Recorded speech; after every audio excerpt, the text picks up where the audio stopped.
scientist. This is the life. Wait a sec. Isn't something important supposed to happen today? Oh, today's our big day! We're supposed to leave the Fortress of Mirapede! Come on, we've got to go complete the release procedures now!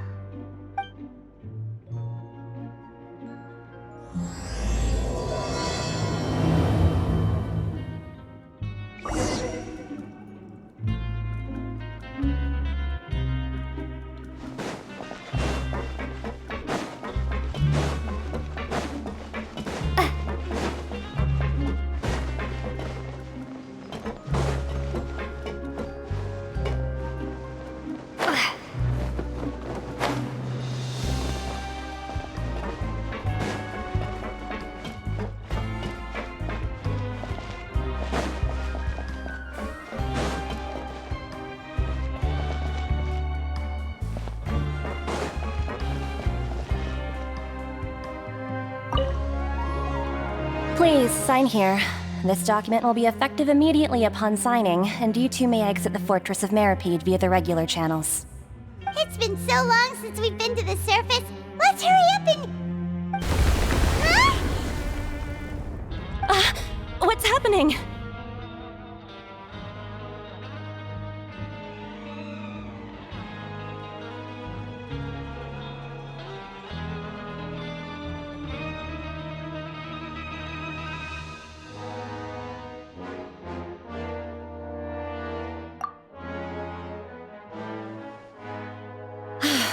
I'm fine, thanks. But I wonder what that tremor was just now. Let's go ask the Duke!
Ah, good to see you two. Is there something you wish to see me about? Yeah, what was with that earthquake just now? Ah, that. The tremor didn't originate from the seafloor. In fact, it seems it came from the surface. Over the years of serving as the warden here, I've developed a sense for distinguishing between what occurs on the surface and what occurs underwater. Besides, the seal that Monsieur Neuvillette set in place won't fail so easily. So the fortress is okay? If you recall our last incident, if there really were a problem, there would be crowds of inmates in a panic right now. Huh, you've got a point. Okay, seems we need to get back up to the surface and ask about what happened. By the way, do you know what day it is today? I believe today is this month's pipe cleaning day. Wait, seriously?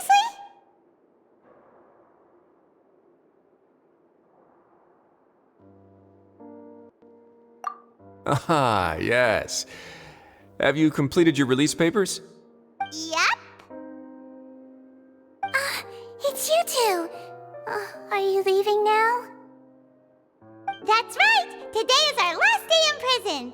But now that Paimon says that, it doesn't feel like we were confined here. It's actually been pretty nice!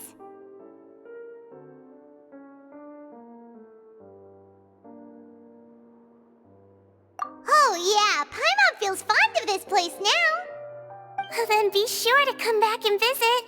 I'll miss you. If you've signed the release papers, then you're free to go. The guards will escort you out. You're not going to see us off? I knew you'd ask. All right, sure. Let's go. Well, you actually agreed. No worries, you must be busy. Paimon was just joking. Ah, so you do have a polite side, I see. After being down here for so long, I imagine you must feel like you're lacking companionship. Shall I come along too? Yeah, don't worry, we'll come back to see you. Paimon really likes the cafeteria here. The chefs sure do know how to make good grub. I hope you won't be here as convicts the next time I see you. We'll do our best to stay out of trouble. Well, it seems our work in the Fortress of Mirapede is finished. That's the end of another chapter in our journey. And since Nervalev was the one who asked us to come here, we should probably go report to him now. Next up, the Palais Mermonia. You're going to see Monsieur Nervillette? Please pass on our kind regards. I'm sure just your regards will do, no? I believe it would be the polite thing to do. You're right. I've heard the Palais has been terribly busy these days. Tell him that I hope he hasn't been overwhelmed by the recent string of troubles.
Welcome to Palais, man.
Palais Mermonia.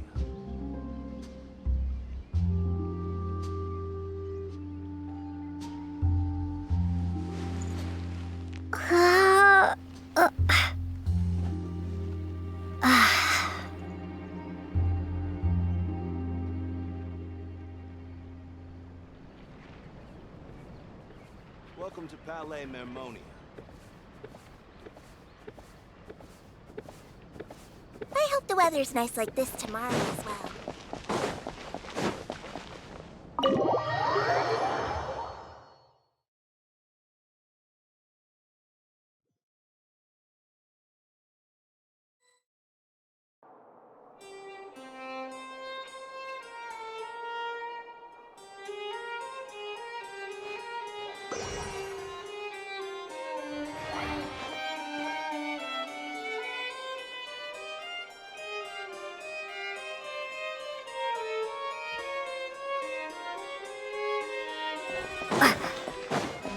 These new players are full of enthusiasm. The Palais Mermonia sure is buzzing with activity today. Halt! Huh? Oh, it's you two. Apologies. Monsieur Neuvillette did say you'd be welcome at any time. Excuse me, would you mind helping me take a look at this report? I'll be right there. Sorry, I've got my hands full here. You can see yourselves in. Everyone's so busy. Seems a lot has been happening.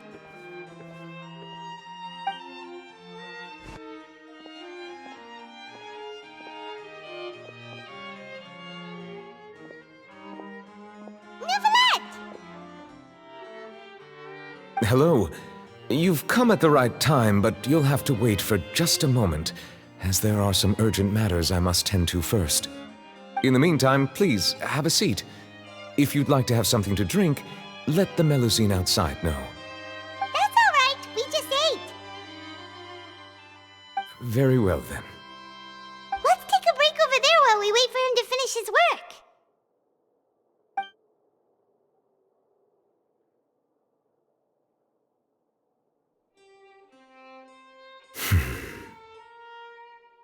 All right.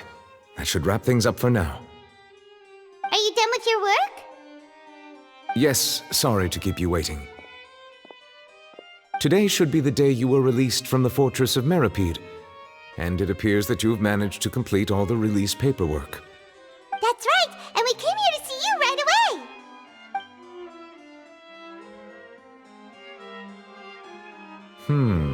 A massive whale. Do you have any idea what that might be? Judging from your description, that cannot have occurred in any ordinary waters, but rather something like the primordial sea. A whale of that size and shape cannot usually be found in the waters of Tevat. Therefore, we can only assume that Child is presently immersed in primordial seawater. Immersed in primordial seawater? But how? Is he okay?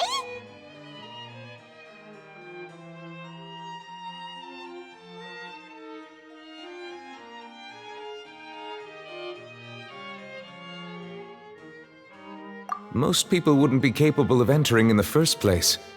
I'm not completely sure how he could have gotten there myself. Yes? What is it? Ah, right! Paimon felt it too! We asked the Duke and he said it wasn't from underwater, so we figured you might know something about it. It turns out that I have just received a report about this particular matter. In fact, that's exactly what I was busy with a moment ago. The source of the tremor was here on the surface near Poisson. After the shaking stopped, the water levels in the Poisson area rose at an alarming rate. The water levels rose? Oh no! What about all the people there? Fortunately, the water levels only rose for a short period of time and have already returned to normal now. However, I still have a bad feeling about the whole phenomenon. If the change in water levels is connected with the leaking primordial seawater, then the situation in Poisson may be much worse than it appears. Navia should be in Poisson, right? We need to go check on her! I would also like to go there as soon as possible, but I'm afraid I can't leave just yet. We must immediately formulate disaster prevention plans for the surrounding coastal areas to avoid potential catastrophes. I'll have to ask you two to go to Poisson first. I'll meet you there to check on the situation once I finish things here. There's no time to lose! Let's get going! Please be careful.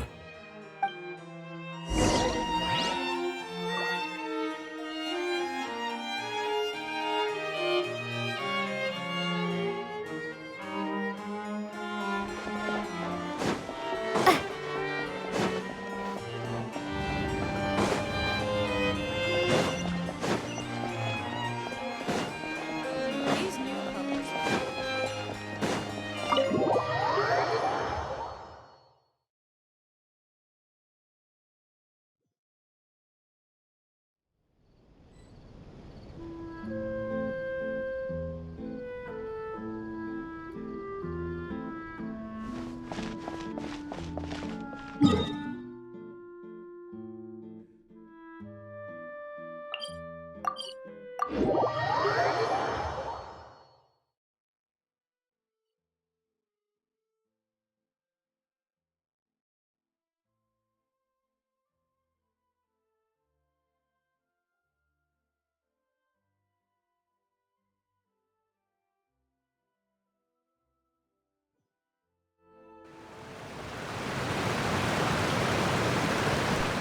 Oh no! What happened here?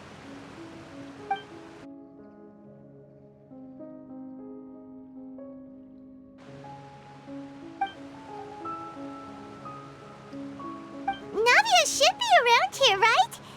We need to make sure she's still... Hyma means we need to check on her.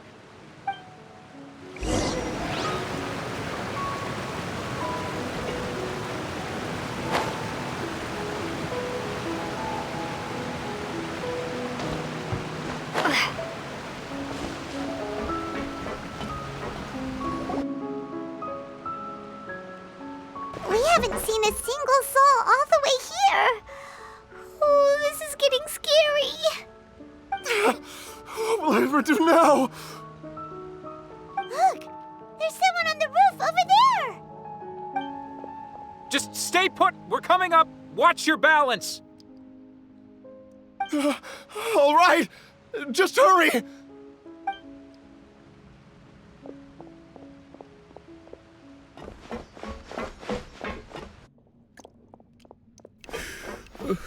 I'm not young anymore. How will I survive on my own? My Desiree! Oh, he looks pretty sad. My leg! My leg! How could this have happened? It hurts! Just hang in there. Help is on the way. You can hold my hand if it makes you feel better.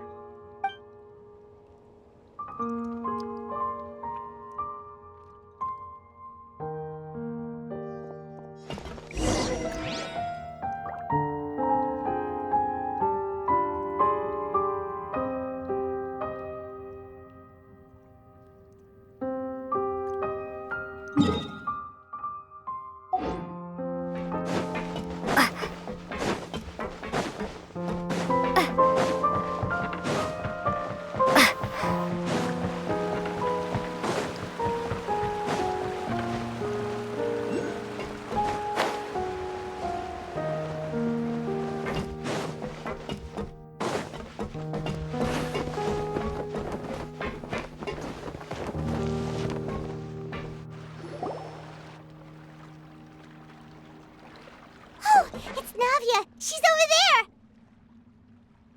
Hey, Navia, are you okay?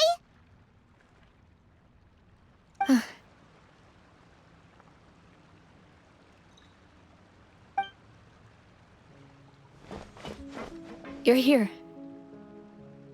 We heard there was a situation in Poisson, so we came as quickly as we could. Yes. As you can see, the water level suddenly rose. It caused quite the disturbance, in fact.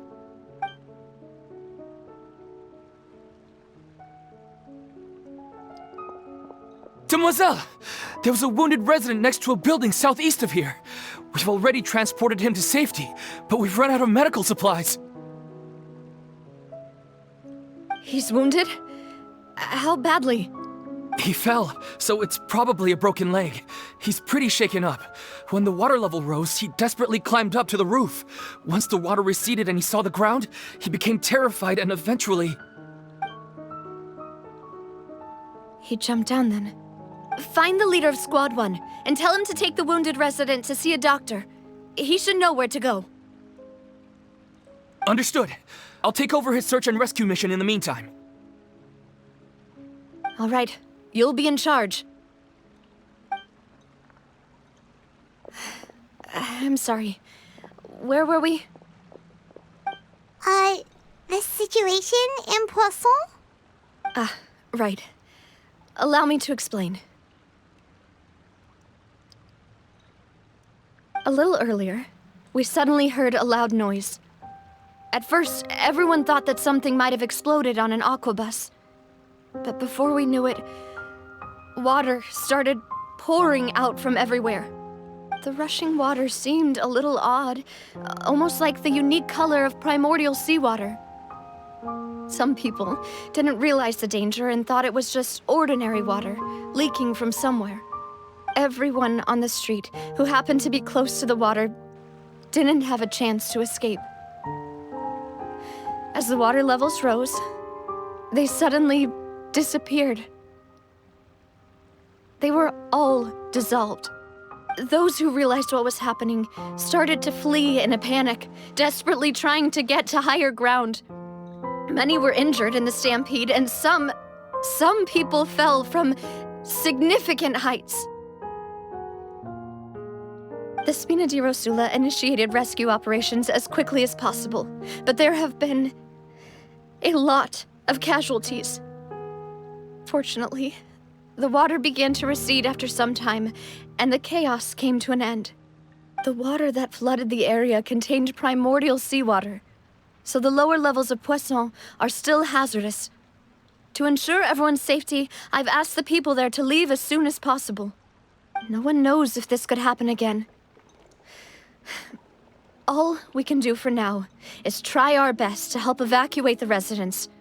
We still haven't completed the head count, but we'll have some numbers soon. How awful. And all of this just came out of nowhere. It was quite frightening indeed. I only wish that everything that just happened was a bad dream. Is there any way we can help, Navia? Thank you for being so willing to help in a moment of crisis like this. You don't know how much it means to me. I really can't express how grateful I am.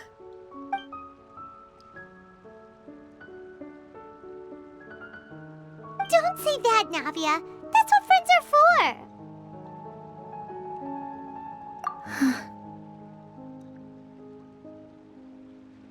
Demoiselle! We've got a situation here! I'll be right there. Sorry, I need to go for now.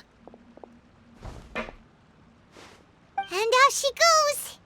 Seems it might be a while before she can take a break.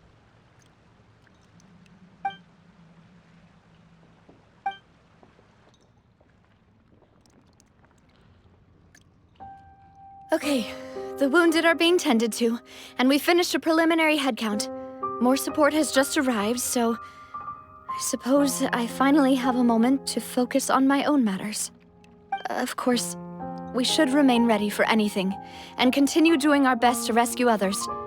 I'll be sure to have everyone at the Spina di Rosula ready to render assistance. Traveler, Paimon, would you two accompany me to my father's grave for a moment?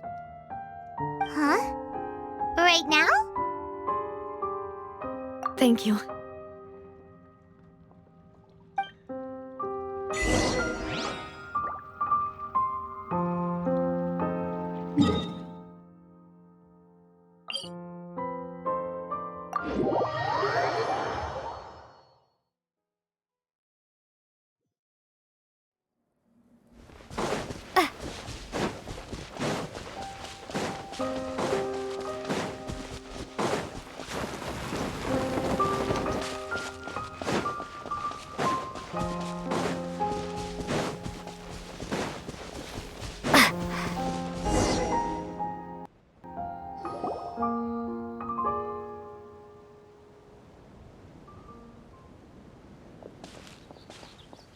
Not a lot of people here, huh?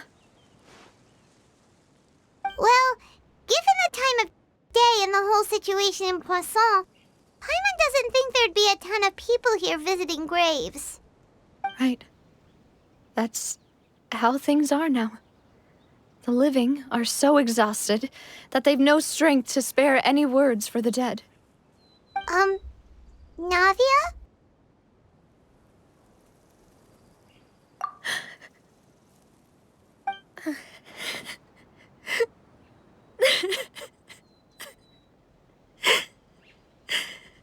Navia, what's wrong? Sorry. I just... Malus and Silver... They won't ever come back here again. What should I do, Papa? Huh? What happened to them? Everyone agreed on the rescue plan, but still... I was the one who initiated it. They were helping evacuate the residents, but they couldn't leave in time. And they were caught in the seawater.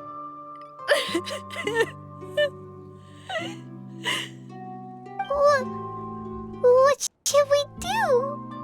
I've known them for so long. And I know they weren't afraid.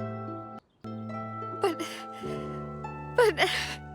I could at least hold a funeral for my father. And I know where he rests. But as for Malus and Silver, they're just... gone. I just can't...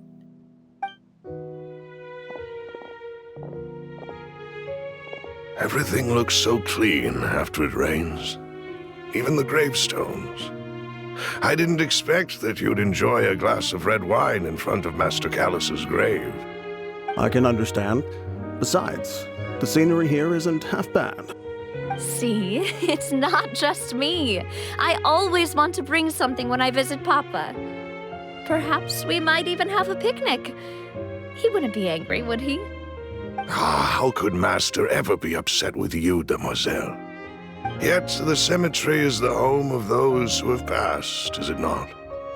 Everyone ends up here sooner or later, no matter who you are. Buying yourself a plot in advance, are you? No need yet. But when I do, I hope you'll let me be buried beside Master Callus, Demoiselle. Hey, stop joking around. I'm quite serious. That way, it will save us both the trip to see each other whenever you visit your father's grave. That makes sense. In that case, could I be buried on his other side? After all, besides you, Demoiselle, the two of us could certainly be considered Master's closest companions, no? Personally, I believe we fill those shoes just fine. Why are you bringing this up all of a sudden? Seriously. All right. I'll remember your requests. But I'd really prefer not to talk about this stuff. And what do you mean by saving me a trip? I'd make the journey even if I had to visit you two somewhere else. I'd promised to let them rest in peace here. But here I am breaking that promise. I'm sorry for letting you see me in a mess like this. I don't usually cry, really. Paimon doesn't know how to help you feel better. But, well, she understands how you feel. I had always thought I could make my wishes come true. But now that I think about it, that never solely relied on me. Many things can only be accomplished with someone else's help. Malus and Silver have helped me so much. But by contrast, I could do nothing for them. I'm so sorry. You can spend as much time as you need here, Navia. We'll stay with you.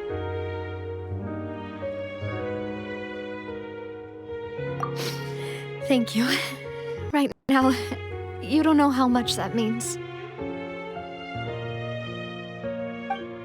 By the way, you can have a look at this.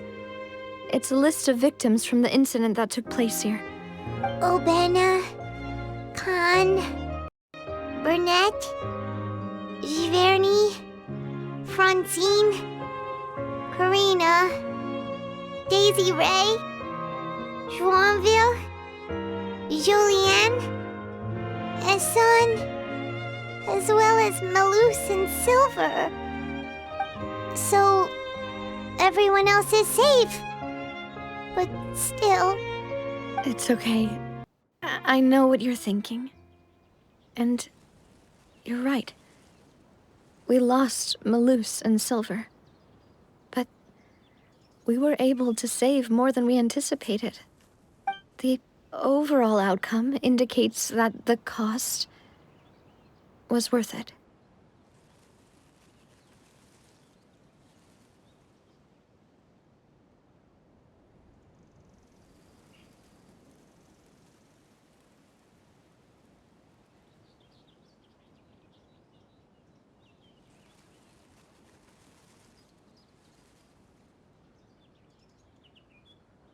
Right! Don't think that way, Navia. One person might be saved at the expense of another, sure, but that isn't something we should ever consider a trade.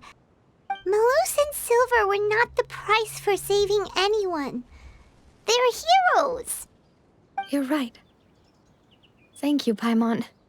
What you said just now was pretty amazing, actually. I'll remember your words. Oh, really? Seems you've become more eloquent in the time since we last met. The knave? What are you doing here? Is everything going well on your side? Yes, my people are carrying out the mission according to your request. All the residents of Poisson have been evacuated, and we're preparing to relocate them to higher ground. As for these supplies, we have everything taken care of. There is no need to worry. Thank you very much. Wait, do you two know each other? We just met recently. Right, Miss Navia? Usually, I would call this a coincidental encounter, but that doesn't quite fit this time. Besides, it never even crossed my mind that a Fatui Harbinger would come looking for me. Thanks to the Knave, Spina di Rosula received generous support from the Fatui, which allowed us to complete the rescue and evacuation work so quickly. Mutual aid is essential to fostering positive developments. We were already in the area, in any case, so it was nothing. That said, I must say that you're a lot sharper than you let on. I'm sure you understand what I mean. I apologize for all the ways in which I tested you previously. We've never worked with a Fatui before, and it's extremely important for us to know who we're working with. My subordinates have reported that Fatui soldiers have been observing water levels and taking head counts in various locations. I hear that they've also prepared a large amount of emergency supplies. I'm quite surprised. This is nothing to brag about, nor do I intend to. It is simply the way of powerful organizations to act forcefully, whether they are doing good or ill. You've witnessed that firsthand, in any case. As I've told this traveler before, I know of the prophecy, and I intend to prevent the impending disaster. Lending your organization a hand was a natural first step in accomplishing that. As such, do not be troubled by this token of our sincerity. Perhaps one day, you'll also be able to help me in the same way. Without your help, there would have been many more casualties. I won't forget your kindness. Furthermore, I sincerely regret what happened to Malus and Silver. I only wish that my people could have arrived a little earlier to prevent this from happening. Don't say that. You and your subordinates did everything you could. As Paimon said, Malus and Silver didn't choose to sacrifice themselves for any specific person. And they weren't the price paid for other salvation. They chose to become heroes themselves. I've never liked hearing people put it that way. It's like trying to relieve pain by saying some noble-sounding words. But right now, there's nothing more suitable. They really did become heroes. You're right. I'm sorry for your loss, Miss Navia.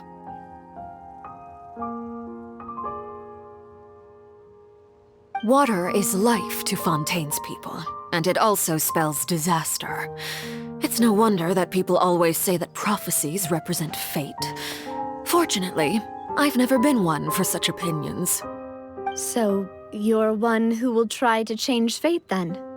Of course. That is why I'm going to Hotel Bouffe de Thé. I still have some things to take care of, and the children need my attention. By the way, Traveler, Paimon, one more thing. Alright, then we'll just... Huh? This isn't right. Paimon thought you would ask us to walk with you for a moment so you could tell us something in private. That is a clever and useful conversation technique, which I do like to use when necessary. But there's no need today. It would not hurt to have Miss Navia listening in. Traveler, I'm sure you remember that I said we could work together when we had the chance. You and I both know that there may be issues with the Primordial Sea. Previously, it was the Fortress of Maripede's sluice gate, and this time it was the water levels in Poisson. These are both signals. Indeed. Allow me to share the latest intel I've received from the House of the Hearth's intelligence network with you. During some recent investigations, a child claimed to have discovered some ruins near Poisson. The ruins date back to ancient times, and seem to be worth investigating in many ways. Judging by the dating of the ruins, they may be related to the prophecy and the coming crisis. The situation is becoming more urgent, so any pertinent information will prove extremely precious. My people initially came to prepare for ruin exploration.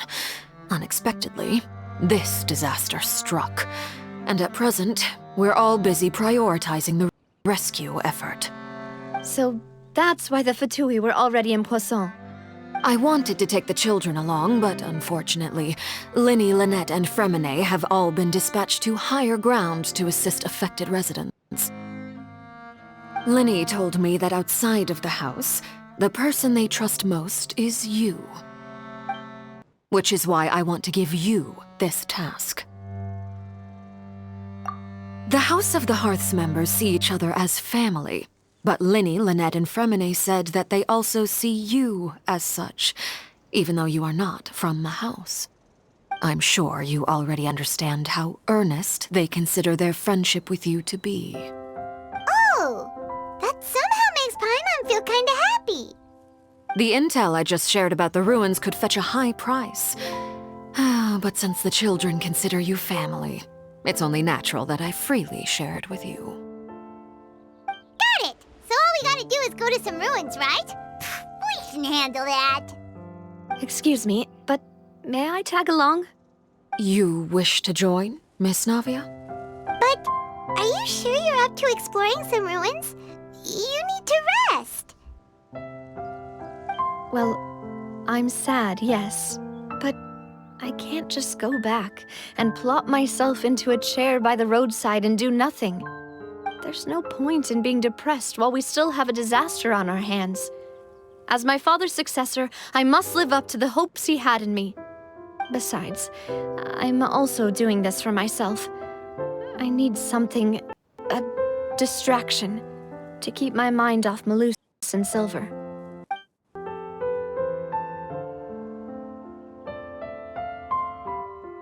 Since you put it that way, I have no objections. What do you say, Traveler? All right. The ruins are to the south of Poisson. Here's the map. Okay, the three of us will handle it. Come on, let's pack up and get going.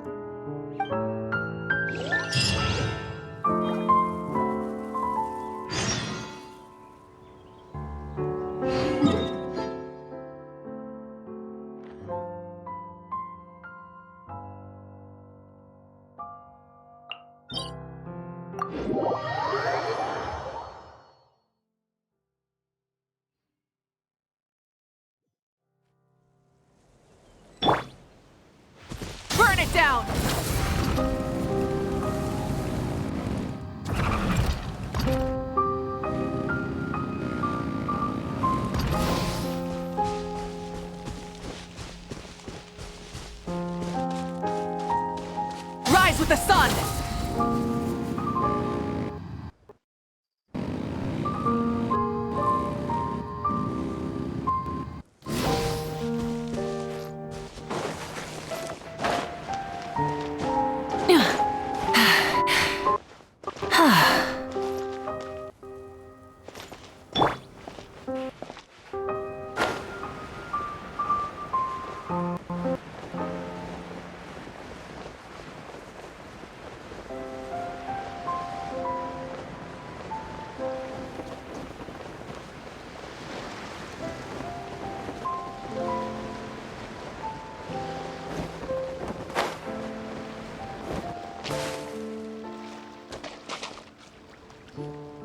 So, are these the ruins the knave was talking about?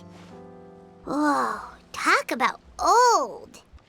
They seem to be pretty ancient, all right. Let's go in and have a look. Just be careful.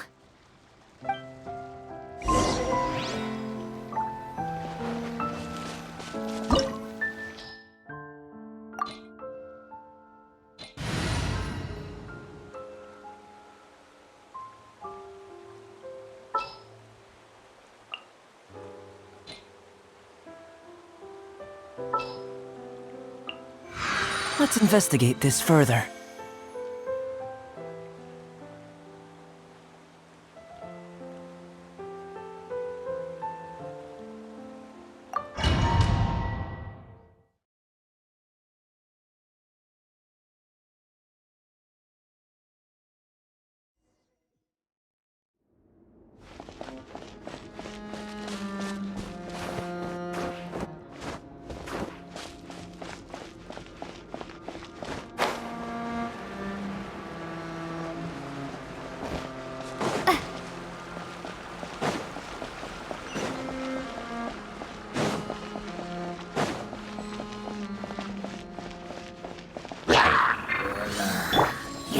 Solidify! A little amuse-bouche!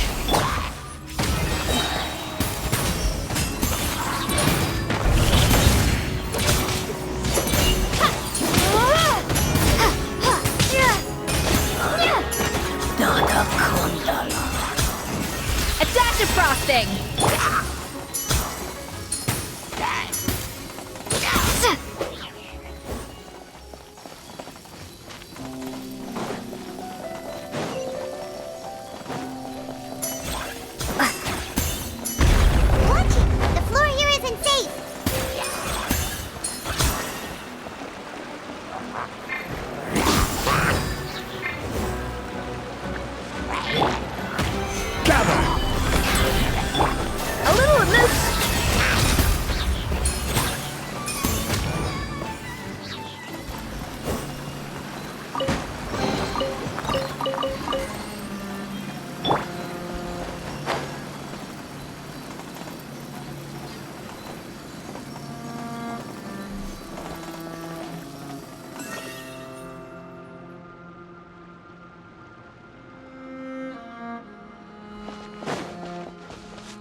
This place has also been contaminated by primordial seawater.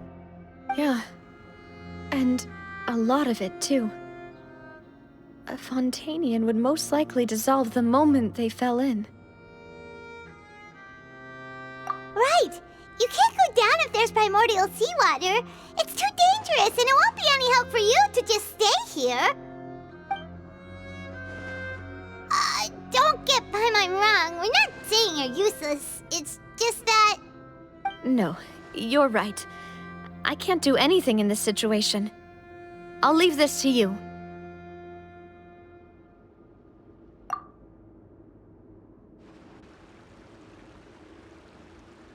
That complicates things.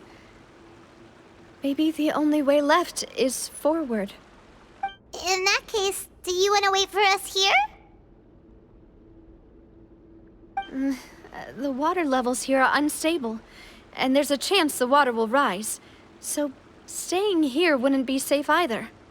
I'll go together with you. Perhaps we'll find the exit just up ahead. All right. Come with us for now then, but please be careful.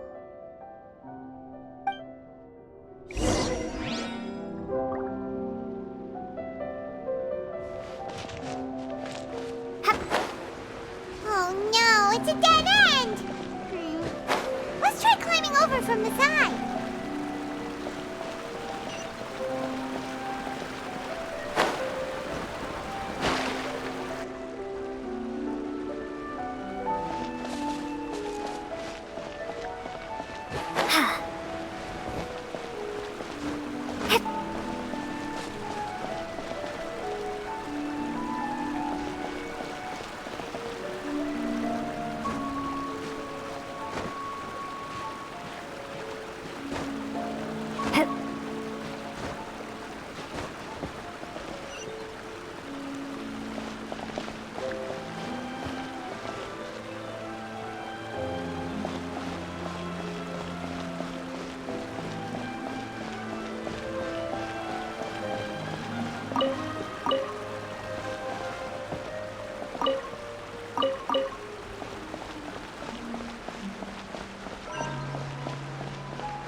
Wait, there's something wrong with this bridge!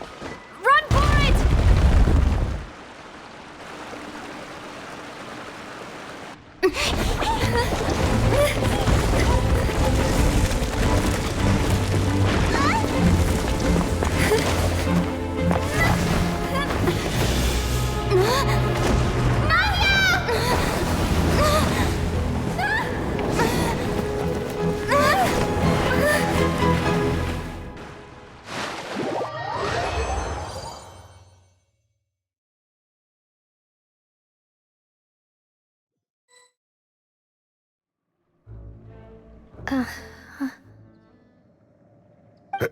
Demoiselle?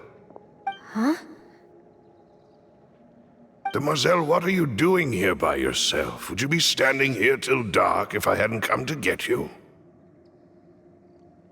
Maybe she just wants some time to herself, Maloose. Oh, was I sleeping? Yes, it would appear so. I must be tired. That's quite possible. However, you were the one that suggested we go out for a walk. Oh, right. I nearly forgot. It must have slipped my mind when I dozed off. I haven't had a nap today yet. Have I? This is a familiar feeling, yet something's a little strange. Is something the matter, Demoiselle? Oh, no. No, I'm fine. I was just trying to recall why we came out for a walk. Do you remember Mr. Giverny? He'd requested our help before with foreign merchants who had a debt dispute with him, and we'd resolved the matter not long ago. We were headed to see how things were going with him at the moment. Ah, right. Yes. I remember now. Oh, Miss Navia. Ah, Mr. Maloose. And Mr. Silver, too. It's good to see all of you. How have you been? I've been great. Thanks to your help, those bothersome merchants finally realized that I wasn't the one they were looking for. Why, I wasn't even the guarantor for that person. They were knocking at my door day and night. Even my neighbor, Obina, was getting fed up with them. Sometimes force is required to calm someone down and get them to listen to what you have to say. That's right. Oh, by the way, Burnett, what was it that you wanted to give to Miss Navia again? Oh, yes. One moment, I have it right here. Miss Navia, these are some flower seeds that I prepared. Please take them. They're a very good variety, and they'll become very big and beautiful once they bloom. I don't know what we would have done without your help, so this is a little token of our appreciation. I hope you won't refuse. Ah, did you cultivate them yourself? Thank you so much. I'll certainly take them. Balloose, we do still have some empty flower pots at home, right? Why, we can have as many pots as you'd like, demoiselle. Perfect. In that case, we'll swap out some of the decorative plants for some of Mrs. Burnett's flowers. Very well. Wait. Something seems to be off here. Excuse me, madam. If I'm not mistaken, your name is Burnett, correct? That's right. Is something wrong? No, it's nothing. This is the first time we've ever met, but your name seemed familiar to me. I must have heard it when I was discussing things with your husband previously. I've heard this name before. Sometime recently, I'm sure of it. And why are there so few people around here? Where did everyone go? We must mind the time, demoiselle. We still have important things to attend to today. Huh? We do? Like what? Well, now, did you forget? Miss Navia, here you are! I've been looking for you. Please, come to the Opera House. Your trial is about to begin. My trial? Wait, why would I need to go to the Opera House? Yes, she's right, demoiselle. It's just about time now, so we should get going. Oh? All right then.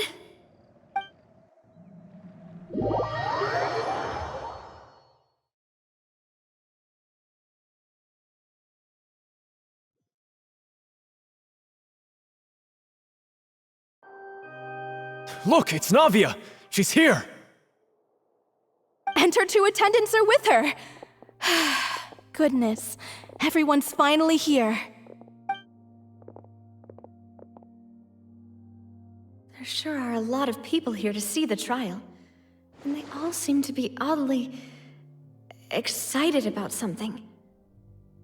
I even know some of these people. Karina, Desiree, Joyville, Jolien, Essen. Why are so many people here? And why do I have no recollection of this case? And as for the judge... huh? Where's Monsieur Neuvillette? Please sit in the defendant's seat. Don't worry, Silver and I shall accompany you. All right. But are you sure you can stand behind me? Typically, it wouldn't be allowed, but today is an exception.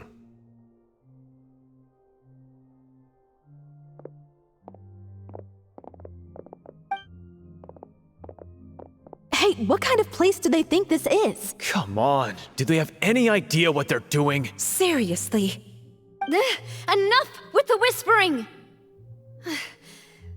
Could someone please tell me where Monsieur Neuvillette is? And why I'm standing trial? My dear Miss Navia, have you not yet realized what you've done? In that case, allow me to explain. As all here know, you are Master Callus's successor, the head of the Spina di Rosula, someone held in high regard by every soul in Poisson.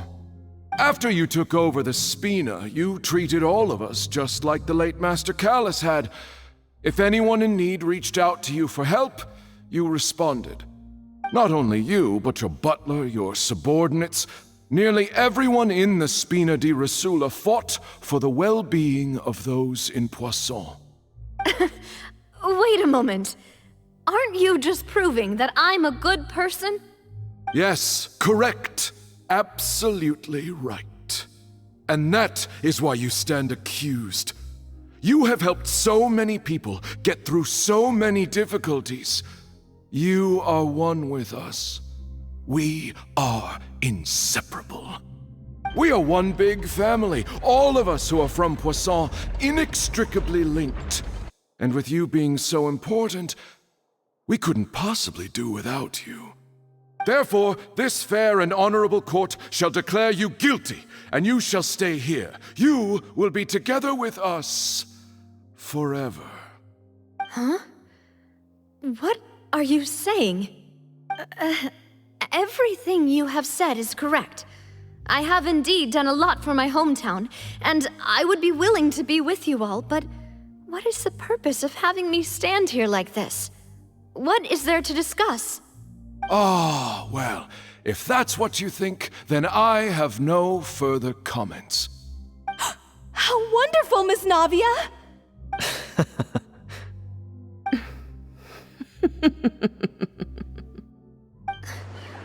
I know all these people.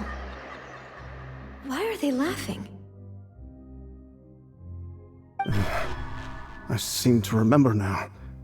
Yes, I get it. This trial is... Wait just a moment. This isn't right! Malus? What was that, Mr. Malus? Our conclusion is very clear and unanimous. Let the court judge her now. She's guilty! Stay here, Navia! You're one of us! Demoiselle, don't admit guilt. This trial means to keep you here forever. I wish to exercise my right to defend Our Lady. Mr. Joinville, you only know of Navia's goodness, but nothing of her utterly independent mind. She was born a free and independent spirit.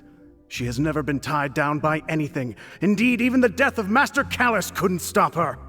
Her actions cannot serve as proof that she identifies herself as part of any group. She merely acted as an individual, extending her hand to help others. Please do not mistake her actions as being otherwise. Really? As an individual, you say? Don't forget, we are all Fontanians here. This is the nation of justice, the nation of Hydro! Even if Miss Navia only voluntarily rendered her assistance, that doesn't change the fact that her beautiful soul must return to everyone. Water accepts all, blends with all. It will surely accept her kindness. Everything is measured here in the nation of Hydro, and in the end, everyone shall meld together. Thus, when a unanimous opinion emerges, that opinion represents justice. Now I speak for everyone. Our opinion is consistent. Navia should stay. We and Navia are one. And you would call this justice? Preposterous. You are merely jealous that Demoiselle still has a chance to exist as an individual. Have you forgotten how much you all once longed to become individuals, to become independent? Do you mean to defy our justice? If your justice is flawed, then why should we acknowledge it? As you said, we can also have our own justice. Silver and I shall defend Demoiselle. And that is how we will enforce justice. Ugh, my head... It hurts. Demoiselle. Silver, it hurts. My head is spinning. All I can see is stars swirling in front of me. I remember now. Everything that seemed odd from the very beginning.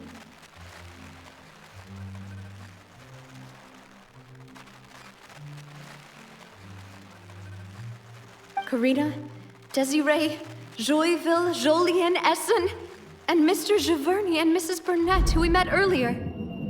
Even Malus and Silver. I don't want to admit it, but they're all dead.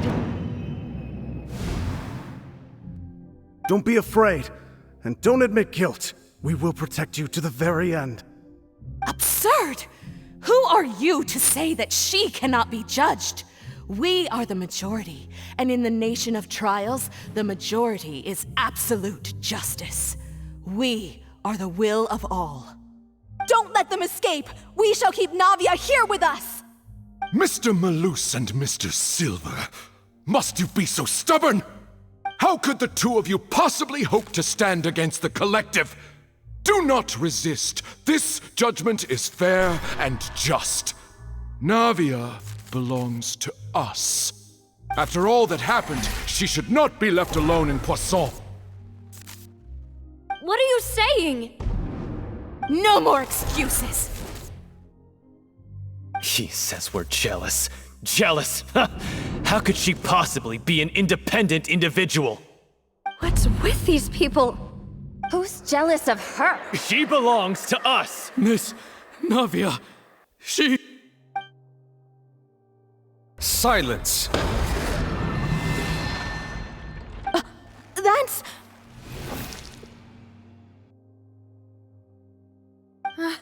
Monsieur Neuvillette! Such commotion is prohibited in the court. The accusations you just presented are nonsense and cannot constitute a proper trial. The court will adjourn for the rest of the day. In this, I shall hear no objections from any unauthorized party. Our thanks, Monsieur Neuvillette. Please leave with me, Miss Navia, while there is still time. But... Go on now, demoiselle. This is your only chance to leave this place. What, can't bear to leave us behind or something? Malus. My apologies. I couldn't resist making one little joke once I realized that this shall be our last goodbye. Malus... Silver... Quickly, you must come now! Goodbye, demoiselle. Farewell.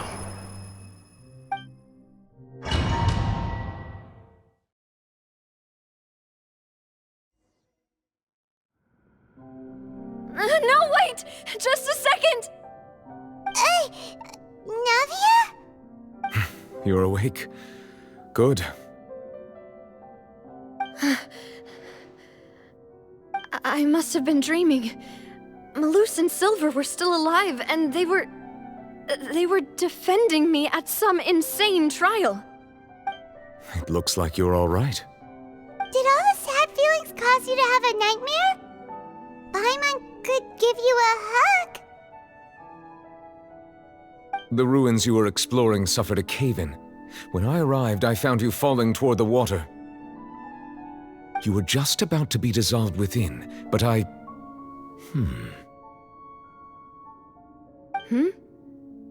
What is it? I think I saw 2 Oceanids protecting you.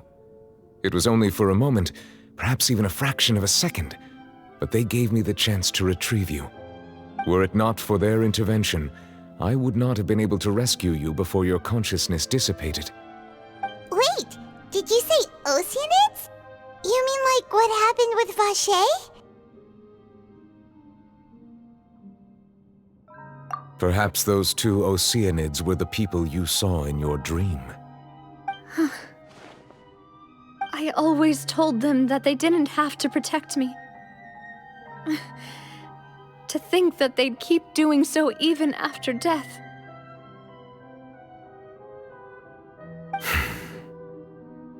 Please come with me.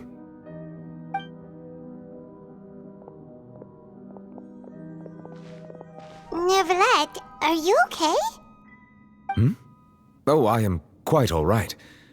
Perhaps there's something we could chat about? Why do you look so stiff all of a sudden? Oh, Paimon knows. You're the type who feels awkward when there's nothing to talk about, right? I merely thought that we should give Navia some time to herself.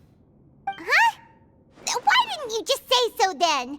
Don't you think it's even more awkward to call us over like this and then have nothing to talk about? I suppose so.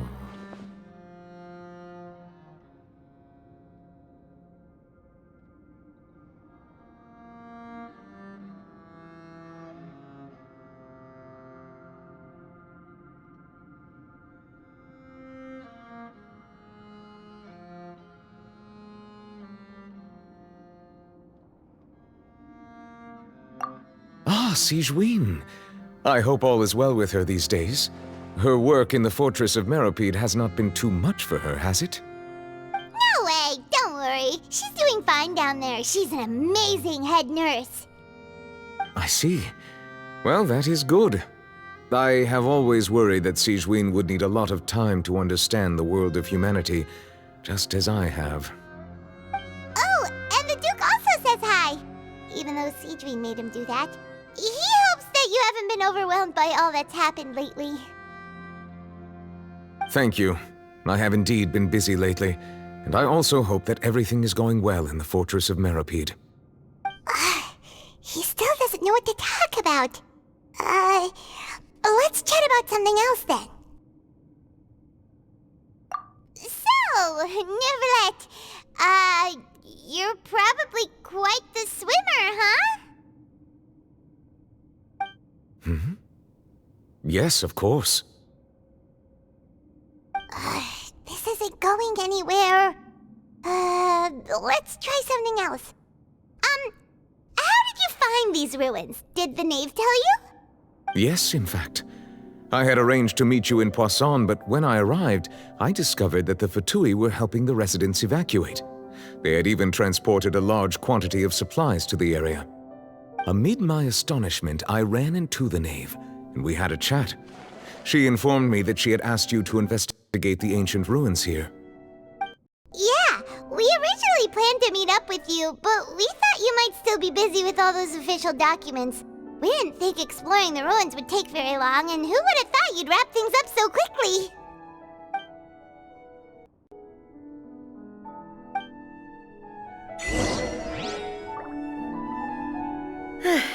I'm sorry to have kept you all waiting like that. I'm feeling much better now. I guess we should get going again. Will you come with us, Monsieur Neuvillette? Yes, if you wouldn't mind my company. All right! Another one joins the party! Let's get going then!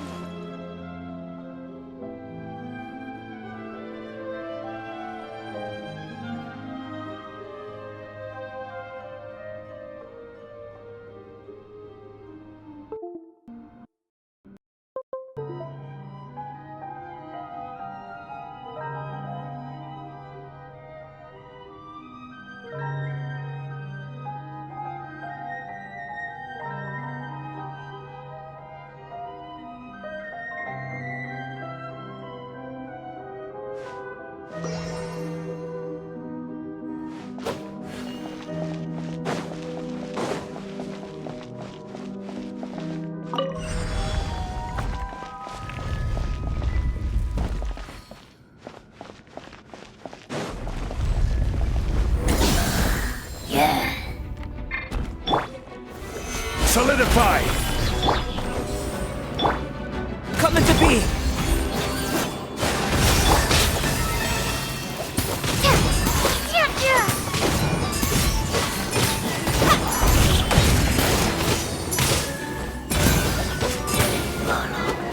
Dada Kondala.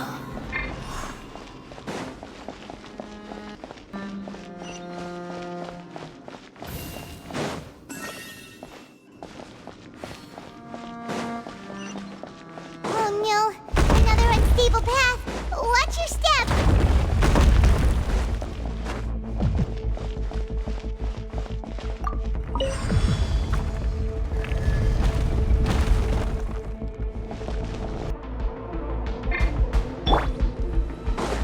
Watch out! There are rocks falling over here!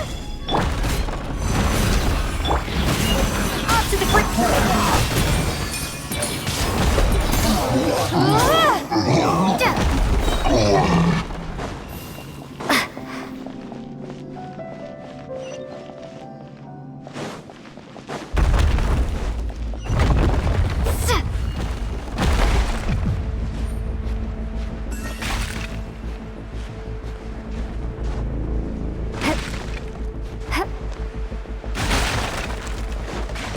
Seems we're almost at the top. Keep it up!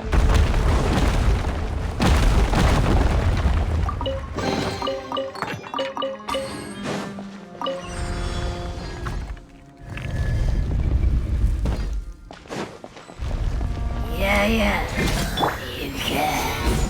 Solid.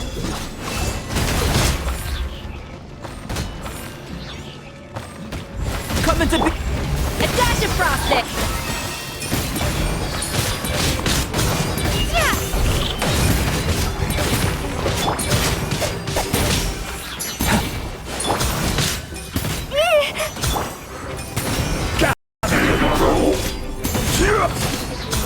Order guide you.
Looks like we've reached the end.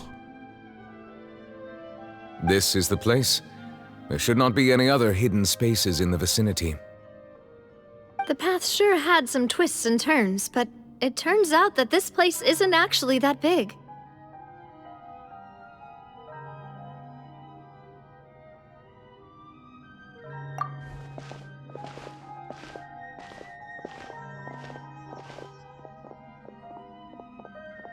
Stone slates. It seems like they were put here as an offering. Could we take them down and have a look? Perhaps we should just leave them be for now. There are 4 locations in total, but only 3 stone slates. The slate that should be in the first empty spot is missing. The surrounding walls also show signs of damage. There's something written below. Let Paimon see. Reason dictates that this nation be destroyed. I shall record the history of its future here in its past. Say what? It feels like someone left these slates and these words here for a purpose. But does he mean that Fontaine should be destroyed? That would fit the circumstances dictated by the prophecy, yes. Indeed, the slate's contents correspond to it. Take the second slate, for example. There's a person kneeling here. She seems so dedicated. And there's a whole bunch of other people behind her doing the same. She's facing this... what is this? Some kind of island in the sky? And is that Lady Farina in the third image? Did the Hydro Archon fall into the water? And is that a ring of people around her? Paimon doesn't quite get it. Are they all in the water? The fourth image. I know this one. This exactly matches the content of the prophecy. The people will all be dissolved into the waters, and only the Hydro Archon will remain, weeping on her throne.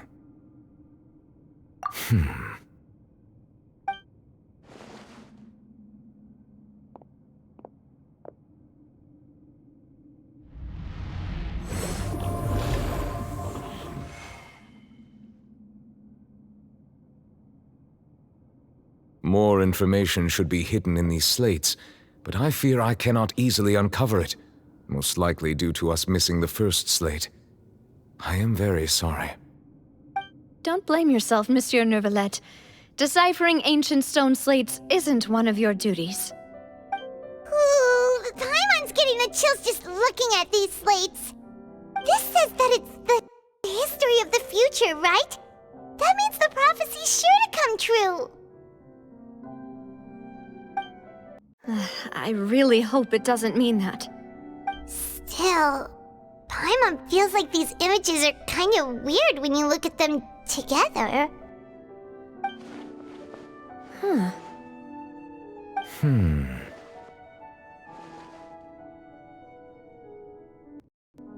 That's right! If the images are in chronological order, shouldn't the fourth, the water's drowning fontaine, come before the third, where the Hydro Archon herself falls into the water? And yet the order is reversed here.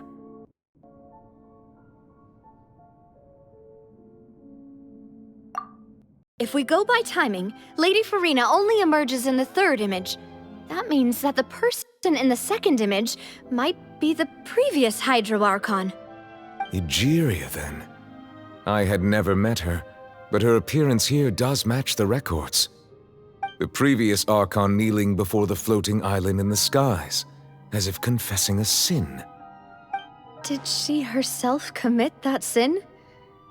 And if not, why would she be in such a posture? Also, I'm still wondering why these ancient stone slates are here at all. Judging from their contents, could this place be the origin of the prophecy? Does that mean that someone, or some people, once saw these slates? But who would have created these slates and left these words here?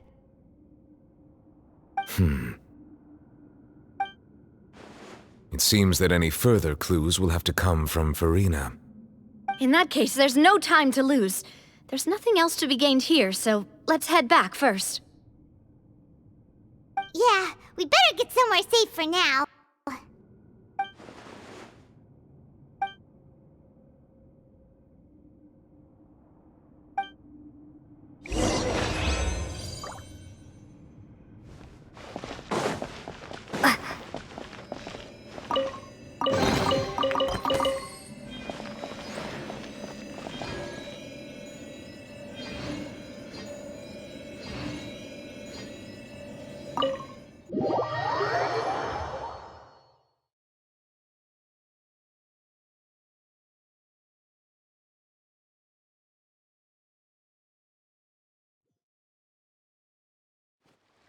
Let's split up here.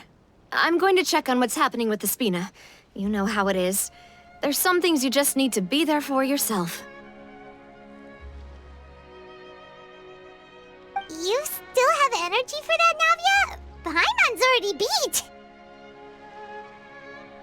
beat! Just head back to the Fluvsandra and have a rest then. Thanks for keeping me company all this time. I'll depart as well. Thanks for your hard work today. Rest well, everyone.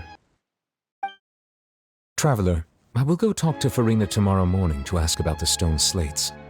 I'm sure that you're concerned about this matter as well. If you have time, drop by my office. I will share the results of our discussion with you. Are you really gonna talk to her about this directly? Will that be a problem? Paimon's getting a little scared now that it's come to this. She has long been harboring secrets and will not give them up easily, which makes it all the more my duty to ensure that she understands the present situation. Alright, we'll leave it in your hands then. You're probably the best person to talk to her anyway. I will be carefully considering my words tonight. Traveler, Paimon, our safe house at the Fluvsandra is always open to you, as ever. So please don't think you're an imposition. All right. I'll be on my way then.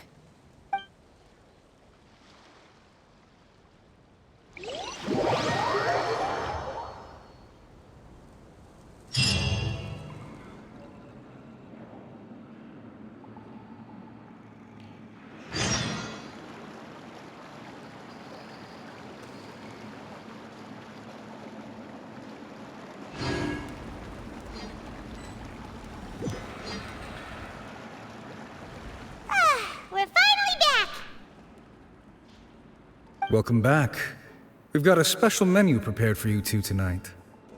Yay! And there's good food too! Navi, no, the boss is the best. Ooh, desserts! Nice, these are all Paimon's! Paimon's already starting to forget what happened today. Oh, that voice. Is that who I think it is? Huh? It's you two. What are you doing in Fontaine?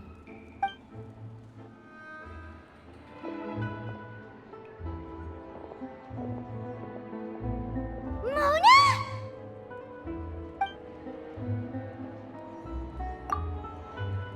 Seriously, nobody just uses a scry glass whenever they've got time to just see who they'll meet on the road. Still, we didn't expect to see you here.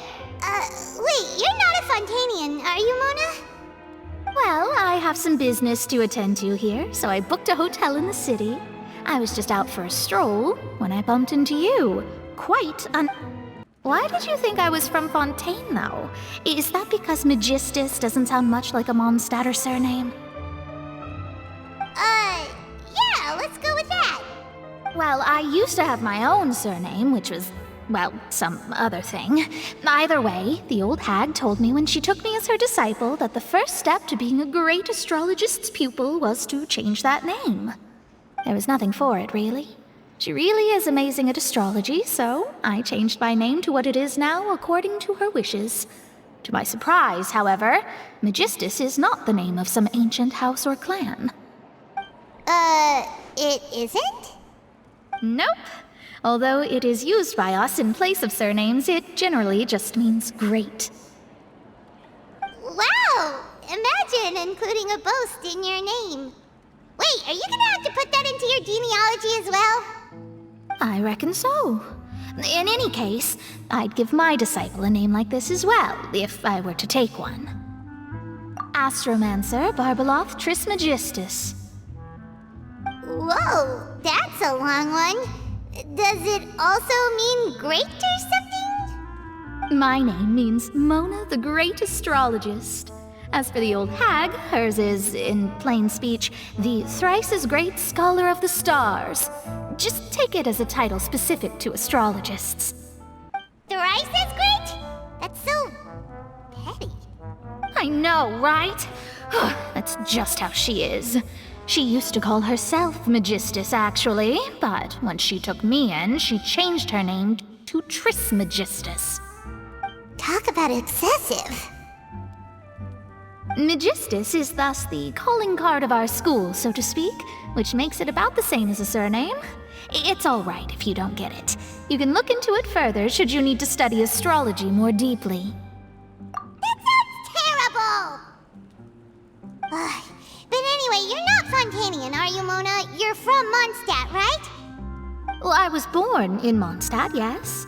My parents migrated to Dorman Port, and I traveled with the old hag for a while, after which I settled down in Mondstadt City. Oh, that's a good thing then. At least we know you won't be dissolved by Fontaine's waters.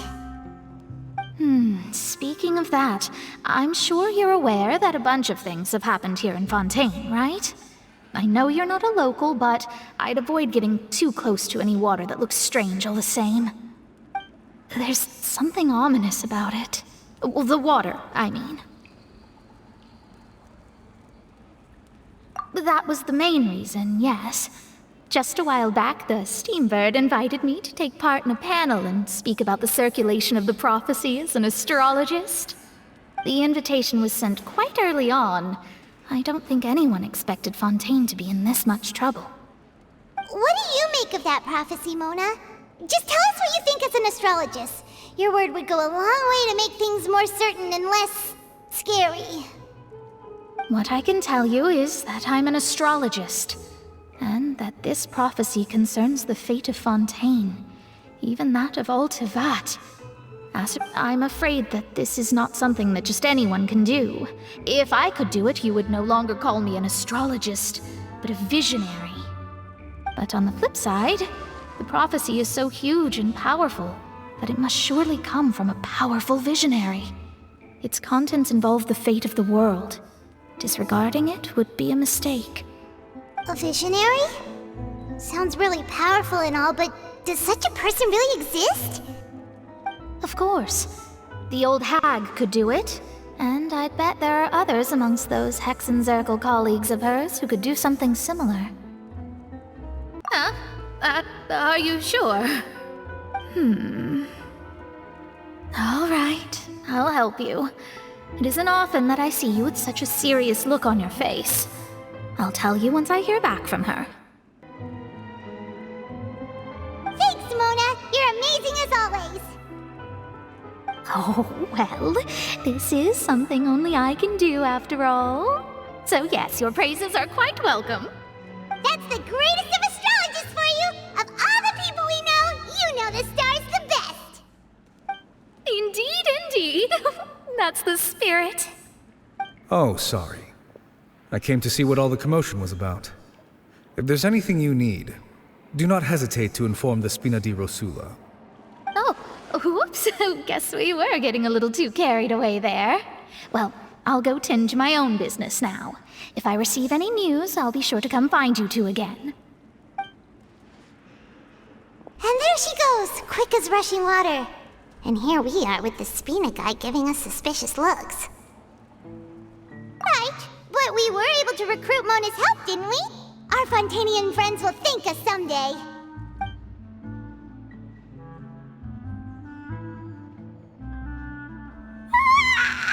Good morning.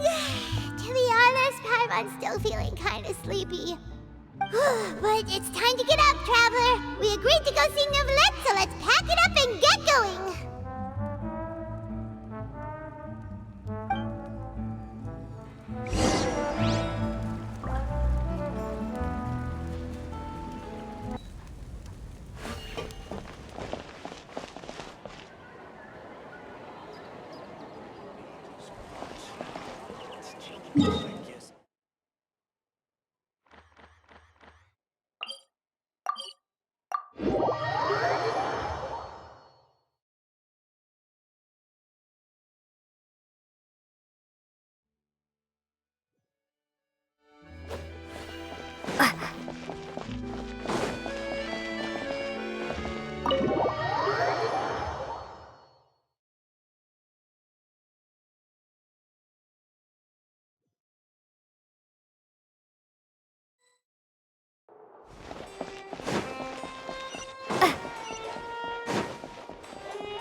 You're here! Finally!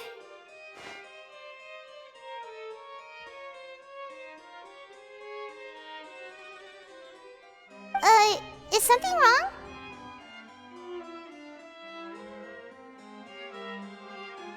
Monsieur Neurvalette and Lady Farina, they seem to have gotten into a dispute. Please go see for yourself.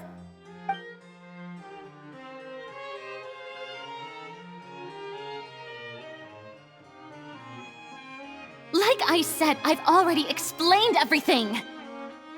And yet the problem has not been properly solved.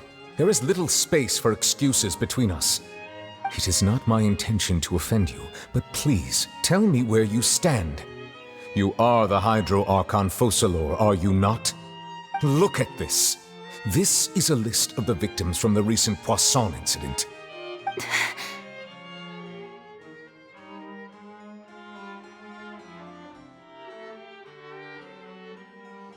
You mean...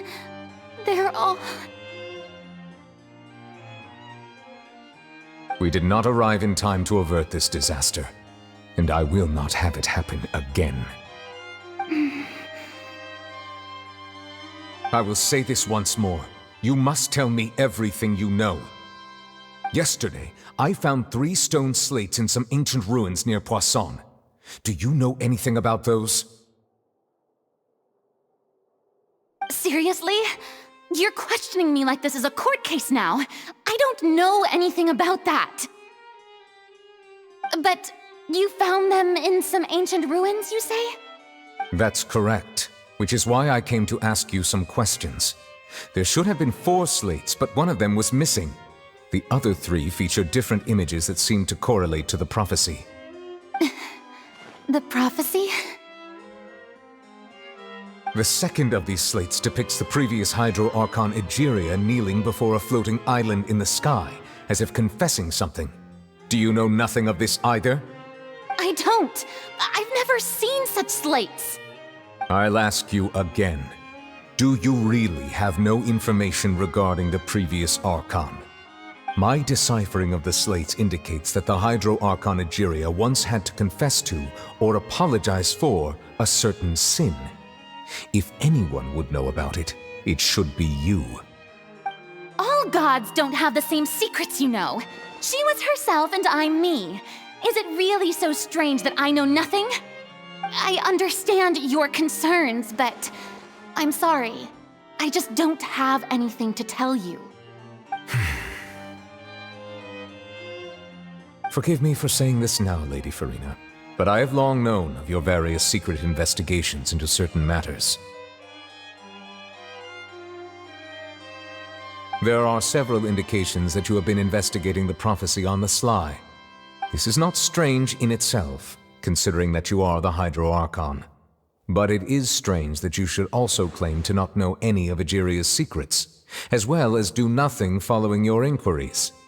You have never been as superficial as you have presented yourself to be, nor are you a fool.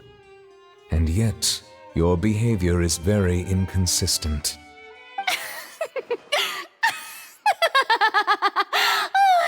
So you've been watching me all this time, have you? I didn't think you were that type. You...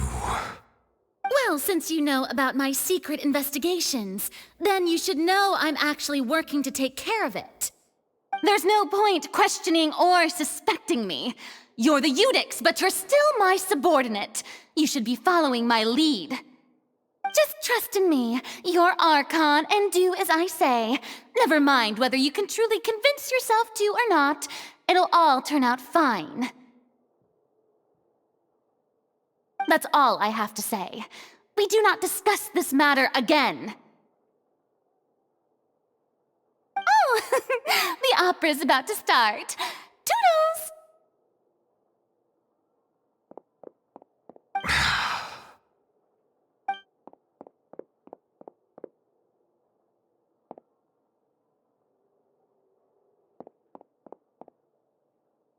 Did Farina not notice us standing by the door? Wonder what's up with her. She was smiling. Huh. She didn't seem in the mood to care if we were listening in or not.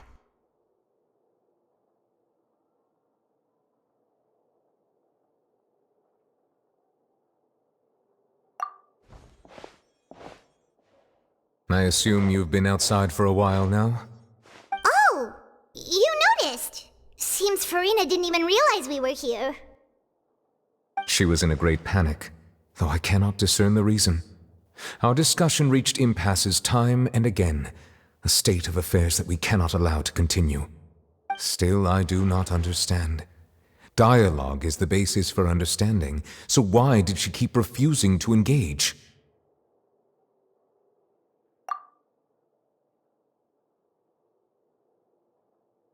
Everyone in her inner circle has noticed that she is hiding some secret. The issue is her attitude. I fear that she will not reveal anything unless absolutely forced to. We may have to create a situation in which she will have no choice but to speak. Oh? Like what? Normally, people will only reveal the truth when standing trial. Perhaps we must have the Hydro Archon experience just such a scenario. But Farina's seen so many trials, and she's really good at dodging questions. How do we make sure that she won't just slip away at the first chance she gets? We will need to consider this thoroughly, join forces with various parties, and then do what we can. If at all possible, I would prefer to recuse myself from this affair, but we must prevent the prophecy from coming to pass. This may be cruel to her, but all Fontaine is in crisis. The information a god possesses is too precious, and so we must take a chance on this.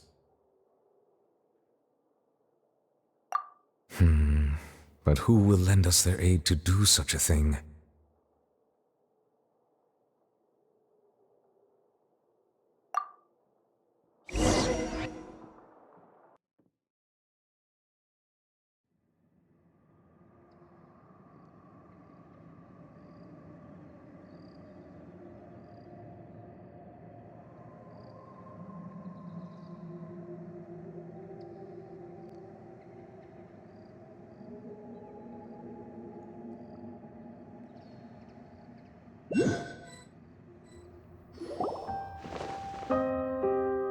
Well, that's everyone, huh? Speaking of which, it was pretty smart of you to think of hiding here. Poisson was just involved in a disaster, so it's presently devoid of people. That naturally makes it the best choice. And here you are drinking tea like it's the most natural thing in the world, huh? That's what families should do. Sit and enjoy a leisurely time together. It's nice to enjoy tea here, you know? Care for a cup? Lend me your ears, everyone. Or perhaps one of you might like to start us off. How about you, friend? Me? No, I don't think I can. Then, how about you, good sir? I fear that I will cause the mood on this boat to become as somber as it is in court. Well then, I guess we're lucky we've got a local like me to organize things. Wonderful, the spotlight at last. I guess I'll be facilitating things from here. That was a little long-winded, don't you think? Oh, you might be right. Anyway, to cut to the chase, our friend here, the Traveler, has brought us together to discuss something.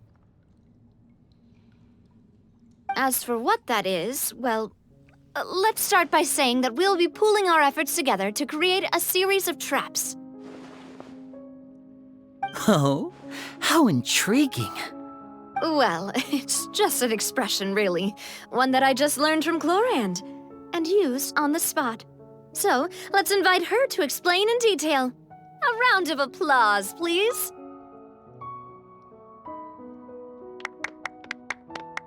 Huh? Didn't you say that you would be facilitating this? Oh, come now. Your work doesn't involve much public speaking, right? This is a good chance to practice. You might even pick up some fancy oratory tricks to impress your boss with in the future. I see. And what does my boss say? He is glad that you consider him your boss. Do go on.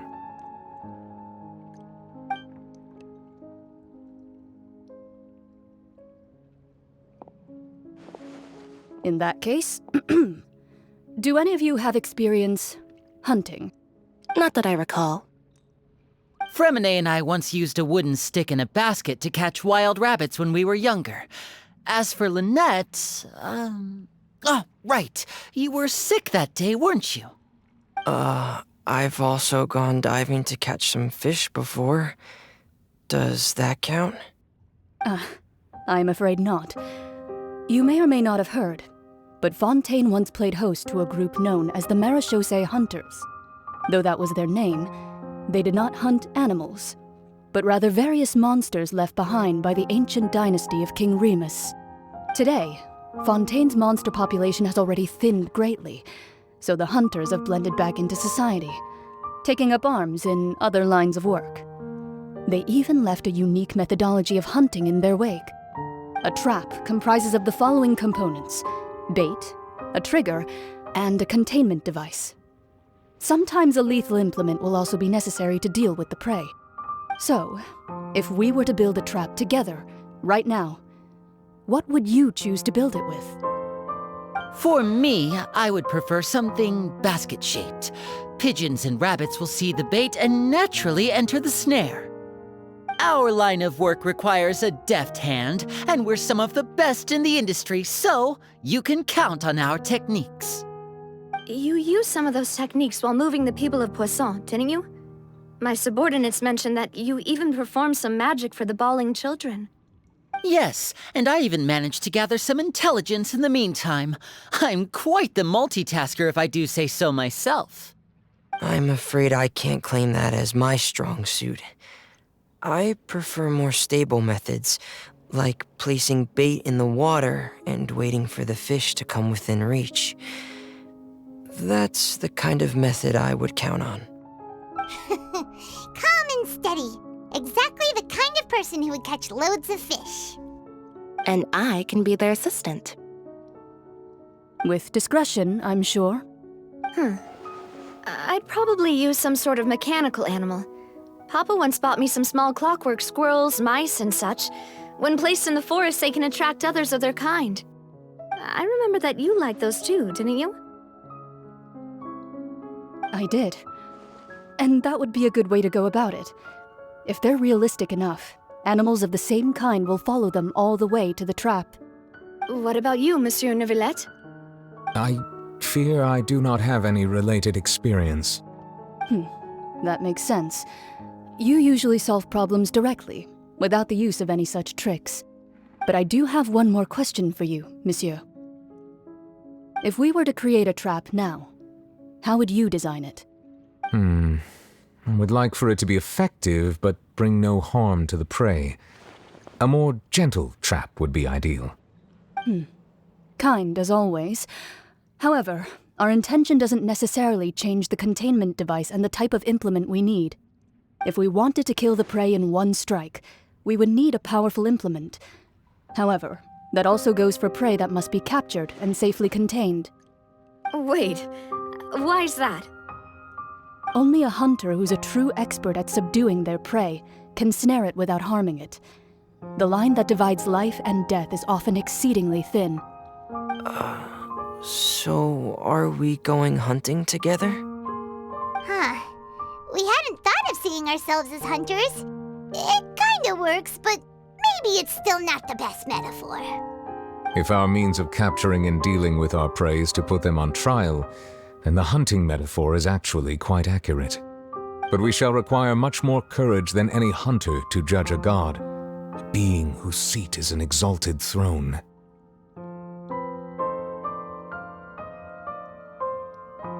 Oh, so that's what's going on.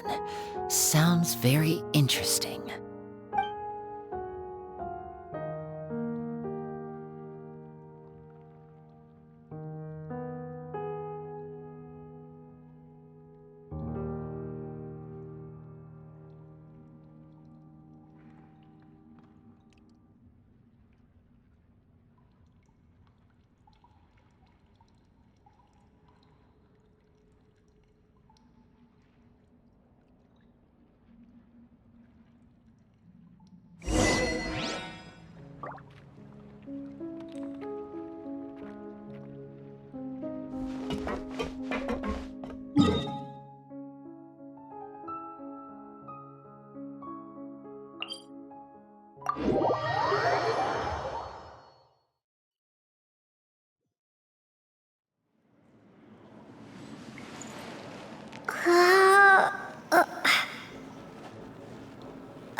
It's been a tough few days, hasn't it? So much has been happening. Paimon didn't think the meetings would go on for so long, but everyone seemed pretty fired up, huh? Paimon thought they'd be at least a little frightened. Well, Fremine was, now that Paimon thinks about it, but everyone else just looked a little surprised.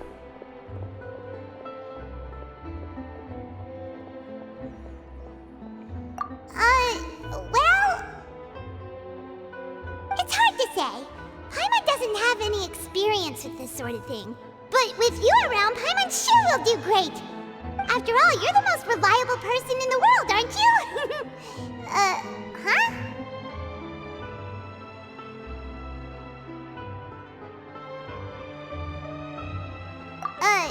Did you just pour some tea? Paimon didn't notice you doing that at all.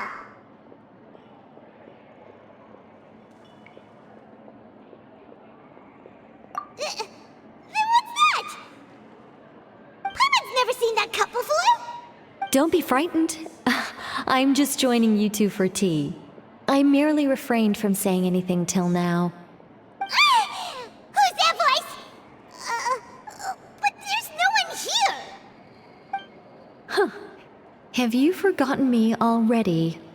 Wait, you are familiar. You're the voice we heard from the sky in Sumeru! The voice from the sky, I fear that description is wrong, though not completely wrong. You're feeling lost now, just as you were feeling previously. I sensed that confusion and thus came to you. Guiding people is an irresistible hobby of mine, after all. Consider me a passerby, just accepting a commission from my friend's disciple on a whim. The prophecy. Yes, what has been prophesied will be fulfilled. You may view such things as the history of the future. What? Then is there any way we can stop it? I believe you have witnessed a failed attempt with your own eyes. Can everything in Teyvat so easily be changed?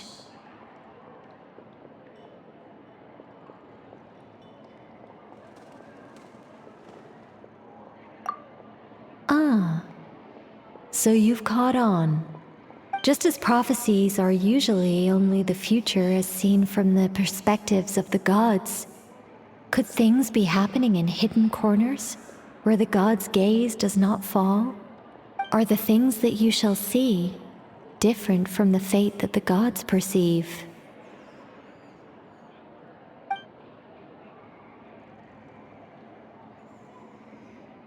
What is she talking about? It all sounds really impressive and important and stuff, but it also sounds kinda scary.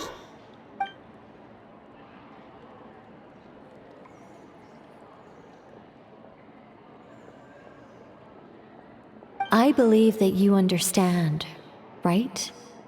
Some things are insignificant, but others, you must reach out to change. Ultimately, fate shall serve as your only guide, no matter what will happen in Teyvat's future. All you need to do is to play your part. This was good tea, by the way. Thank you for your hospitality. Well, that'll be all for today. The voice. It's gone.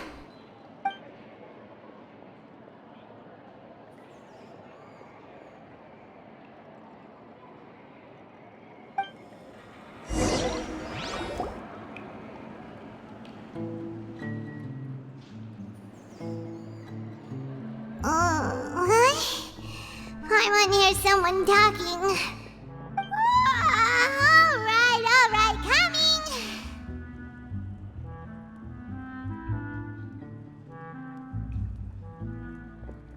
Hey, it's you who's getting lazy, okay?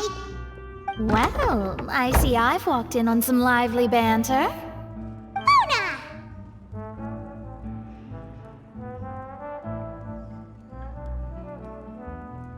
Fine, just fine. I went to take part in that Steambird panel. It turned out to be more interesting than I expected. Not all Fontainians are pessimistic about this. One journalist mentioned that sitting around and waiting for the end to come would be wrong, and that they should make their own rescue preparations.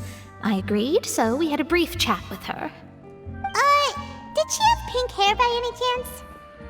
Why, yes, it was Charlotte. You remember her, right? That daredevil journalist?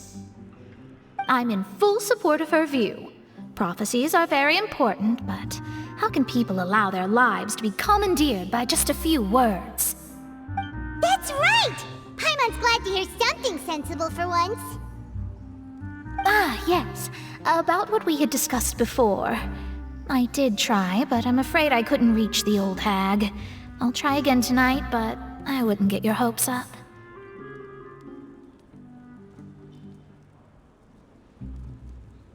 Huh?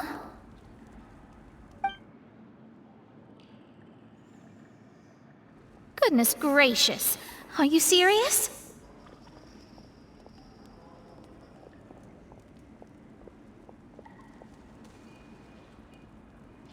She said that even the god's gaze has blind spots. Pretty bold if you ask Paimon.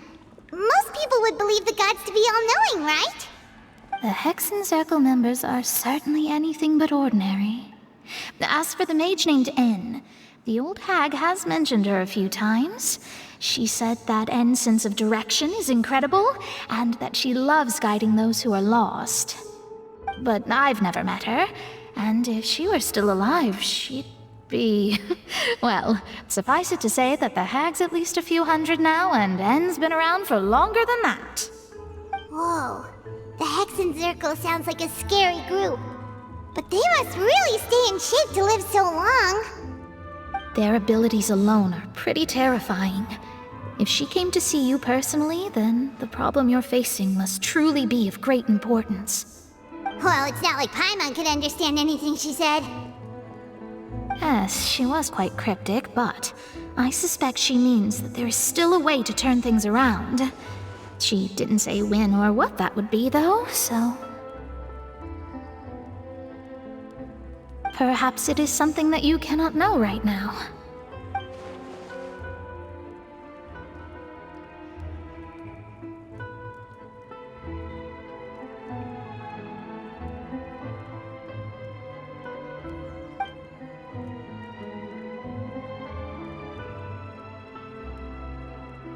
Traveler, Paimon, are you two all right? Oh, we're fine. We're just a little down right now. It kind of feels like the end is coming, you know? I see. I feel that same sense of desperation, too. I guess you could consider me someone who has often witnessed fate.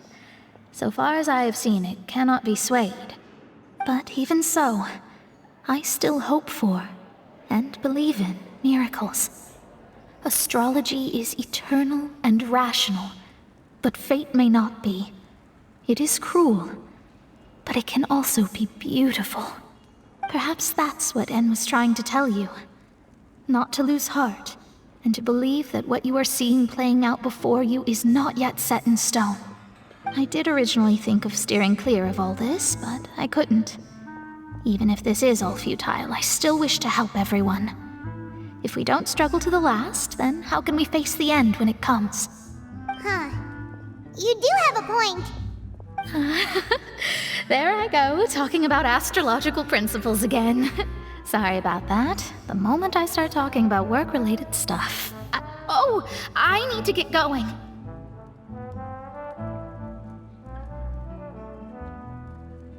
It was worth trying to comfort you, even if only a little. I believe that you'll help those who are struggling in the same way I did. I suppose that might be why we always seem to meet by coincidence. Paimon feels kinda moved by what Mona said. But also kinda sad, too. Hey, Traveler. Paimon suddenly feels like going outside for a walk. Let's go. Let's walk around the city, shall we? There's a few spots we always like to walk by.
Huh?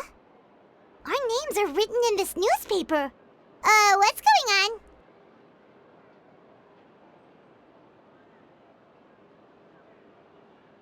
Let Paimon see!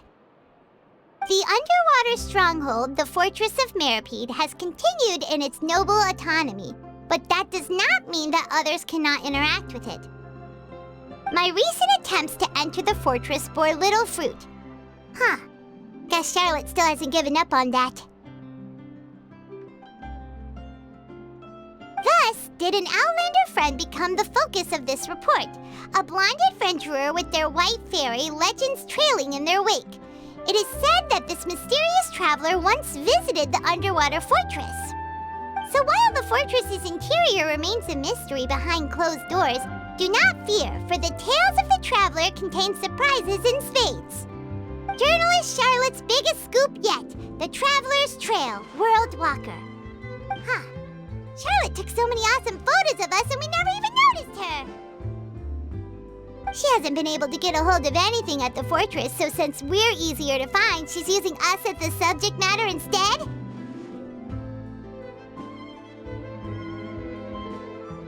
Ugh, seriously? Well, fine. Those headlines and photos do look cool, so Paimon will forgive her this time.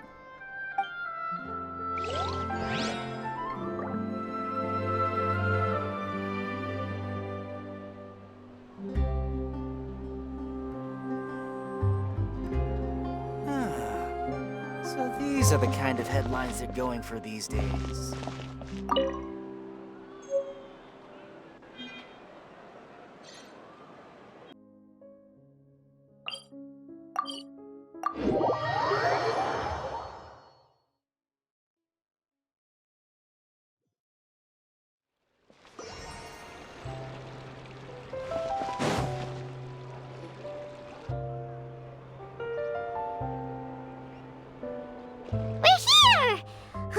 Paimon's hungry. Should we go in and get something to eat?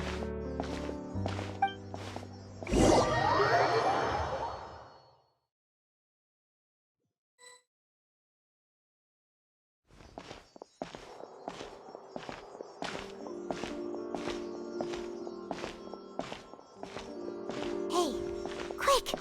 Look! That's the limited edition only 16 slices a day cake!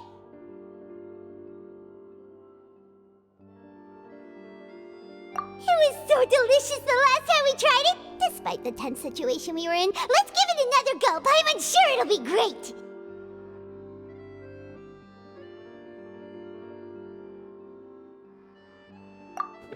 One slice of cake, please. Someone showed up after all! Oh, wait, you're the one from the Palais Mermonia. Oh, are you here to buy cake too? It seems Monsieur Neuvillette was right. You really can eat. Wait, did he really say something like that? That's right. Even he has his own preferences when it comes to food. As for me, I love the cake and coffee here. Do you come here often? Usually every day. Every day? It's part of my daily schedule, apart from work. I shall have my cake and coffee. Then what if someone told you one day that this place would be closing soon, and you wouldn't get to eat cake here anymore? What would you think? But why would it close? Well, Paimon doesn't know either, but maybe the waters will rise tomorrow. You know, like in the prophecy. Oh, the prophecy.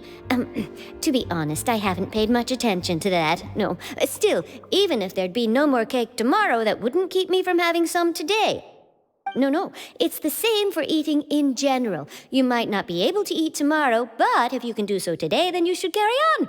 That's what people call living, you know. Huh. Don't be sad. Excuse me, could I have 2 more slices of cake to go? These 2 slices are for you. Sijuin said that this kind of expression you're making is what humans call being sad. Oh, you know Sijuin? I sure do. She was born before me, and she sometimes comes to the surface to teach us things about humans. She said that humans are creatures that are saddened easily, yes, and you can only lift their spirits by feeding them delicious food. So please try the cakes here. I've got something else to do, so I'll be going now. You two try to stay in a good mood after eating, all right? Bye.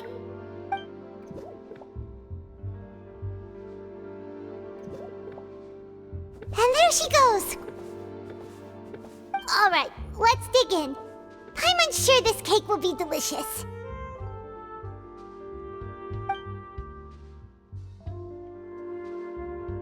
It's more delicious than last time, and the flavor gets even better with a sip of tea. It sure would be nice if we could come again tomorrow. Sure would be nice if we could always eat delicious food here.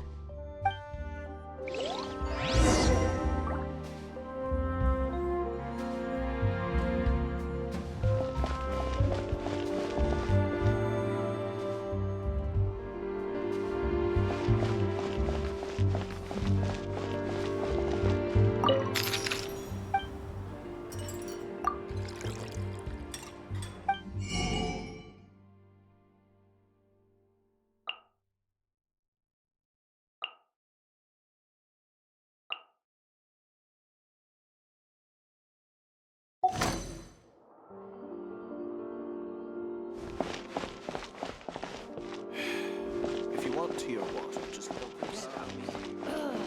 Art is the key.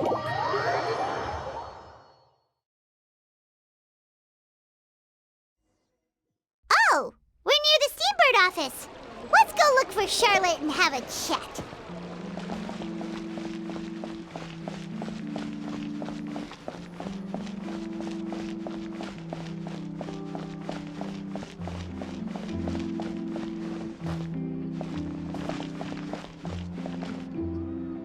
Wow!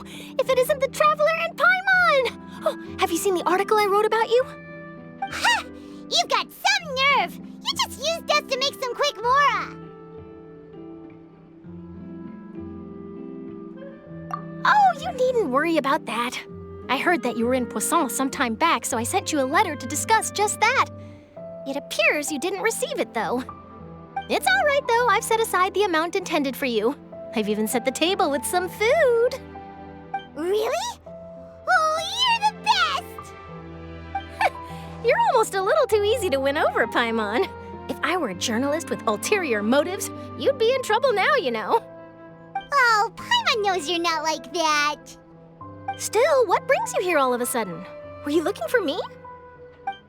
When Mona mentioned you, we thought of coming to see you at work. I see. It seems you've already bumped into Mona here in Fontaine. So she mentioned me? What did she say? She said that you're a real daredevil of a journalist. Nice. In which case, can this daredevil journalist dare to request an exclusive interview with the legendary Traveler and Paimon? Huh? So your article in the paper today doesn't count? Oh, of course it doesn't. That was more like live photography. What I'd like to do is dive deeper and ask you to talk about the things you've seen and experienced. Yeah, are we even qualified enough? Why not? If I say you're worth an interview, then you're worth it. But not right now, of course. I'll need a few days to prepare. Oh, in that case, we'll just chat when you have the time then? Oh, so that's a yes? Ooh, splendid! I'll tell the editor-in-chief immediately. I'll have to apply for lighting, a venue, some props, and... Whew, so much to get done now. Talk to you later. Wait, Charlotte, Paimon's still got a question for you. And what's that?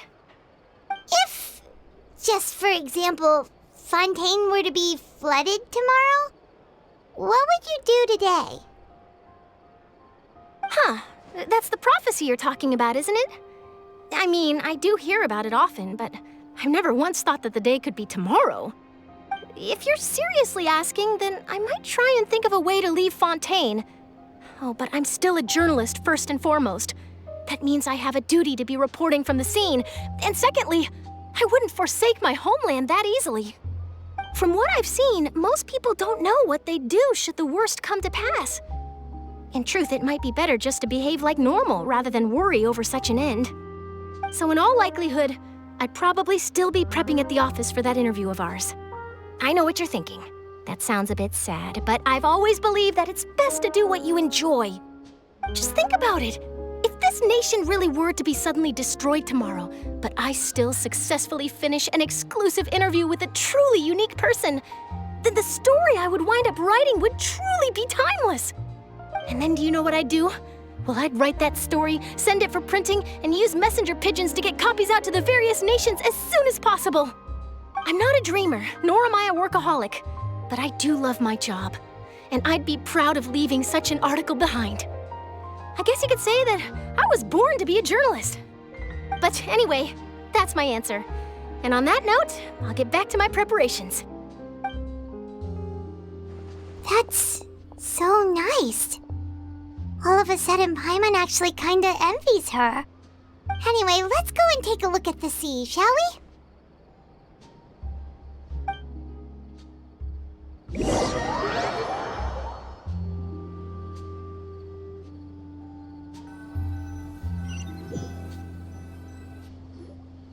The sea breeze and scenery can be a pretty soothing combo, huh? Paimon's been thinking.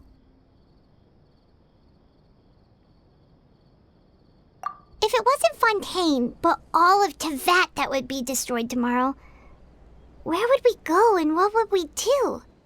No, Paimon should ask, if you could choose, what would you like to do?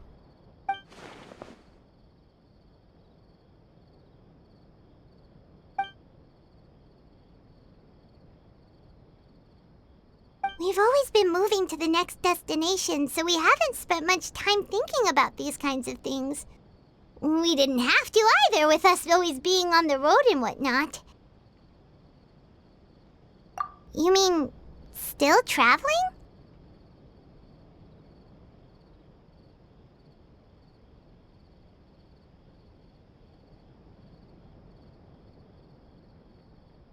Huh. Wait, isn't that what we've always been doing?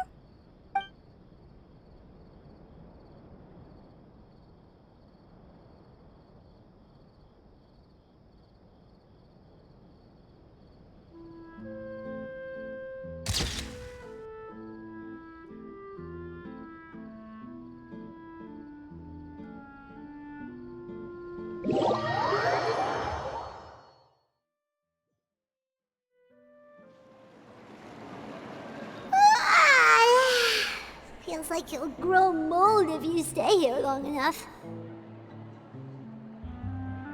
But it's still better than the Fortress of Mirapede, that's for sure. It's not only damp there, but salty too. Ah, so the two of you are still here. Wonderful. Oh, you're from the Palais Mermonia, aren't you? Yes, I'm Isadora. Monsieur Nervillat sent me to look for you two before. I heard that afterward you went to the Fortress of Meropide. Not at all. I'm well aware that you're friends of his. Actually, I'm here to pass along a message from him. Yes, inside the Opera House. The Maréchaussée Phantom has declared the incident a small-scale riot. A riot? Well, that said, I don't personally think it was that serious. Lady Farina was watching a performance at the Opera House, and while she was resting during an intermission, some other audience members suddenly started harassing her, loudly accusing her of doing nothing about the prophecy crisis. And before she could respond, others started to join in. The crowd continued to grow, and protests against the Hydro Archon started to break out. So people have started to put the blame on Farina. Guess they finally found an outlet for the pressure they've been under due to the prophecy. I agree. People will naturally rely on gods, as is customary. But the moment people feel threatened, gods are also the first to be blamed. So what happened after that? Is Farina okay? Seeing that the situation was spiraling out of control and that further argument was pointless, she claimed that she'd gotten tired of this and left in a hurry. The Marechaussee Phantom had their hands full maintaining order and did not catch where Lady Farina had gone. Only when things had stabilized did we realize that she had gone missing. So, you mean she's still missing? That's right. The Marechaussee has dispatched many people to search for her, but we don't have any leads yet. That said, I don't think there's much to worry about. She is a god after all. Even if she were to fall into the hands of rioters, what could ordinary people do to her?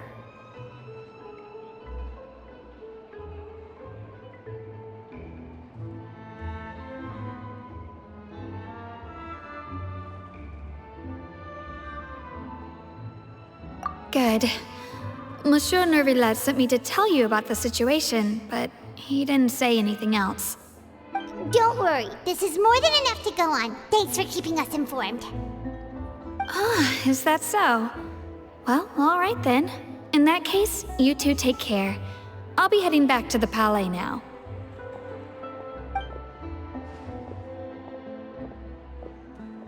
Well, sounds like we should hurry over to Poisson then.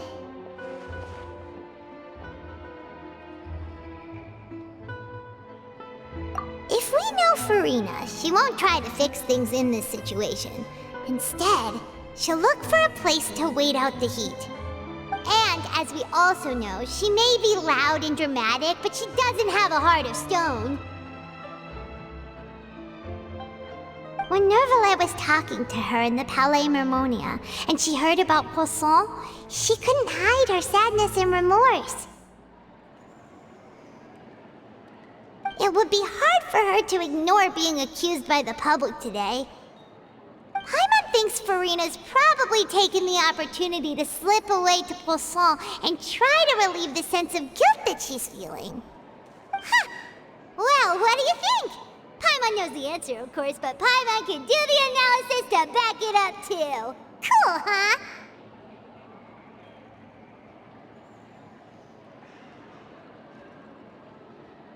In that case, there's not a moment to lose! Poisson, here we come!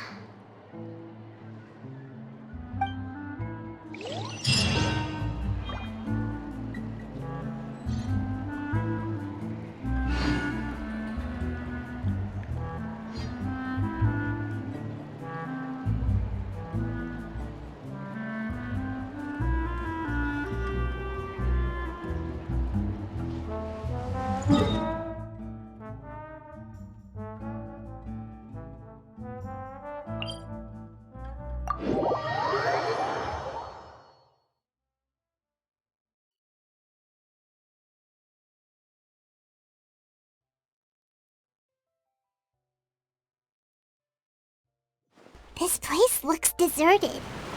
Guess all the survivors must have evacuated already. All that's left here are signs of devastation. Could Farina really be here? Let's try to find her as soon as possible.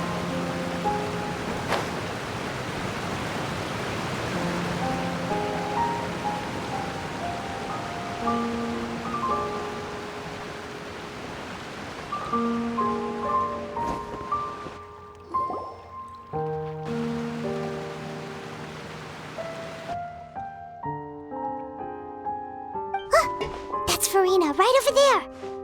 She really is here all on her own.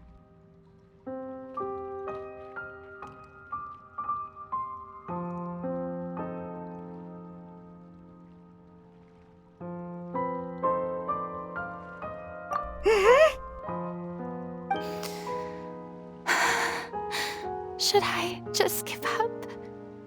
This is all meaningless. What was meant to happen did happen after all. Everyone's dead. I'm sorry. I am so sorry. Give up, Farina. There's no point in holding out. I'm sorry. even do other than to repeat meaningless apologies over and over?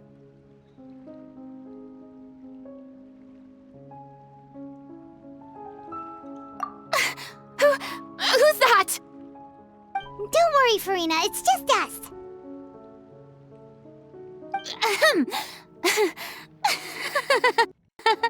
So it is you, blonde traveler from another land. Why, I almost thought you were someone from that mob of my ignorant subjects, come to kneel and beg for my forgiveness.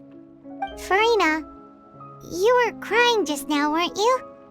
The tear stains on your face are obvious. What do you mean, tear stains? Oh, I remember. The show at the Opera House earlier this morning was so moving. I'm still trying to process it. Who did that uncivilized rabble think they were, disturbing my enjoyment of the arts? They even dare to tout their Archon. I must teach them a lesson. I can just imagine their twisted and frustrated faces once they realize that I'm nowhere to be found. Oh, and I'm sure Nouvellette and those people from the Maréchaussée Phantom are freaking out right next to them, too.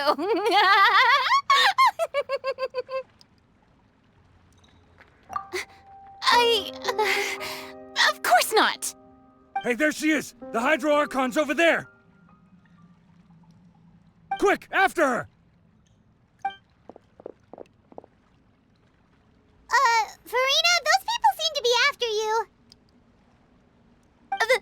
They are? They're just some rabid fans who want to cut the line because they haven't been able to meet me in person, aren't they? That's against the rules. I can't let them get their way. Farina just ran off! Quick, we have to catch up with her!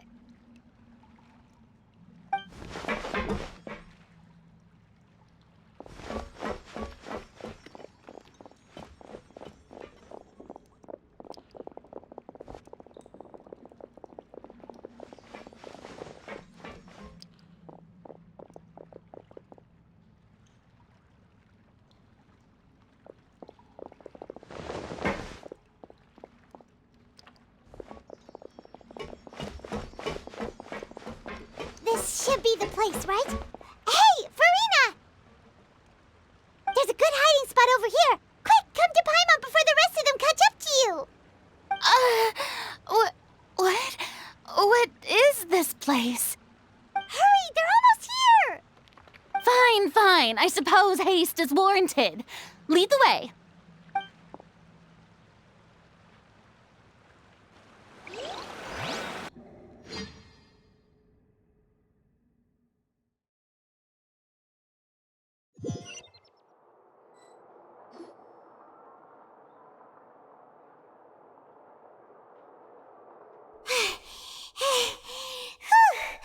Paimon's exhausted.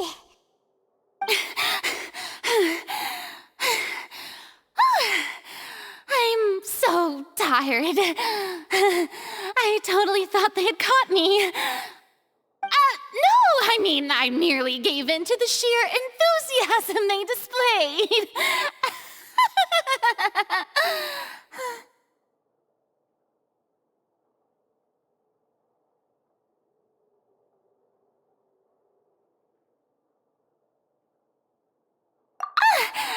You were right.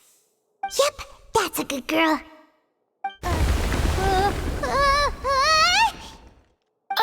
What's happening? The ground's shaking. Is it an earthquake?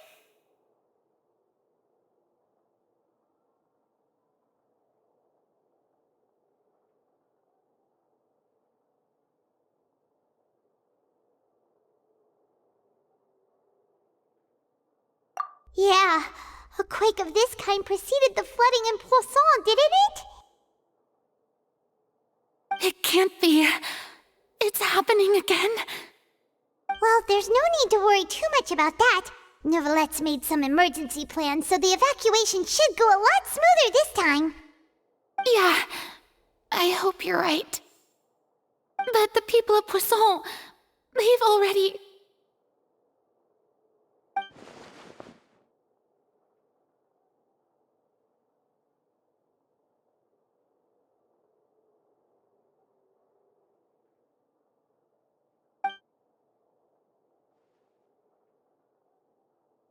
It's true. I've been investigating the prophecy for hundreds of years. I once had informants all over Tevat, searching for clues and feeding information back to me. I've tried all kinds of ways, too, to hold back the sea. Anything to keep the coastline from advancing. But all my efforts proved to be futile in the end. Really, the truth has been clear to me for a very long time. We cannot make an enemy of the divine. No matter what we do, the will of the heavenly principles will have its way, and the prophecy shall be fulfilled.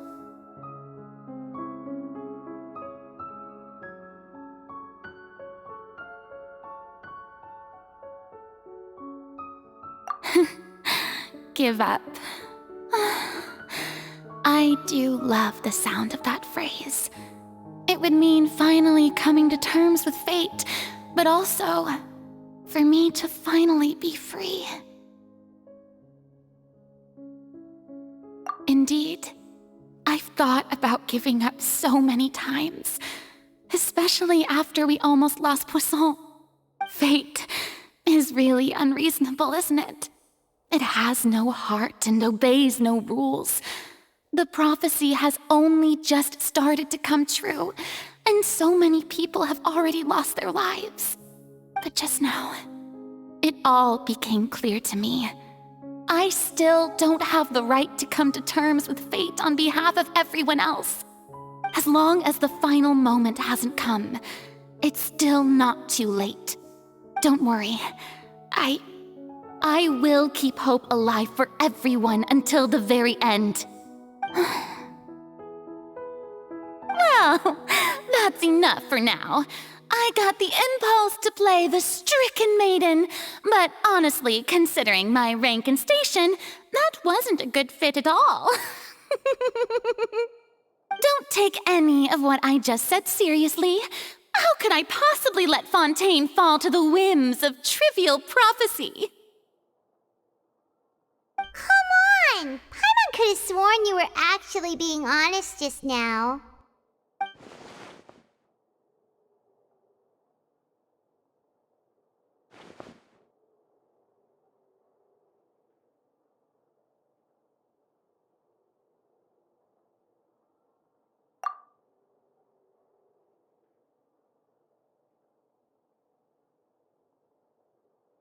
Share my burden.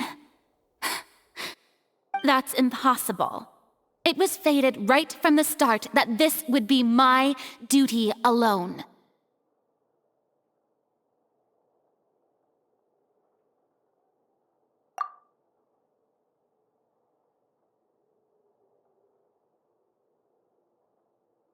A witness. Yes, I've heard that you came to Tevat from beyond the stars, yes. In other words, you never belonged here. And if Tevat is, in its entirety, a show on a stage, then you're just a spectator. If that's the case...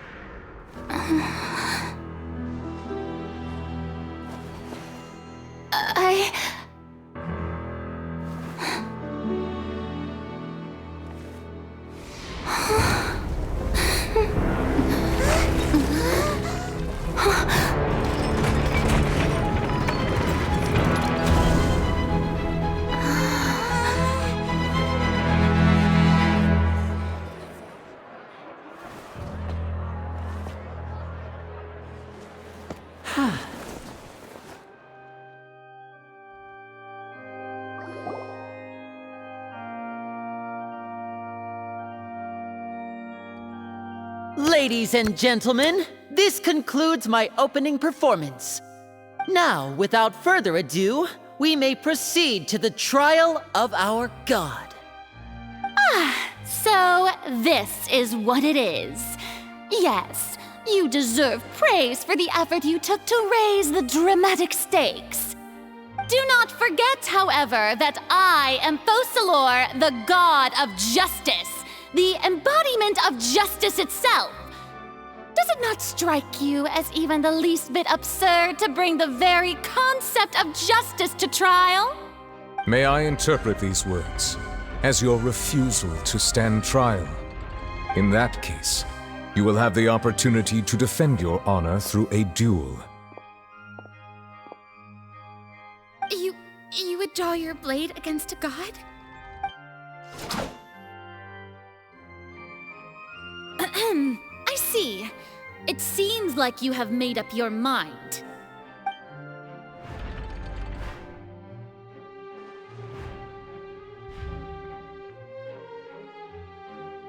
Paimon can't believe it. She just surrendered. What the heck is going on? Did I just see an Archon surrender to a human? Wow, how utterly humiliating. Lady Farina, what is the meaning of this? It would seem that there has been a misunderstanding. To be clear, the raising of both hands is not always an indication of surrender. Looking for excuses again, huh? I raised my hands just now to indicate my acceptance of the trial. No duel shall be necessary. I will admit that I've been running away for a long time. I'm sorry, everyone. I was unable to protect the people of Poisson. It is my duty to stand trial for my crimes. You are not the only ones to be disappointed in me. I, too, am exceedingly disappointed in myself. But now, it is time for the Hydro Archon to show you her courage and resolve. I, Farina, will use this trial to show the world the true meaning of justice!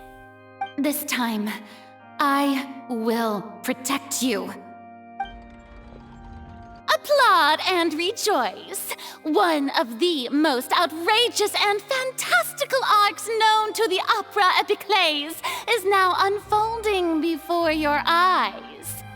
Mark my words, this shall be one of the most exhilarating and brilliant shows ever to grace the stage of Fontaine!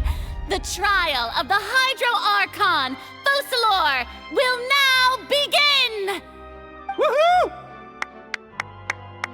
Oh, now we're making history! Why does it feel like Farina just took over the whole thing? Like, come on! Didn't she just get forced to stand trial for her crimes? Also, even though she's still acting super dramatic, she is taking this seriously this time, right? All right, then. Who will be my opponent in this trial? The court asks the prosecutor to please take the stand.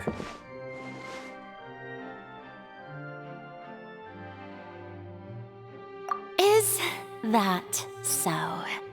Very well. Then please speak, witness of Tivat, my accuser and fated opponent.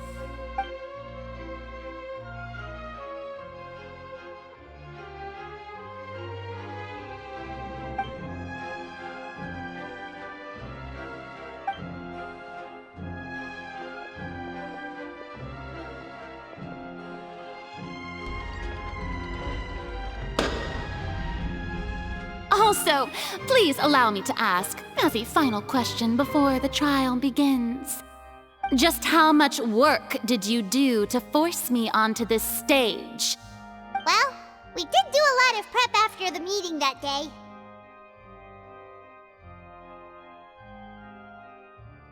I can go over the tasks assigned to the Spina di Rosula, since they were rather straightforward and easy. Navia, the president of the Spina di Rosula. Most of the people who participated in the disturbance this morning were my subordinates. They changed into plain clothes and came to the opera house as regular audience members. waiting for the perfect opportunity to incite insurrection against you. The people's resentment against their Archon has been building as more and more of the prophecy is fulfilled. A spark was all we needed to turn smoldering anger into a flame. Moreover, according to our understanding and analysis of you, when something like that occurred, you would likely flee the scene and head to Poisson by yourself. So, we arranged for a second group to lie in wait there. So, you mean the ones who scoured the settlement for me were also from the Spina? And their goal was to force you to step into the giant magic box so you may personally participate in the greatest magic performance in all of Fontanian history. That's right. That house was a magic box, rather than someone's residence. As the super ultimate version of the setup that I used when I first performed at the Opera Epiclese, the volume of the box was increased by a whole order of magnitude, and the distance it traversed was the entire gap between Poisson and Areneas. Its cargo, of course, was an Archon instead of a human. My thanks, Farina. Without your help, we could never have pulled off such an extraordinary performance. You're welcome? Of course, this performance was only made possible with Father's support. The House of the Hearth spent a massive amount of labor in Mora to pull this off. We had to select a location, construct the giant magic box, dig a tunnel, and open up a path through the water. It was a lot of work for all of us. So, in other words, the earthquake that we felt within the giant magic box was just a normal tremor from the transportation of the whole house? That's right. It wasn't a sign of another disaster to come.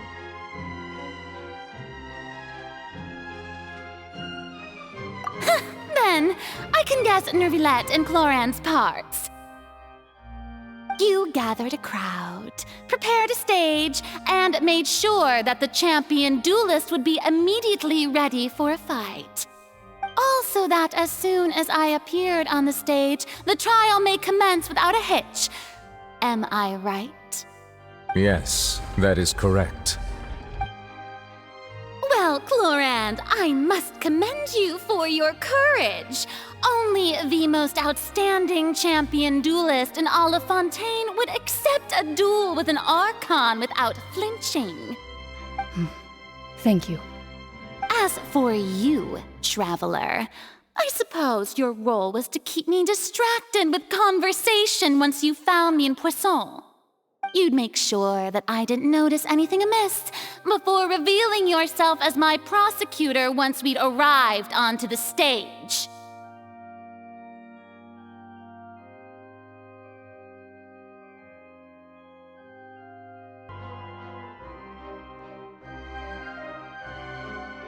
Oh?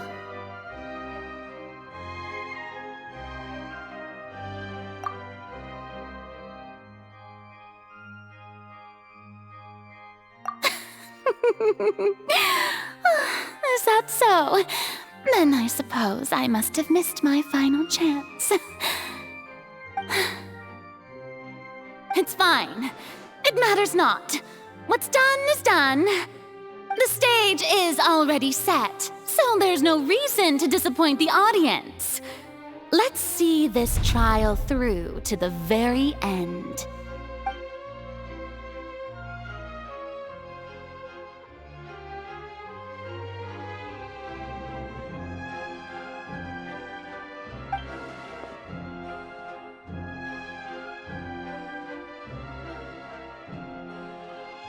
Madam Prosecutor, please allow me to pass this along. This is a document that Miss Charlotte applied for and received permission to share with you during the trial. According to her, it should speed up the proceedings. Huh? Charlotte wanted to give us something? Oh, so she's here too! Hey, Charlotte!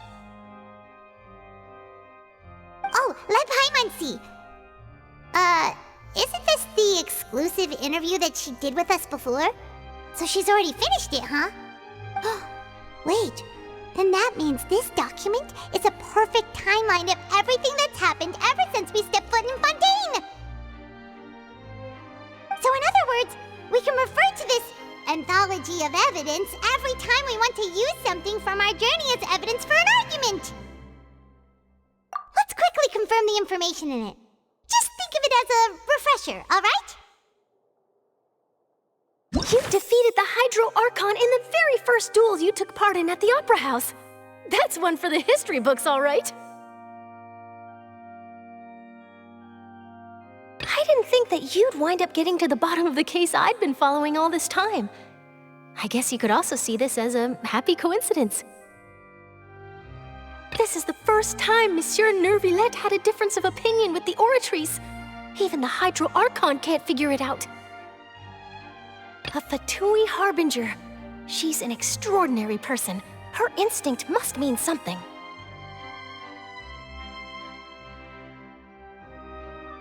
The fortress of Meripede was almost destroyed in a single day. That I didn't witness that scene personally will always be a source of professional regret, I think.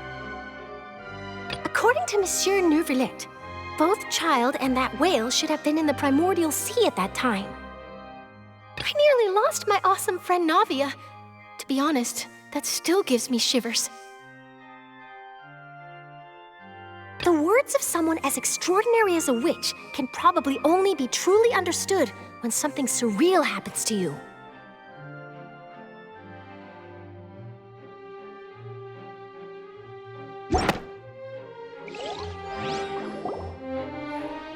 The prosecution and the defense are both in position. The trial shall now begin. Oh, come on, Neuvillette. There's no need to repeat all the unimportant legalese. Just fast forward to the part where the prosecution lays out my offenses. As the defendant and the lead actress of this performance, I still haven't even been informed of my supposed guilt in all of this. Of course, it is only natural for humans to struggle to understand the actions of a god. However, you will need more than that to convict me of a crime. That's true, but my charge here is unrelated to your conduct as an Archon. Instead, I would like to charge you as a fraud who's never been the Archon in the first place. Wait, what was that? Lady Farina's a fraud? Hey, I came here thinking that we were going to try the Hydro Archon for forsaking her duty, but did I hear that right? She's not our Archon at all? Charge accepted. Lady Farina, do you plead guilty to the charge?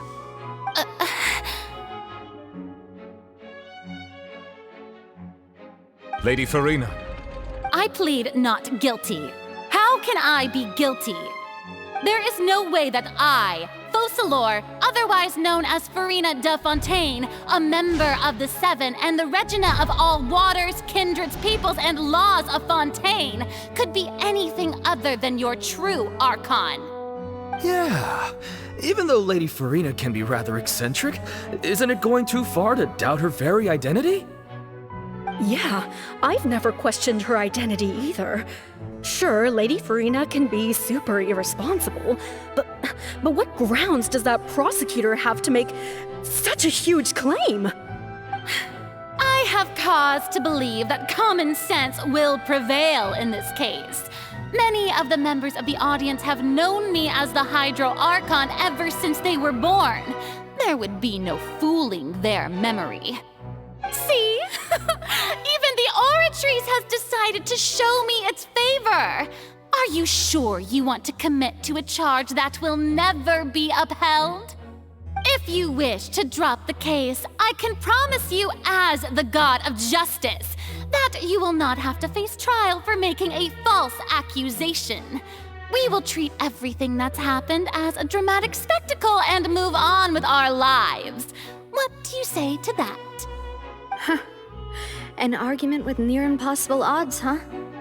We have to not only refute Farina's claims, but also overturn the long-held beliefs of the people.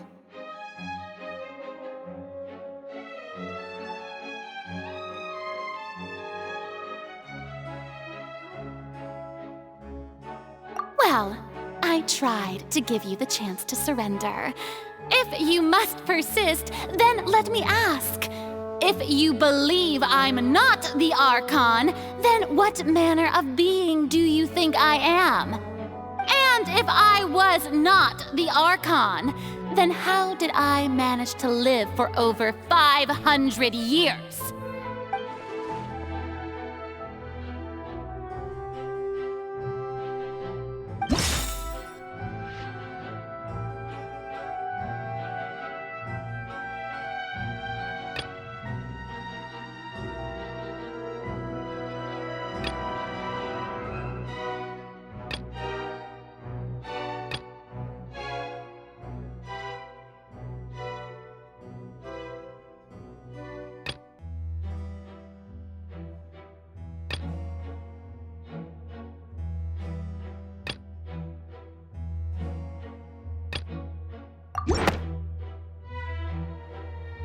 That doesn't sound right. Paimon doesn't think this clue can be used as compelling evidence to build our case.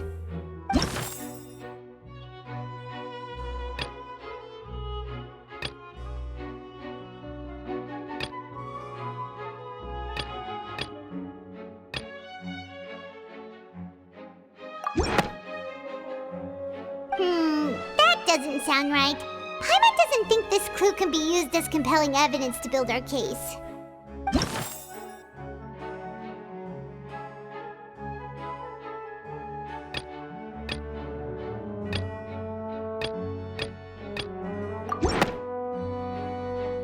First of all, you may be a member of another long-lived race, which would allow you to naturally possess an extended lifespan. And second of all, even if that wasn't the case, there could be other ways to extend your life.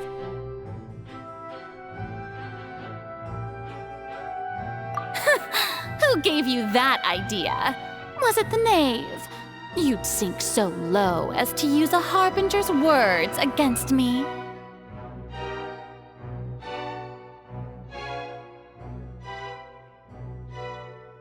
A curse? I once thought it possible that the aura of an Archon might naturally resemble a type of curse. But in light of this claim, perhaps what I sensed was not your divinity, but a curse after all. Neuvillette sensed it too, huh?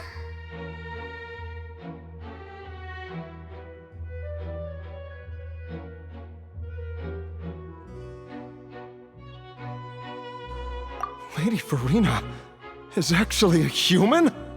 Well, it is true that it's extremely difficult to tell humans and gods apart just by looking at them. It's not impossible.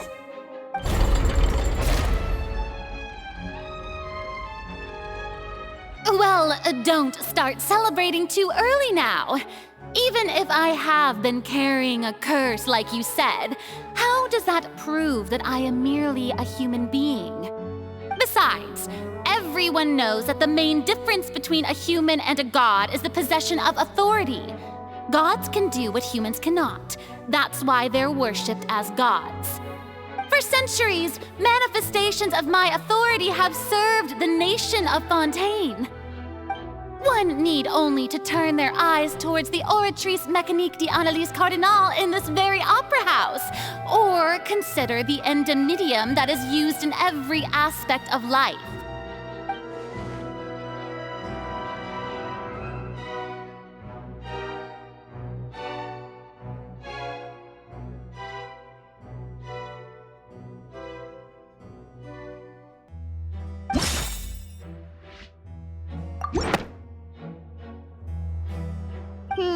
That doesn't sound right.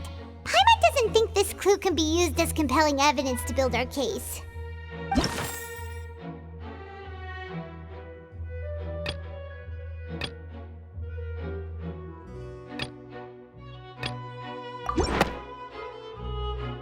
You tried to reference the Oratrice. But weren't you as confused as all the rest of us when the Oratrice declared Child to be guilty without any proof? Otherwise, you should have come up with a good explanation for that by now. Didn't I make myself clear at the time? The decisions of the gods are naturally difficult for humans to comprehend. There is no need to provide an explanation. Lady Farina, I believe a reminder of your current circumstances is in order. While the court is in session, the principles of justice and the law must come before all else. While you are an Archon, you are also first and foremost the defendant in this trial. You will prove yourself unable to defend against the prosecution's charges if you continue to withhold vital information against the rules of the court. I never thought you'd use that kind of rhetoric against me. That was no trick of rhetoric, Lady Farina. I've merely reiterated the rules of the court. Rules that all should respect and follow. So, you neither knew why Child was declared guilty, nor did you understand the structure and operations of the Oratrice. Instead of having been created by you, the manifestations of authority you mentioned have been made by the real Hydro Archon, haven't they? The real Hydro Archon? Well, now you're really losing me. It is true that I did not know why the Oratrice gave out a guilty verdict that day. But the Oratrice handed out that verdict unilaterally, and it has been operating independently ever since it was first created. You can't argue that just because a divine creation is flawed, that the god behind it must also be no god at all. She's still throwing out all kinds of excuses. Seems like she's confident that we won't be able to produce proof that she has no power over the Oratrice.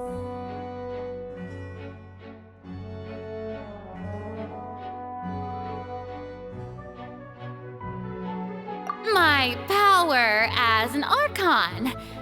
There are many ordinary citizens in the audience. How can I just carelessly demonstrate the formidable power of an Archon? If that poses a concern, I'm prepared to extend my protection to the audience. You don't need to go that far.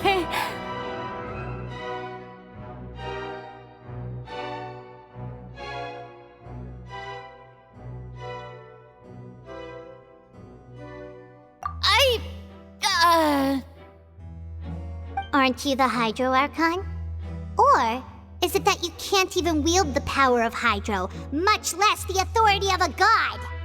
Indemnitium! Yes! It's all because of Indemnitium!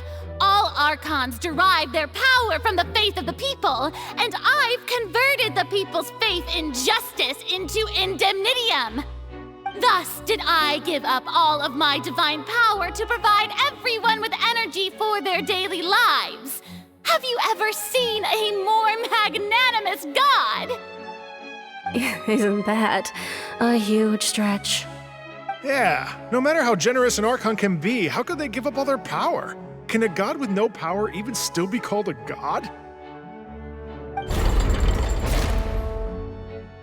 It seems like nobody's buying Farina's excuse. Hey, come now, everyone! Please don't stare at me as if I was a liar! I'm still the same Farina you knew, right? The one that you loved! Shouldn't you want to believe in me? Please? You've got to believe me! If what the prosecutor said is true, she really has committed a grave offense. Did she deceive all of us? And all of our parents and grandparents too? And then all of our ancestors? Ever since they were born? Enough! That's enough! Tell me then, if I'm not the real Hydro Archon, then who is?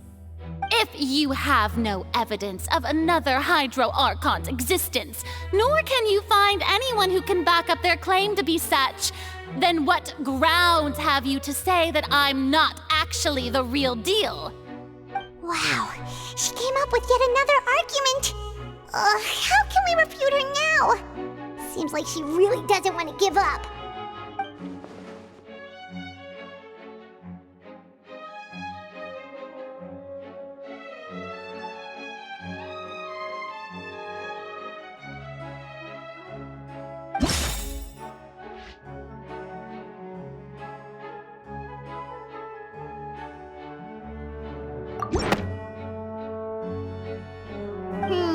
That doesn't sound right.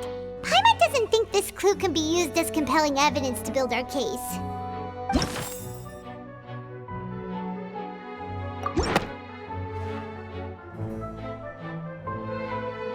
has been established that all Fontanians can dissolve in water from the primordial sea. And that means... Since you insist on claiming to be a god and not a human, then there's a method that you can use right here and now to eliminate all suspicions of you being the latter. Miss Navia, please apply to serve as a temporary attorney for the prosecution before addressing the court. Though you act in partnership with the prosecutor, you must still adhere to proper procedure. Super sorry, Monsieur Chief Justice. I swear this really will be the last time that I'll speak out of turn. Now, I've brought some seawater from Poisson. As everyone knows, a massive flood struck the area not long ago, taking many lives, including those of some of my closest friends. So, Miss Farina, would you dare to touch some of this seawater? If we are to believe that you are indeed the real Hydro Archon, touching this seawater would have no effect on you. All it should do is strengthen your case. But if you don't dare to touch it, then we would have basically proved the reverse. Oh, and I must remind you that after the disaster at Poisson, nobody wants to see any more people dissolve. I do hope you'll act prudently and choose the simpler path of admitting guilt. Navia from the Spina di Rasula. The Spina has governed Poisson for many years. I guess her suggestion is valid. If Lady Farina is indeed just a human, she's probably Fontanian like all the rest of us. Would she really dare to try?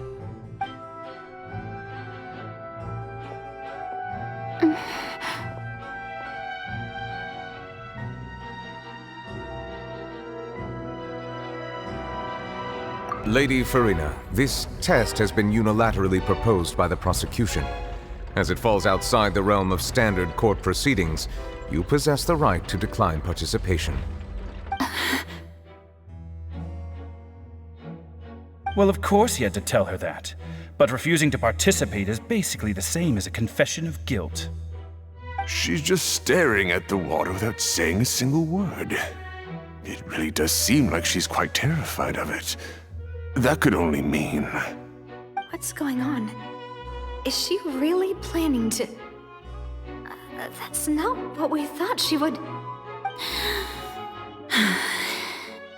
Due to the inherent risk of the test, Lady Farina, you may...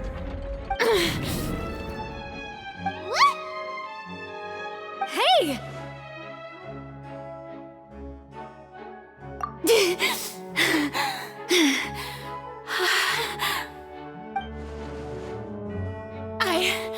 I'm fine! Look at me, everyone! My hand is still here! I haven't been dissolved! Will you believe me now? I really am your Archon! I'm nothing like a normal human who would fall apart as soon as they touch this water! Really, was this not the most obvious thing in the world? Miss Siegewin? If you're present, Miss Siegewin, please come forward and attend to the defendant. Siegewin?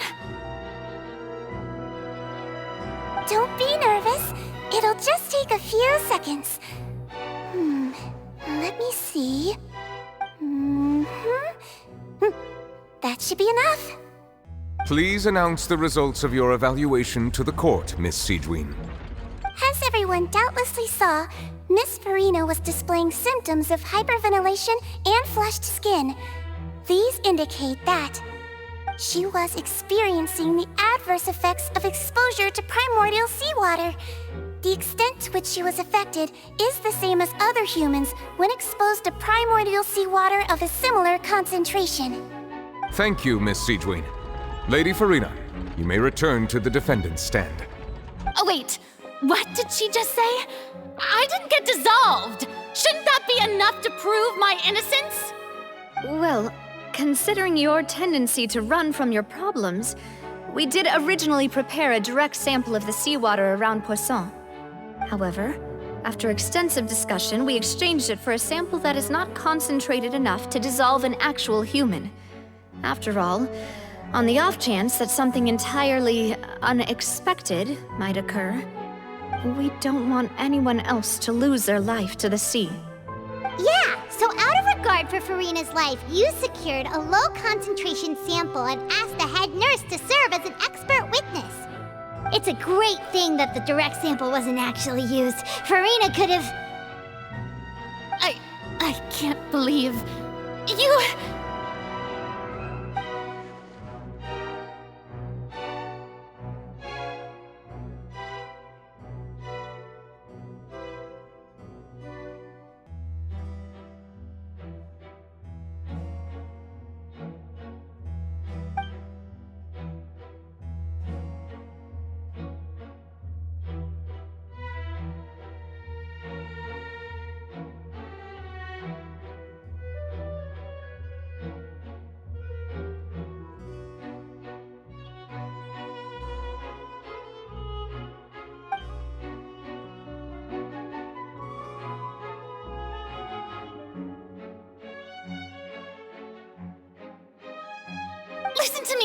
Listen to me, everyone! Please don't give me such cold and disdainful looks!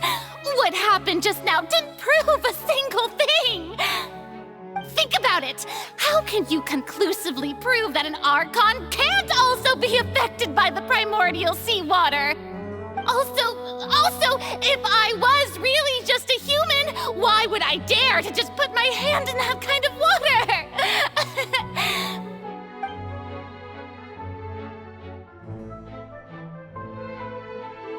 Please, everyone, anyone, just listen to me! I swear, I really am your Archon!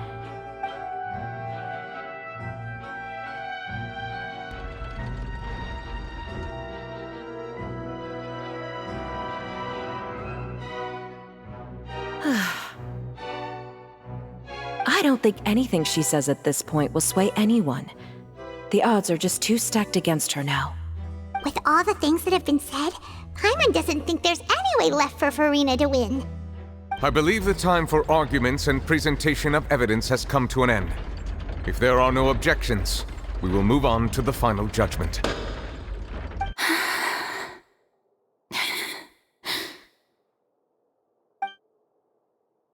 I don't think anything she says at this point will sway anyone. She's too stacked against her now.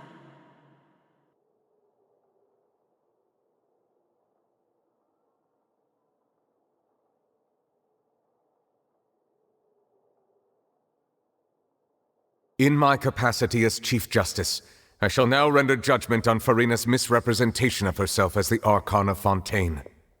As a human who knowingly deceived her fellow citizens, Farina is... guilty.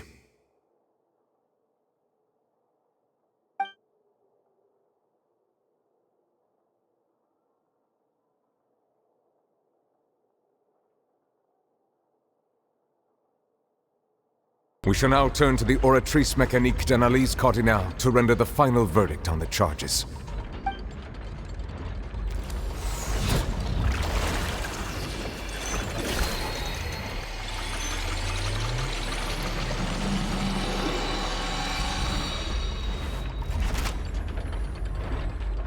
According to the judgment of the Oratrice Mécanique d'Analyse Cardinale, Farina is... Well, what's wrong? What's the Oratrice's verdict? No, the Oratrice also displays a guilty verdict. Isn't that correct then? However, the exact wording of the verdict is thus: the Hydro Archon, guilty, to be punished via the death sentence. The death sentence? That's actually one of the available sentences? I've always thought that it was just a myth. The one and only time the death sentence has been handed out at the court, and it's been given to the very person we've worshipped as the god of justice? What an unexpected twist. Farina's been sentenced to death by the Oratrice? We just wanted to use the trial to show her the seriousness of things so she'd tell us the truth. How did things escalate this quickly? This outcome is indeed quite strange. According to Fontaine's current definitions of justice, as well as its recommendations for criminal sentences. Is this sentence really appropriate for the crimes that have been committed? Yeah! Even Fauché wasn't sentenced to death by the Oratrice. You know, the real evil mastermind behind the serial disappearances case. Indeed. Not only is Farina's sentence overly excessive, the very point of our trial today was also to prove that Farina has never been the Hydro Archon in the first place. But now, the Oratrice seems to have deliberately invoked the title of the Hydro Archon. What does this mean?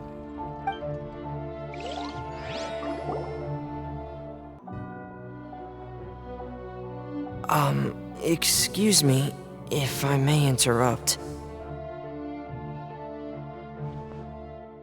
Is the trial still going? Fremine! You finally made it. I assume this means you've completed your mission? Mm-hmm. Any mission Father assigns to me will always be top priority.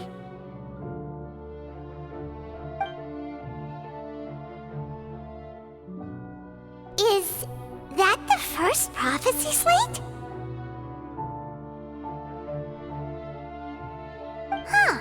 So the knave privately arranged for Fremine to try and find the missing slate. I looked everywhere and finally found it at the bottom of the sea. It took me a long time to get around some dangerous stretches of water. But has the trial already concluded? Then doesn't that mean I've come too late? Oh. Thank you for your hard work, Mr. Fremine. Please allow me to review the record left on the slate.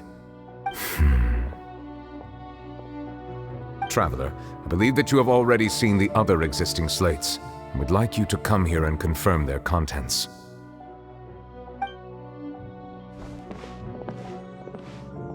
Huh? So what do you see? What is it?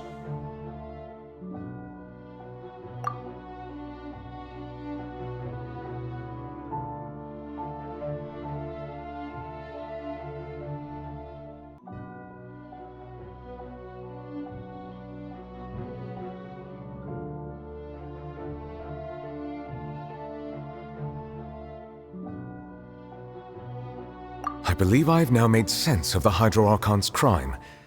It has to do with Fontaine's lost history. Huh? Isn't the Hydro Archon just guilty of deceiving her people? Oh, wait, no, that's Farina, and we've already proven that she's not the Hydro Archon.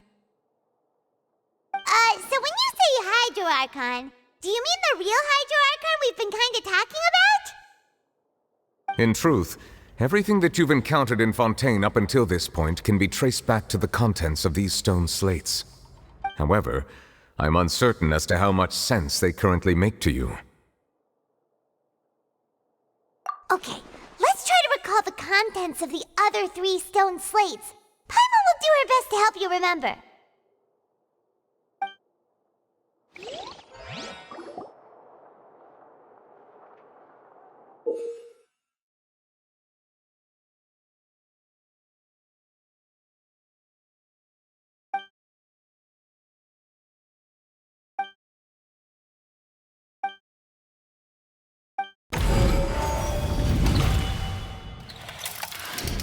The first stone slate describes what you just said. It seems to show the previous Hydro Archon using her divine power, and then the Oceanids turn into humans.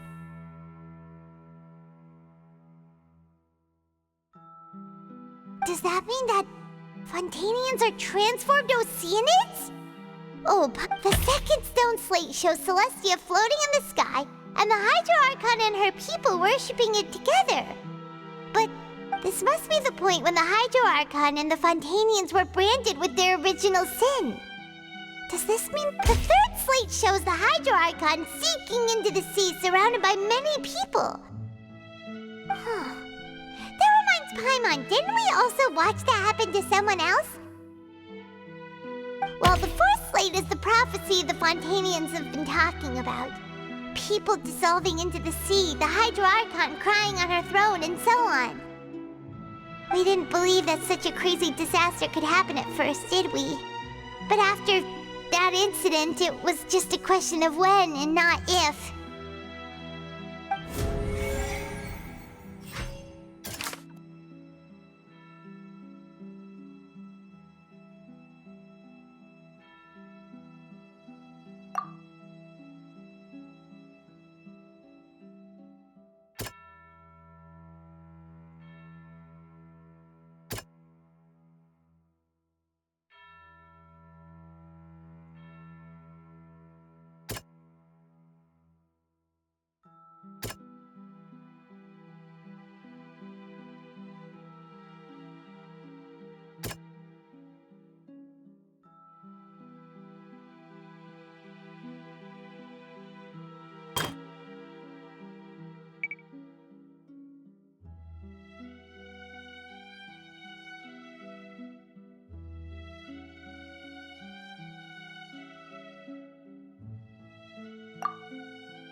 We know from the case of the serial disappearances of young women that Fontanians can be dissolved in primordial seawater. And the first stone slate tells us that long ago the Hydro Archon used her power to turn Oceanids into humans. This might be the reason that Fontanians can dissolve.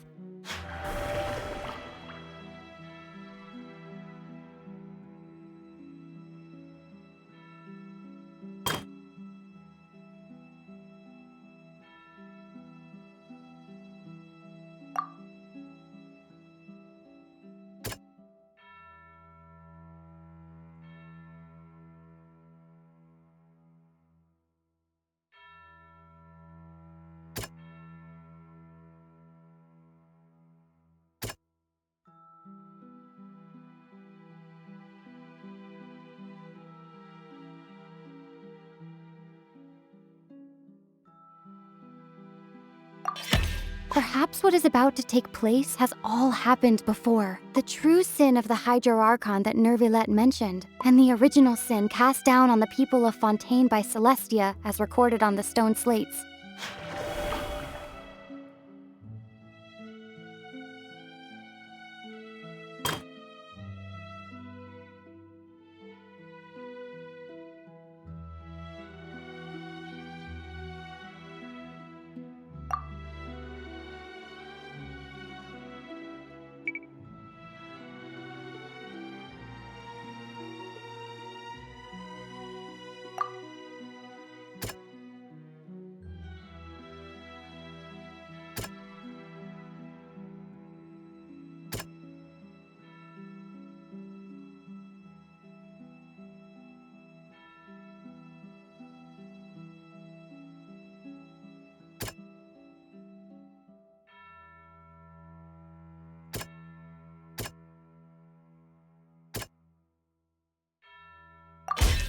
It's not as simple as falling into the sea. When Navia fell into the sea, her consciousness was subjected to judgment. The stone slates show the people gathered around the Hydro Archon in the sea. Could that be a...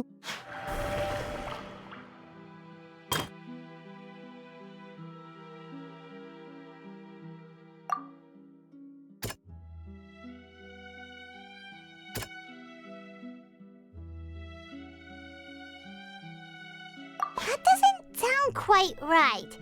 Let's think about this some more. The prophecy from the stone slates found its way into society, but not many people believed it at first. The fortress of Meropide was nearly flooded with primordial seawater, which we know can cause Fontanians to dissolve. It seems increasingly likely that the prophecy may come true. If we hadn't dealt with it in time, things could have gone very badly. They'll dissolve into the primordial sea but won't cease to exist. Their essence will flow in the seawater, converge, and take the form of an Oceanid. The Hydro Archon was sentenced to death in court, shocking everyone present. Perhaps this means that her sin was actually Fontaine's original sin.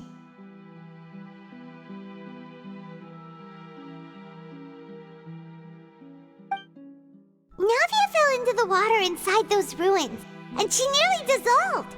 She was surrounded by the people of Poisson in a court within her consciousness, and was forced to take part in a trial meant to make her stay.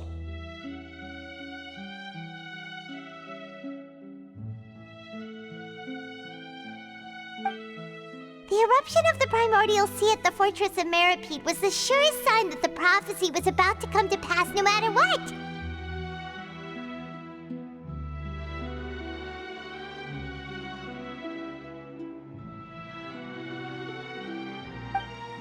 The stone slate's content can all be verified by recent events. If we combine what we know together, loads of truths should come to light.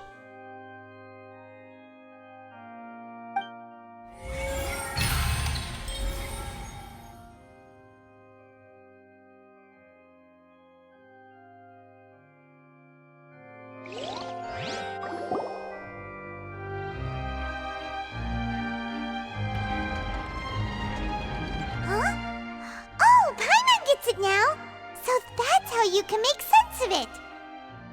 But then it feels like we're going to have to share some truly shocking revelations. Let's hear them.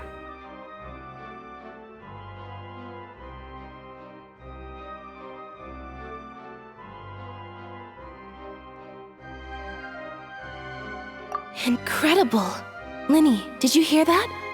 We're not real humans.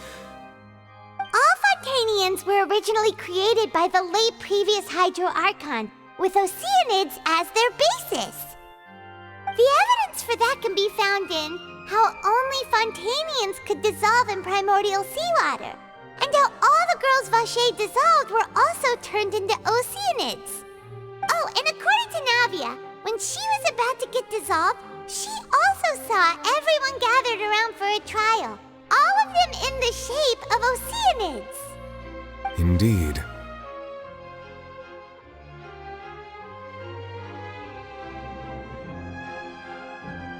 Yeah, and it follows from the content of the first slate that she probably angered Celestia by creating humans without prior permission. That could also explain why the Oratrice judged the Hydro Archon to be guilty. It's to account for that ancient sin. The Hydro Archon's true sin was creating us? And yet, after many hundreds of years, the Hydro Archon's creations have turned around to try to judge the Archon within the Opera Epiclese. Yeah, isn't the image here just like when Navia fell into the sea? So wouldn't it be trying to show the image of the Hydro Archon also falling into the sea once the prophecy has been fulfilled in the fourth slate? In the end, the people will all be dissolved into the waters, and only the Hydro Archon will remain weeping on her throne. Only then will the sins of the people of Fontaine be washed away. Did Paimon get all that right? You've made some keen deductions. I must say, given how much you still don't know, it is impressive that you've already managed to connect so many pieces of the truth. However, while you were able to decode all the information on the slates, they've also been etched with an additional layer of hidden information using a different power source. When we were at the ruins, I tried to decipher the hidden information recorded in the slates. But since we only had 3 slates at the time, I was unable to come to a full conclusion. Now that the slate collection is complete, I shall make another attempt to decipher the narrative recorded within. If everything goes well, we should finally be informed of the unadulterated truth.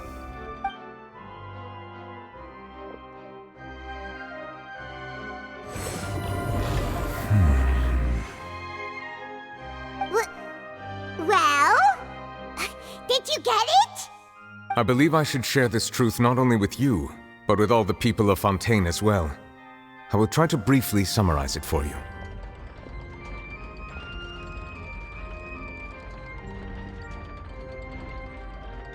Your hypotheses regarding the origin of Fontanians and the sin of the Hydro Archon were both correct. In the Fontaine of old, the previous Hydro Archon sensed the yearning of her Oceanid familiars for life on land.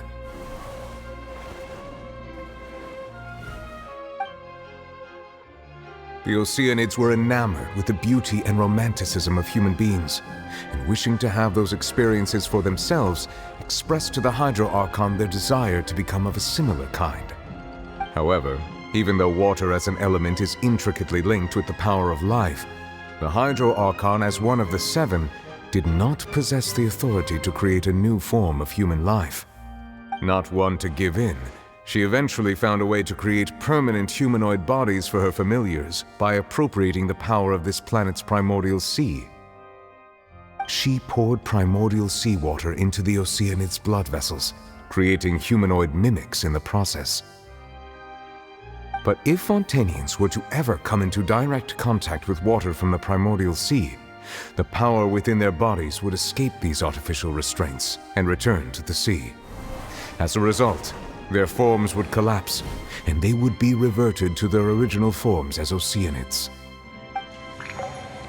Of course, the Hydro Archon never received permission from the heavenly principles to create a new human race.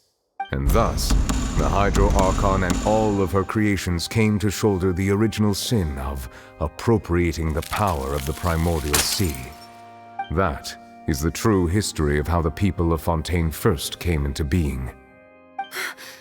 So we were all Oceanids before we turned into human beings? That's way too much information for me. I think I'm just going to pretend that I never heard a single thing. Wait, but if that's the truth, we can't let the Hydro Archon be sentenced to death. After all, her only sin was creating us. This really might be too much information for your regular Fontanian, but it does answer a lot of our questions. Alas, your hypothesis regarding the third and fourth stone slates was inaccurate. The slates' respective positions are, in fact, correct.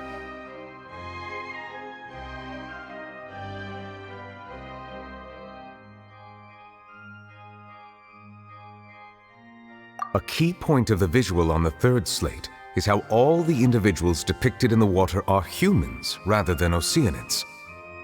They have not been dissolved, which implies that the water depicted in this slate is not water from the primordial sea.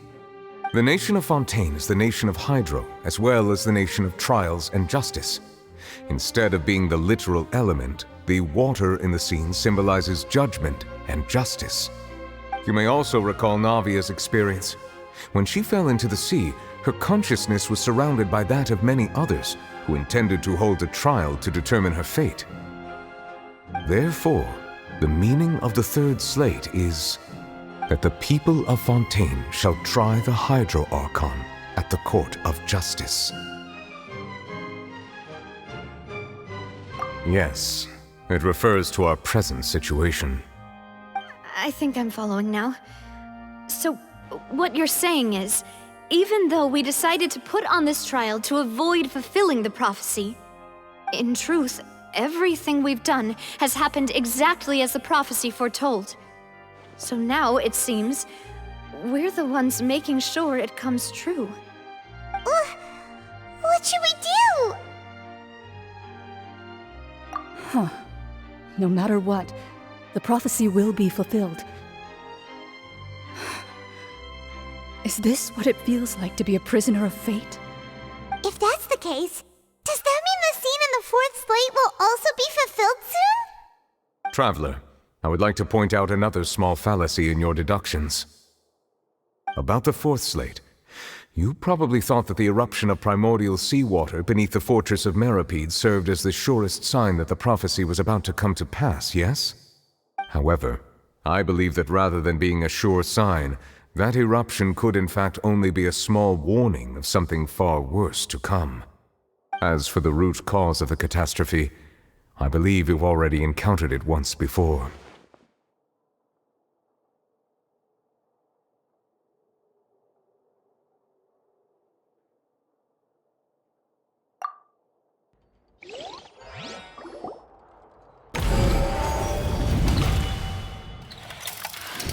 This eruption was just a small warning of the things to come.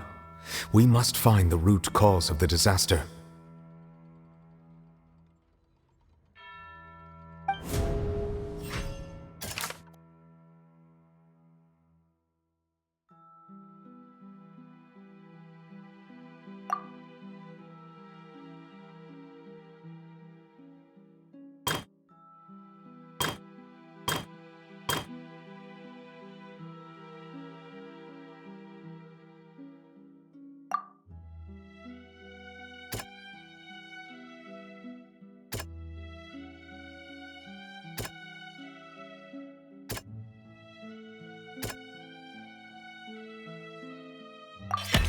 It was both dream and reality. If we're talking about a true culprit, that could only be that thing inside the primordial sea, right?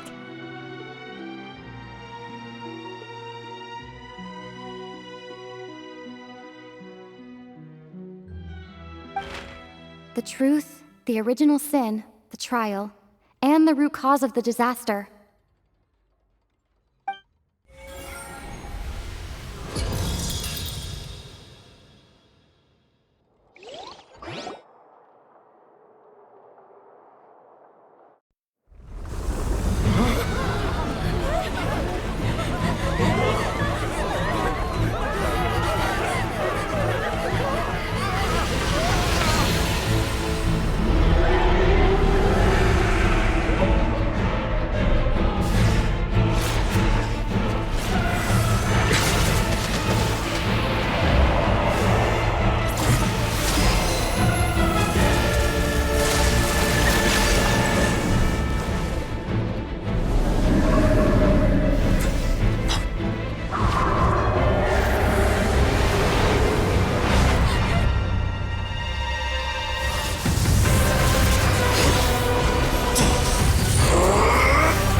That was way too close! How did that thing just burst into the Opera House? Wait, was that the huge whale you saw in your dream?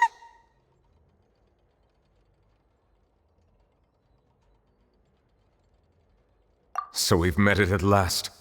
I understand very well why it has chosen to make an appearance here. That whale does not belong to Tevat. It is a monster that has traversed the stars, weeping all the while.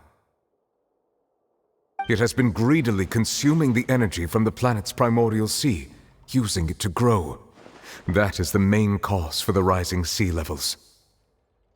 And once it has finished consuming all of the energy contained within the sea, its next step will be... You said that when the Hydro Archon first created Fontanians out of Oceanids, she filled their blood vessels with primordial seawater. Precisely. That whale finds the blood of Fontanians nigh impossible to resist. Therefore, when it left the primordial sea, it decided to make its next stop a packed opera house full of food. Food in the form of Fontanians. We just barely managed to push it back, right? In that case, won't it come back to target the people again once it's managed to recover its strength? That is correct. Indeed, it is more accurate to say that we should thank that Harbinger for buying us some time. Without him, the whale would have likely come onto land far sooner. From the way he looked, he must have been fighting the creature for quite a long time. That battle maniac. We've always known that he had a special connection with that whale, but we definitely didn't expect it to help us out like this. Anyway, now that we know that this whale is the actual cause of the disaster recorded in the prophecy, all we need to do to stop the prophecy would be to find a way to beat it up, right? It is too late.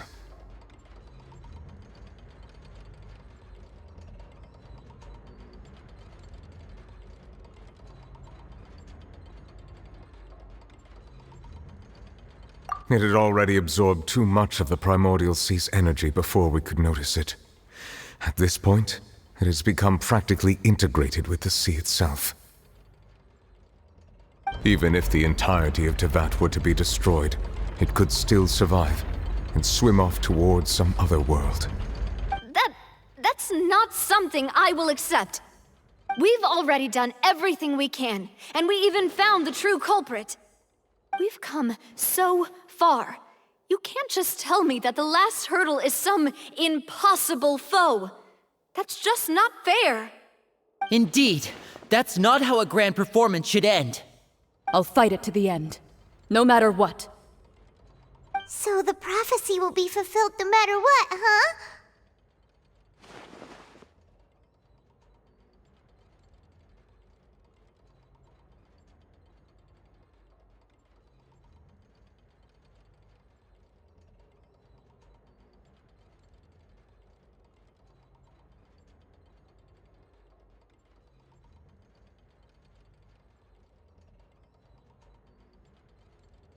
The prophecy.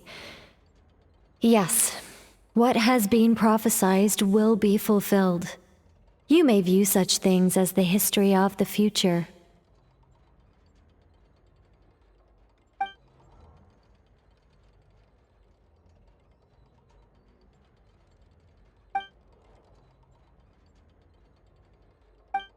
Just as prophecies are usually only the future as seen from the perspectives of the gods, could things be happening in hidden corners, where the gods' gaze does not fall?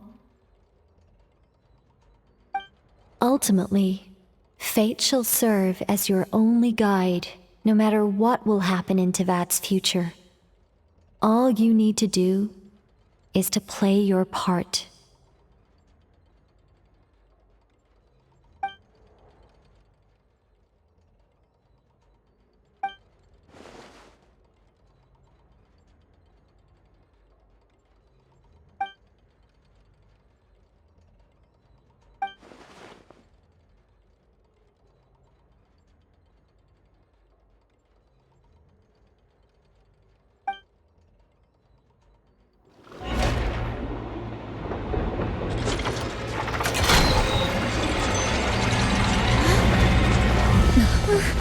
What's happening with the oratories? I believe it is preparing to carry out the death sentence.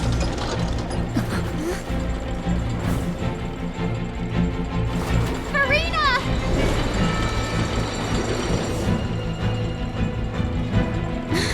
No, I still need answers!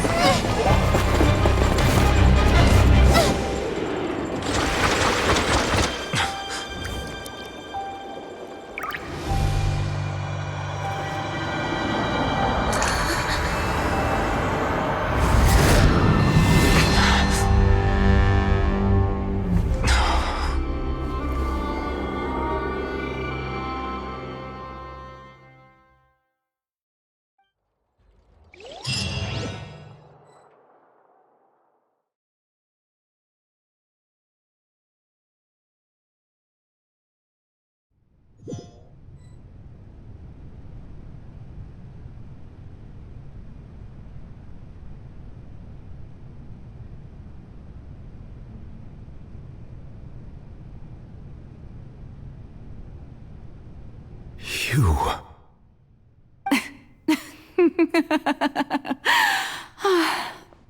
Sorry. That shocked expression on your face is just too amusing. I couldn't help myself. You are not Farina. Who are you? The sweet sound of bewilderment. Marvelous. A sure sign that my attempt to deceive everyone was a resounding success. But to answer your question, I am Focalor. You know, the god. Focalor? Why did you deceive us? Oh, that wasn't my goal, of course. Goodness, no. But I had to fool everyone else too, if I was to stand any chance of deceiving the heavenly principles. Deceiving the heavenly principles? It's all because of that pernicious prophecy. Dreadful, wasn't it? Everyone doomed to dissolve. Fontaine condemned to be flooded. One was not amused. In fact, one was positively bemused when that problem was thrust upon me by my dearest predecessor. That's the former Hydro Archon Egeria for the uninitiated. It hardly gets more disastrous than a preordained national catastrophe, now does it? She knew full well that the prophecy would surely come to pass. And as one of the seven, she also knew full well that one defies the heavenly principles at one's peril. So yes, as you have no doubt surmised, it was a rather impossible situation that I found myself in. I spent a terribly long time mulling it over, alone on the ocean floor. And I was almost growing barnacles by the time I finally realized there was only one possible solution to this confounding conundrum. I had to outwit the heavenly principles, allow the prophecy to be fulfilled, ostensibly at least, while saving everyone at the same time. I'm a genius, I know. I can only assume that's why Egeria chose me as her successor. Although, looking back now, it was hardly the inheritance one dreams of.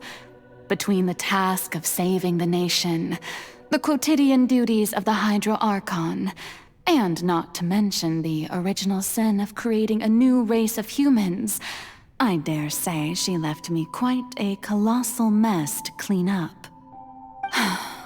But one can only play the hand one is dealt. I did not choose this, any more than I chose to be one of her Oceanid familiars.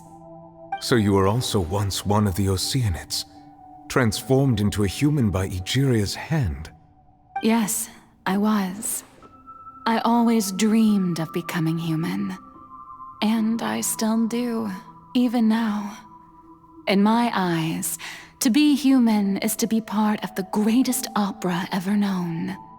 After becoming a god, I separated my divinity from my body and spirit, leaving behind only a self that was as naive and bewildered as my past self on her first day as a human being. The me you see before you now is that divinity, and the human counterpart I left behind, I named Farina. She could feel joy, sorrow, and everything in between. She could be as vain and conceited, or as meek and vulnerable as she wished. Her strengths were of a kind only a human could possess, as were her shortcomings. But in my eyes, Farina's humanity was what made her perfect. She was perfectly human in every way. The person I always wanted to be. Anyway, so then I cursed her. All part of the plan, of course. The plan to deceive the heavenly principles. Do you still remember the final scene of the prophecy? The Hydra Archon alone, weeping on her throne. In order that the prophecy might appear fulfilled, I invited Farina to be an actress, to play the part of the Hydro Archon in the prophecy. Under the curse I placed on her, so long as I, Focalor's divinity, continued to exist, she could not die. But nor was she free to live her life in the pursuit of happiness. Instead, she was forced to take the stage in the opera house, to embrace the role of leading lady, to forever play the part of the god from the prophecy, all to create a deceitful appearance of that prophecy coming to pass. I suppose now you probably understand why your court is called the Opera Epiclese. But Farina is only human, isn't she?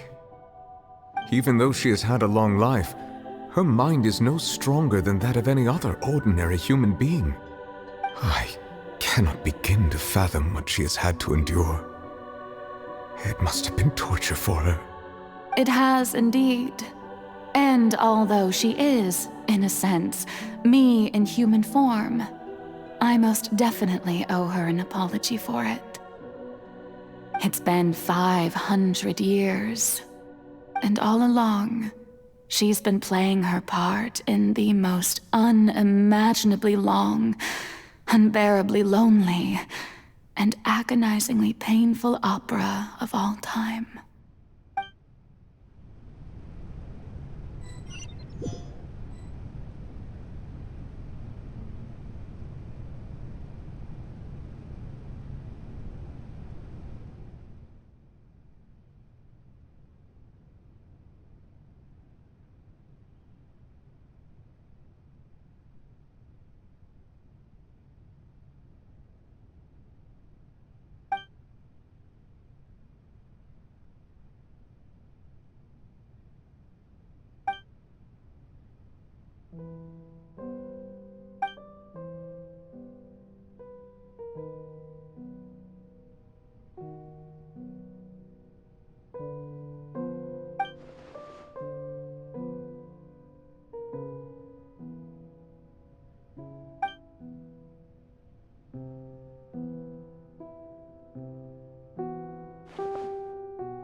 Oh, who permitted you to come onto this stage?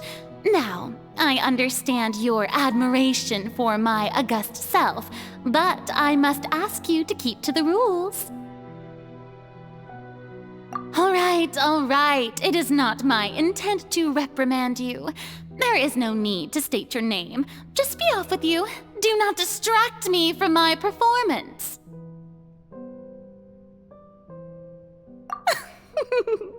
Oh, do not jest.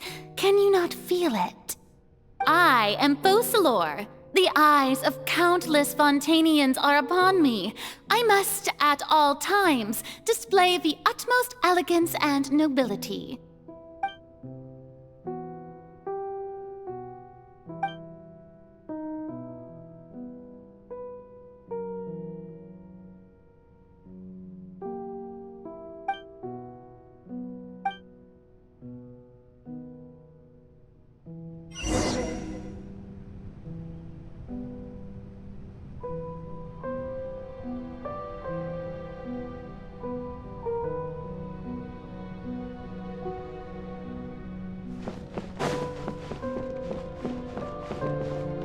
Dear audience, the performance is experiencing a technical difficulty, but worry not.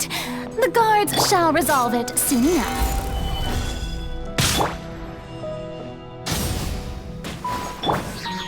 Off to the freezer!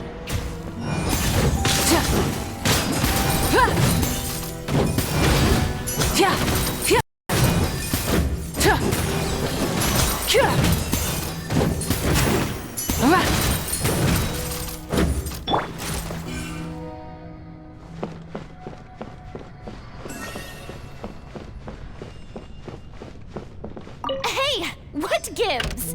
The audience is still watching me, you know. Guards?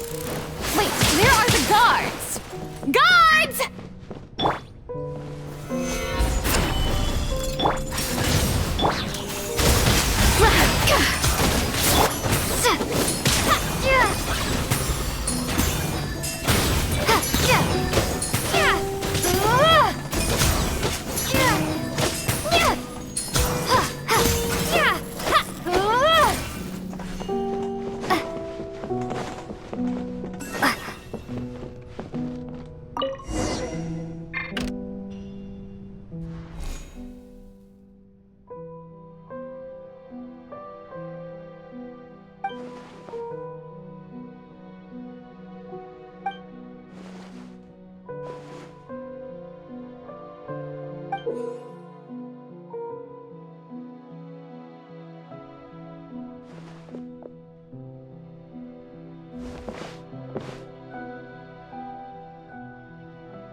Furina.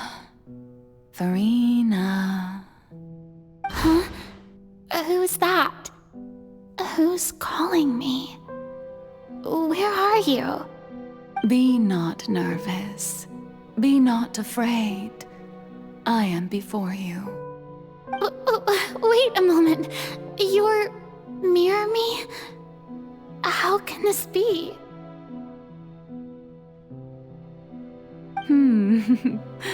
Mirror you, huh? You know what? That's not bad. Let's go with that. Mirror me. What do you wish to say? The prophecy. Have you heard of it? What prophecy? Wait. I know. I think. I don't know why, but it's in my head somehow. The people will all be dissolved into the waters, and only the Hydro Archon will remain, weeping on her throne. Only then will the sins of the people of Fontaine be washed away. Oh, very good. You know it well. What's going on? I can't seem to remember anything clearly. The only thing I know for sure is this prophecy. Will it really come to pass? Yes, it will. And that is why I've come to you. Disaster will come to Fontaine sooner or later. Things will develop just as the prophecy declared. There is no escaping it. But doesn't that mean everyone will die? I'm a Fontainian just like them. Will I dissolve too? Oh, don't worry. Magical meetings exist in this world precisely to give people a chance to turn things around. It is the reason why you met me today. I will tell you how to save everyone, but you may have to suffer somewhat. Oh, so there's still hope after all. Goodness, you frightened me. You spoke so much and with so much certainty. As for the suffering, well, I will admit that the first thing that came to mind was, why do I have to be the one to suffer? But if the prophecy will come true, I'll also die anyway, right? So if I've already met you as my magical meeting in this world, if there were scales, with all the people of Fontaine on one side and my pain on the other, is it not obvious where the scales should tilt? You truly are the perfect human, my ideal. I suppose this would also be the justice that belongs to you. Huh? Don't worry, it's nothing. Listen well. Fontaine has just lost its Hydro Archon. I need you to play a role, that of the new Archon. Play as a god? That's right. You must begin a never-ending masquerade. You must never let anyone suspect your identity. If you can keep it up, then I shall have my way of defying this prophecy. But should your identity be revealed, then all hope will be lost. But how will I do this? A human assuming the role of a god without being exposed. Don't worry. What you must do is not to turn yourself into a real god. You simply need to play the role of a god as humans imagine them to be. Being a human yourself, I'm sure you already know what such an entity would be like. Remember, your true challenge will not be pursuing divinity, but contending against humanity. I'm still not sure I understand, but I'll try. I'll try to do this. So, how long am I going to have to play this role? To accomplish this mission, you will have to stay on the stage for many, many years. You will endure and not grow old until your task ends. But I promise you, all will eventually end in a magnificent and dramatic trial, and everyone will be saved. A trial, huh? How exciting. I'll be looking forward to it.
The Maison Cardinalise has announced my accession, but this is my first time facing the people. What should I say to most appear like a god? To be honest, I still don't know. Perhaps I should first try to act natural. Ladies and gentlemen, good evening, and welcome to the Opera Epiclese. I'm sure you've all heard about how I have taken on the role of Hydro Archon. Indeed, I am Verena de Fontaine, your new Archon. In truth, I know little about becoming a nation's new god, but it will be my honor to guide you all. As the god Focalor, the god of justice, I shall do all within my power to lead you into an age of fairness and justice. Once again, thank you all for coming. If you should have any questions or suggestions, please send them to the Maison Cardinalise. The future of Fontaine will require us to work together, after all. This should do it. I thought I might stammer, but thankfully, I was able to convey my thoughts just fine. Okay, and next. That's the new Hydro Archon. Is this some kind of joke by the Maison? I would have thought that a being that surpasses humanity would be a bit more assertive. Hey, did you hear that? She even told us to send her suggestions there at the end. Shouldn't gods be all-powerful? She's being so modest. What's the difference between her and an ordinary person, then? If you ask me, perhaps the succession didn't actually happen. She might just be a Maison-back puppet. Wait, what's going on? Why is everyone suspecting me of being a fake? Oh, this is bad. If I get exposed here, there'll be no saving the people from the prophecy. Right, Myrmi said that I just need to play the role of a god as humans imagine them to be. Calm down, Farina. Think. What do the people want? How would they imagine a god to speak and act? Assertive, with a strong sense of presence. One who can dispel all doubt. That is the character I'm fated to play.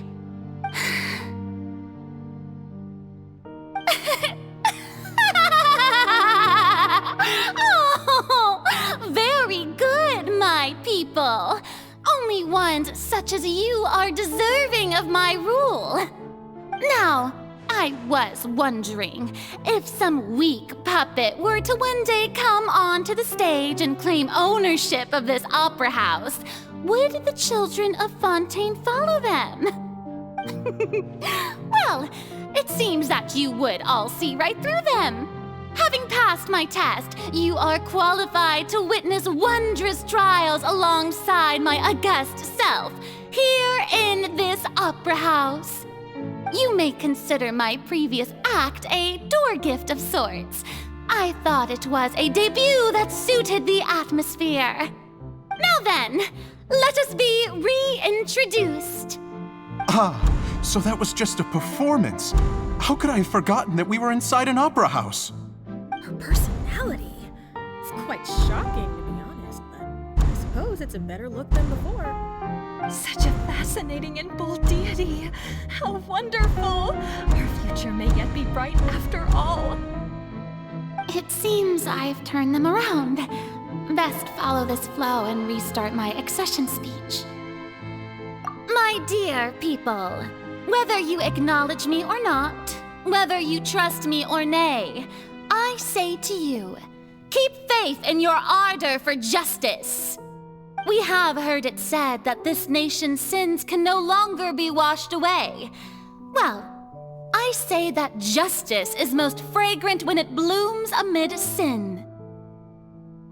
The scales of justice should not weigh heavy in the hands of its God. On one side, it must carry fairness and justice. And on the other, praise and applause. May law be the prayer on our lips. May judgment be our worship. Let us light the fires and drink to the future of Fontaine. There is no trouble in this world that justice cannot solve. All that is needed is for you, my people, to believe in it, heart and soul. So long as I, the Archon Focalor, stand within the Opera Epiclese, so long as I stand before the Oratrice, I shall even judge the gods of this world!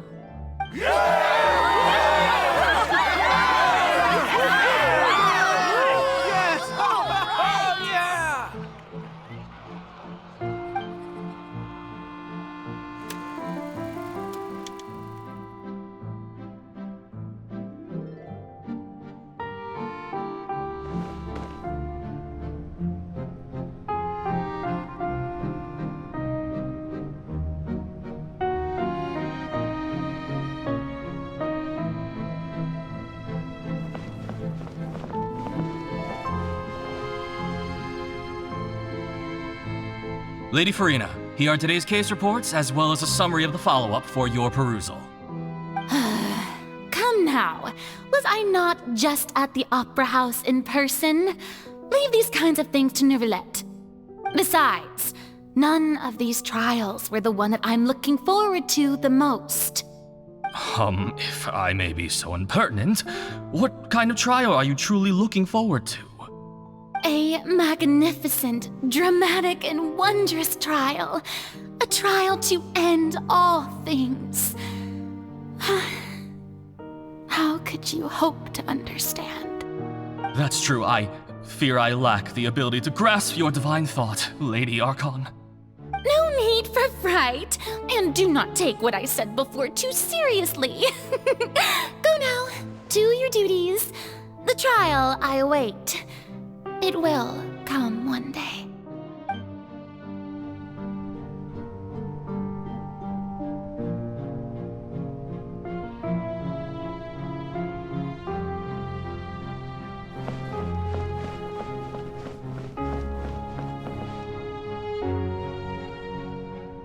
Lady Farina, I don't know what to say.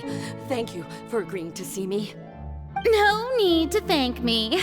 Or rather, thank your own sense of perseverance instead. Long have you stood in line to meet me, have you not? Oh, I'm afraid that's just an inevitable consequence of my divine charm. All right, Deuteria, is it? How is your son's illness? You remembered me, and you knew of my family too. He is doing much better now. In fact, he is far more of an ardent believer than I. He was the one who forced me to seek an audience with you, and to bring your words back to him. Oh, good. Very good. If this should happen again in the future, please do not hesitate to come and tell me. Going down to citizens' homes every so often, while not usual practice, should serve as a fine change of pace. You're such a gentle and wise God. Thank you once again, on behalf of my son.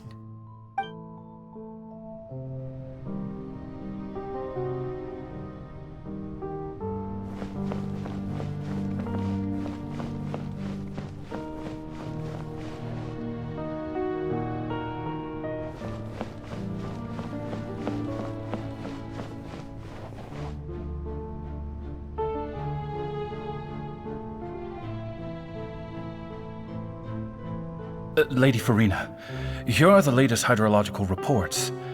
As for the specific parameters you asked to take note of, I'm afraid things still don't look good. I see. It's as I thought then. As your god, I did already expect this, but I wanted to see how far your human wisdom would allow you to analyze it. All manner of signs indicate that the prophecy will still come to pass. Forget it. That's not something you need to worry about right now. Well, as I understand it, the Fontaine Research Institute is also trying to find a way to counter the rising water levels. Really? Have they found anything? I'm afraid that they haven't found any effective solution thus far. Oh, is that so? Well, no wonder. This issue has reached the realm of the gods, after all. Still, their spirit is praiseworthy.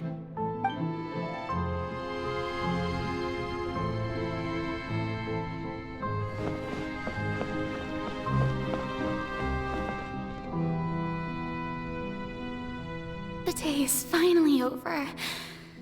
I haven't had a moment to breathe this whole time. But it's good to see that everything's getting on track. There are no longer any voices of suspicion. Maybe this is fine. I just need to keep going, and everyone will be saved. All right, Farina, don't think too hard about this. You need rest. Tomorrow's a new day.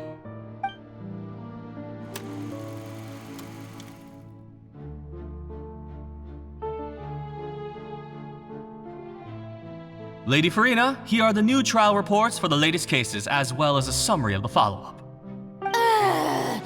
There'll be no need for that. I've seen them already. There's no need to go back over scenes I've witnessed in person before.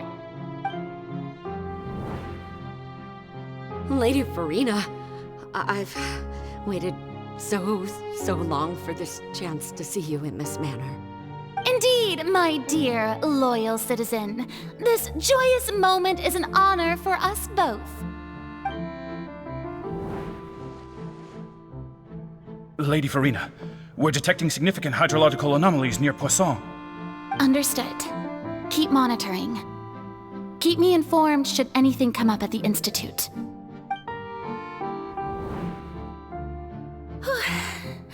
I don't think I let anything slip today.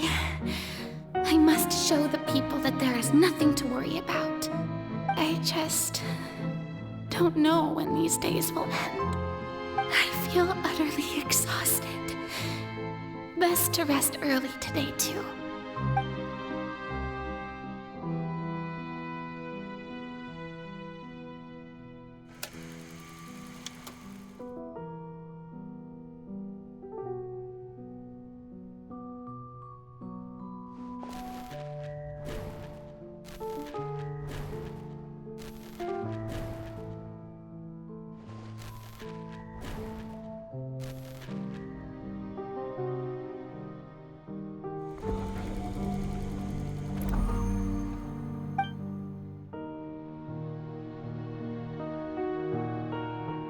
Lady Farina.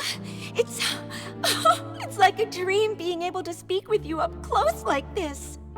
I've heard that the first member of our family who was honored to receive an audience with you was Madame Deoteria, almost 20 generations ago. And what a fine family yours is indeed. It brings me great joy to meet such a faithful believer, a descendant of a line most ardent. Surely you exaggerate, Lady Farina. My lady? What is it, good citizen? Oh, are you crying? Oh, really now? I didn't even notice. This must be the overflow of hydro from my person. Well, can't quite help being the god whose dominion is the waters, can I? No wonder. No wonder. A manifestation of your power, then. Oh, Archon, I am honored to have witnessed it. Honored indeed.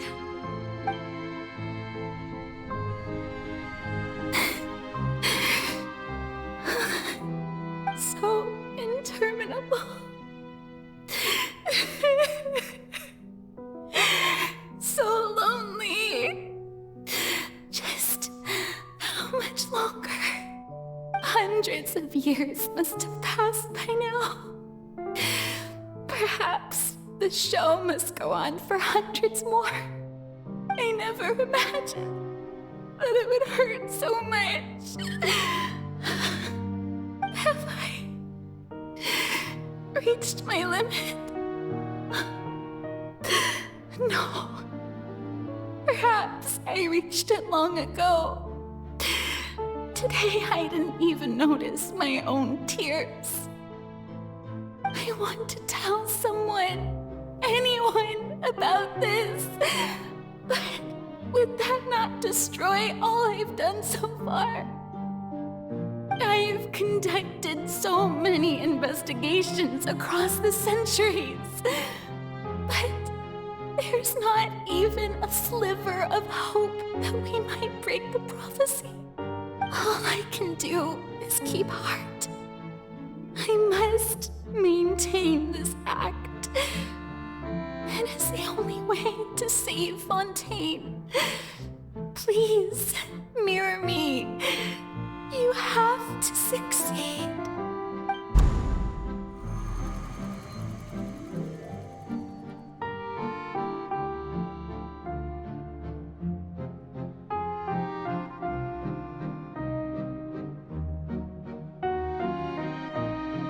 Farina, you don't have to shoulder this burden alone. Although I don't know what you might be keeping from everyone, your people are more than willing to share your burden with you.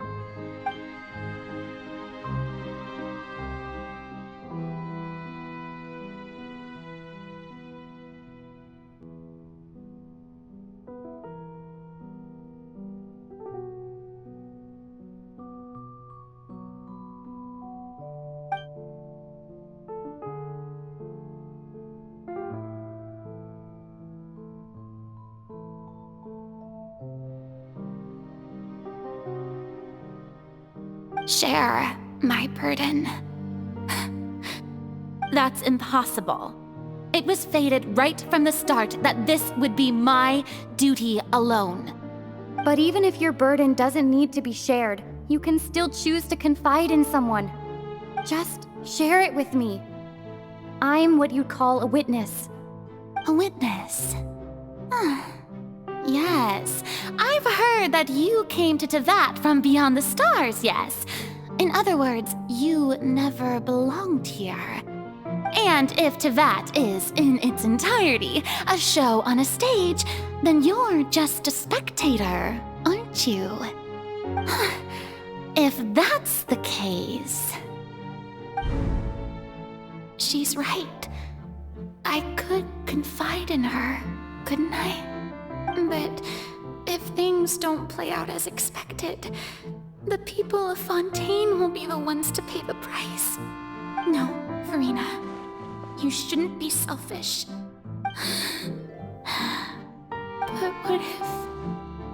But what if it's really alright?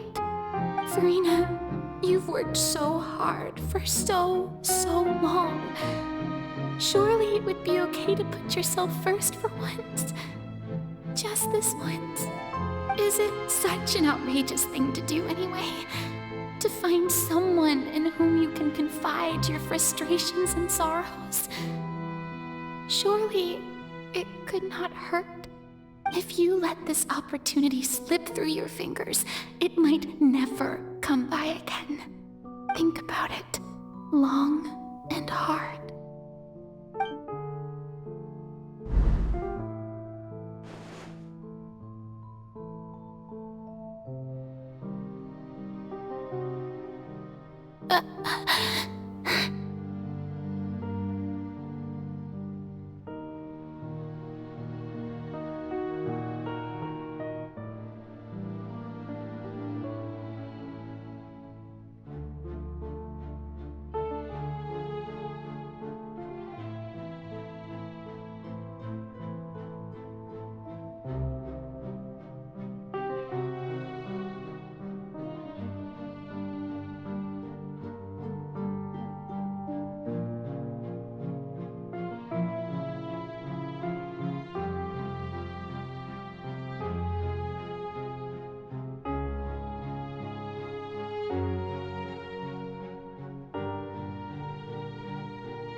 No, I have nothing to say.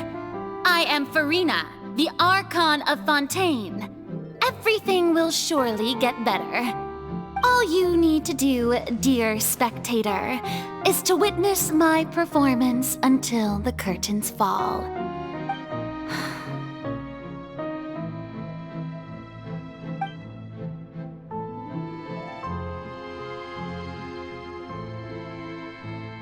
Fine.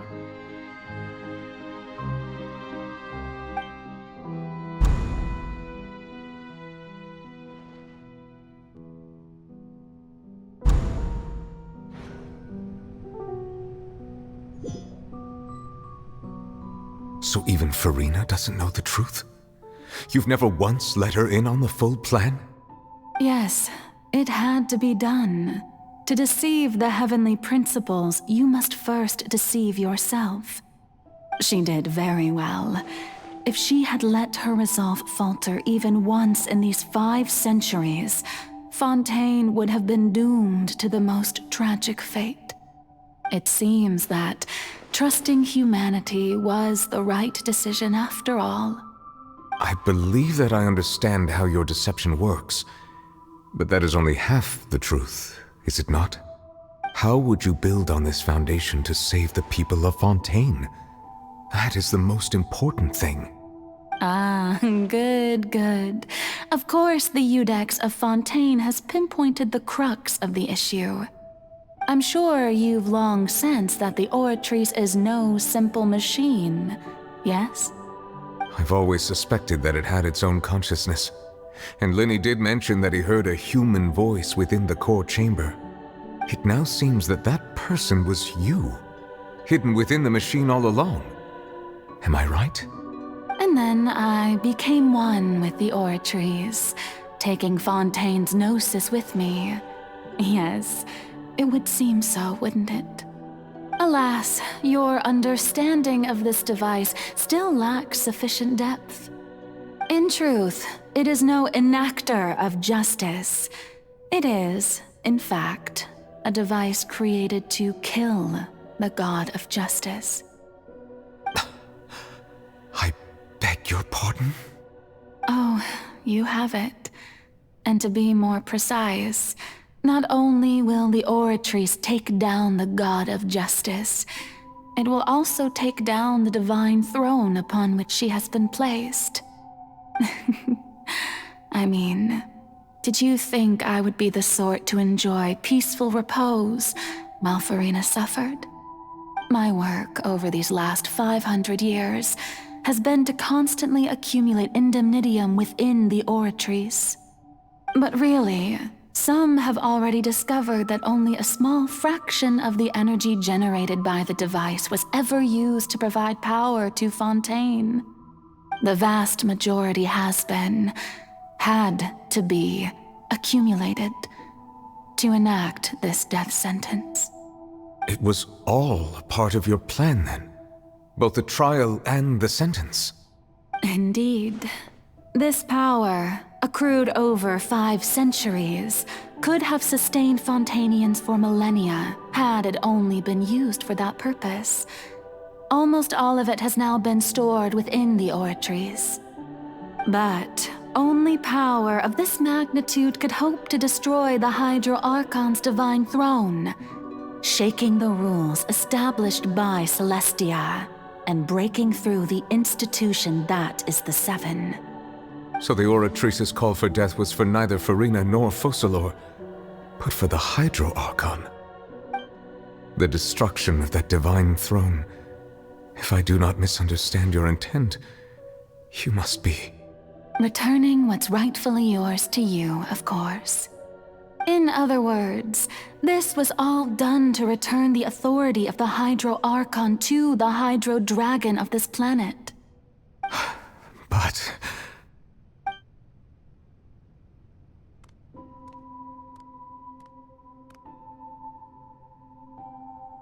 Oh, what? Getting sad again, are we? The authority of the ancient dragons shall soon be yours once more, O Hydro Dragon Sovereign. And this is the face you make. All you've done throughout the years is just so you can sacrifice yourself at the very end. I've never quite seen it that way, you know. Even now, I'm quite pleased at how well my deception worked.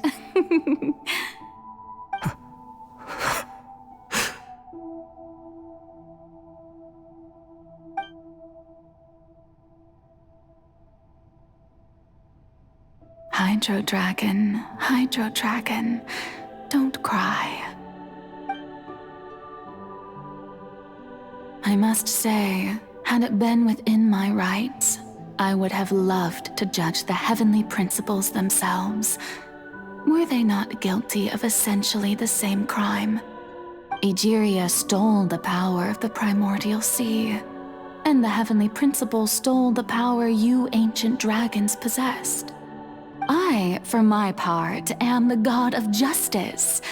And is it not just that your original powers should be returned to you? Speaking of justice, I have always believed that justice lies in the process of pursuing human existence itself. So, if the theft of the primordial sea's might was Fontaine's original sin, then, leaving matters of procedural right and wrong aside, the descent of the Fontainians as humans and their right to exist in this world would be Fontaine's original justice. In other words, existence was Egeria's justice, and to me, justice is the continuation of that existence. Defying the prophecy and ensuring that Fontaine's people shall live on, that should be the justice enthroned over all others. At this point, we, whether it be myself or all other Fontainians, have shouldered the burden of this sin for far too long. Iudex Nervillet, the highest judge in our land, when you regain your full power as an elemental sovereign, what verdict shall you pass upon us? So when I was invited to the court of Fontaine to serve as Iudex, I see now that that was your idea too. At last, I now understand the true purpose behind this position. In the beginning, I was uninterested in human existence. But these 5 centuries of living alongside them have gradually brought about mutual understanding between us. And I have even attempted to feel as they feel. You are a devious one, Focalor. Things being as they are, Surely you know that I could never declare them to be guilty.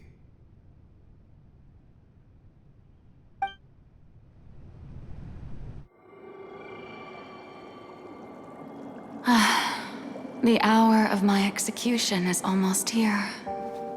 For the sinner, the curtain call has come. I know I may not sound it, but faced with death, I find myself a little afraid.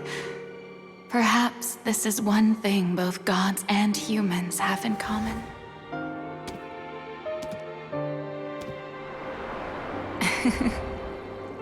Farewell, Nervalette. I hope you've enjoyed the part you played these 500 years.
Iudex Nervalette, hereby declare,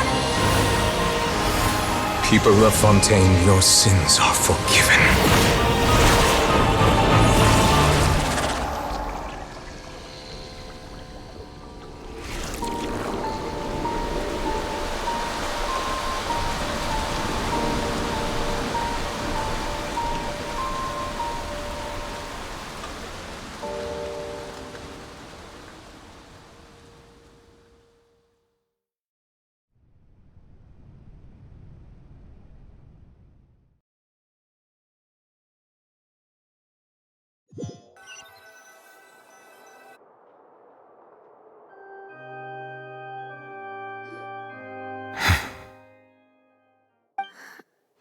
What just happened? Has the death sentence been carried out? Was that bright light some sort of misdirection? I have a feeling that something huge just happened. But since we're all still alive and haven't been dissolved, I assume whatever happened was good for us. It's time to end this. We must mete out punishment to that beast. Didn't you say just a moment ago that it can't be defeated? I have gained the strength sufficient to deal with it. Through certain means, I now have the ability to separate the power of the Primordial Sea from that creature. We should seize the opportunity to pursue our quarry. Traveler, now that the oratories can no longer function, I require an executor to help me mete out justice. The root of the calamities befalling Fontaine, the beast that enacts the prophecy. Its name is the all-devouring narwhal. Come with me, traveler. The hour of execution has come.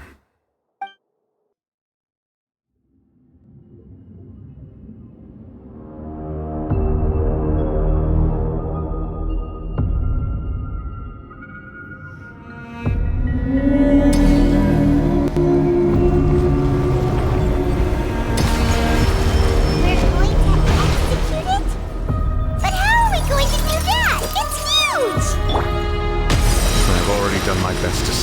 power of the primordial sea.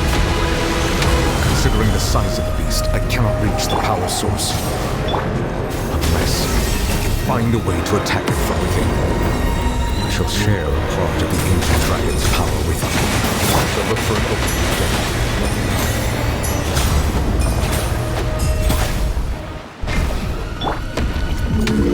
I can feel its sorrow turning into hostility. Up to the freezer! Light it up! Wrath from the sky!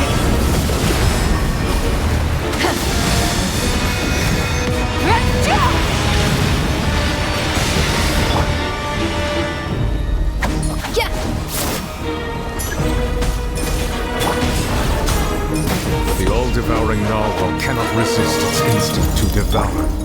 Continue to trigger its hostility. Chance will present itself.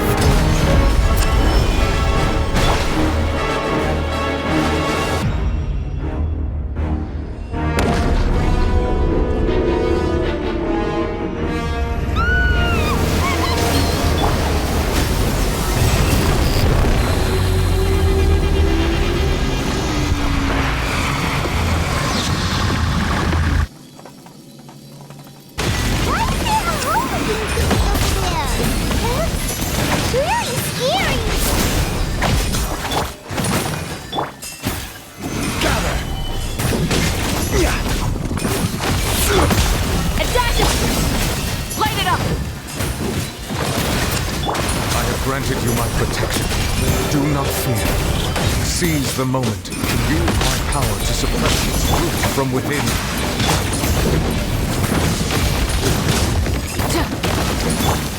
Up to the... Solidify!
Thanks for helping with the cleanup. It should have been my job, but... oh well. It was just supposed to be a short private training session for me. I didn't think that my disciple and my master's pet would start brawling in the meantime. Well, actually, I had a feeling that it would happen at some point, but they bumped into one another earlier than I thought. What a blunder. I suppose I'll have to swing my sword 3 million times as penance. That power. Who are you exactly? Paimon has an idea. From what she said earlier, she must be Child's master. Skirk, right? It's just that he gave us the impression that she was the less talkative person. I simply did not have anything to say to the weak. But you, on the other hand, managed to defeat the all-devouring narwhal without using power from beyond this world. So you may speak to me as equals.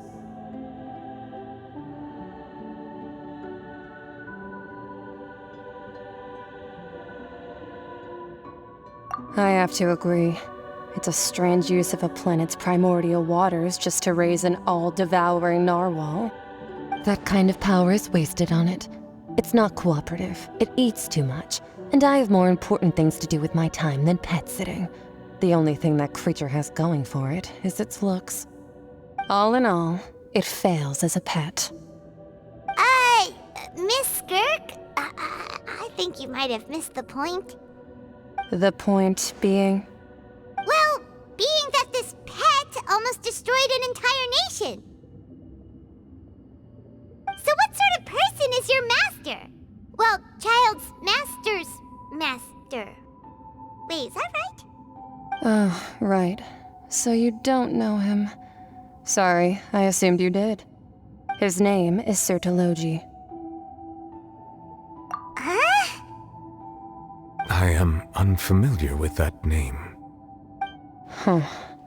So Master isn't sufficiently famous.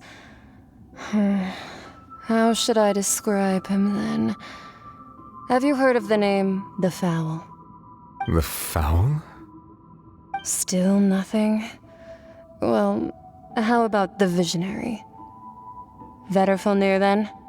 Or Gold Rhindaughter? Ooh, that one we've heard! Rhindaughter's part of the Hexen Circle. She's Albedo's mom, right? Oh, so you do know that name. To be honest, I also heard all of those names and titles from my master. I don't actually know them either. But I suppose you understand now, yes?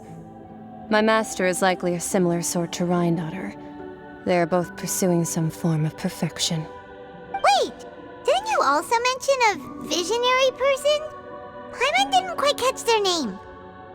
Actually, never mind that. I believe it expedient to inform you that the all-devouring narwhal used up nearly all its strength fighting you.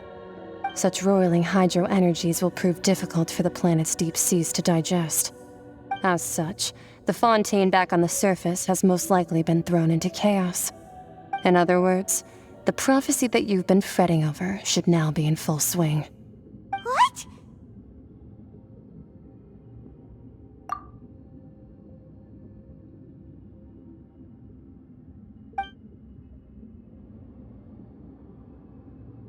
Not to worry.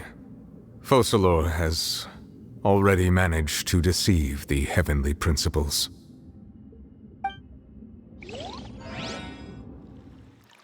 In the end, the people will all be dissolved into the waters, and only Farina will remain, weeping on her throne.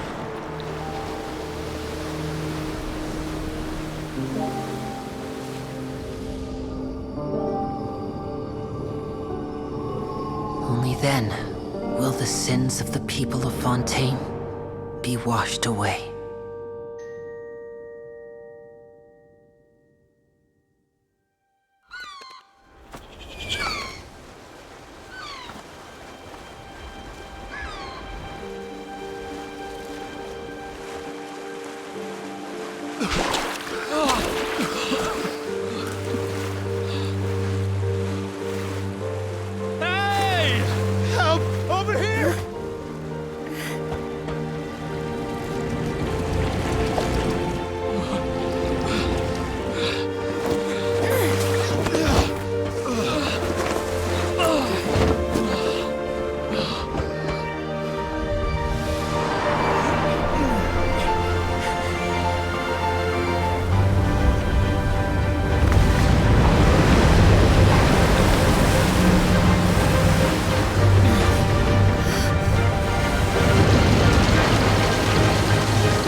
All hands, initiate emergency rescue!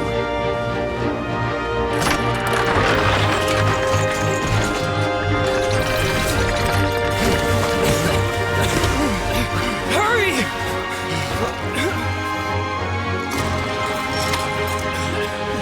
Hey, lend a hand!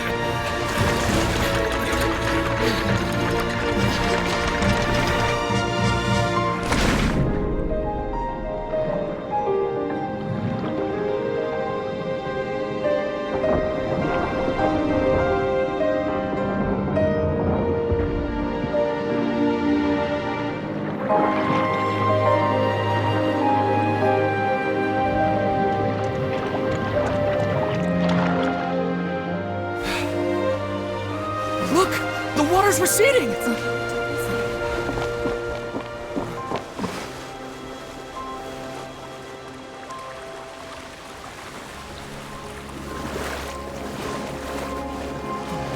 It's a miracle! Water's receding! We didn't dissolve. The prophecy was wrong! The prophecy was wrong!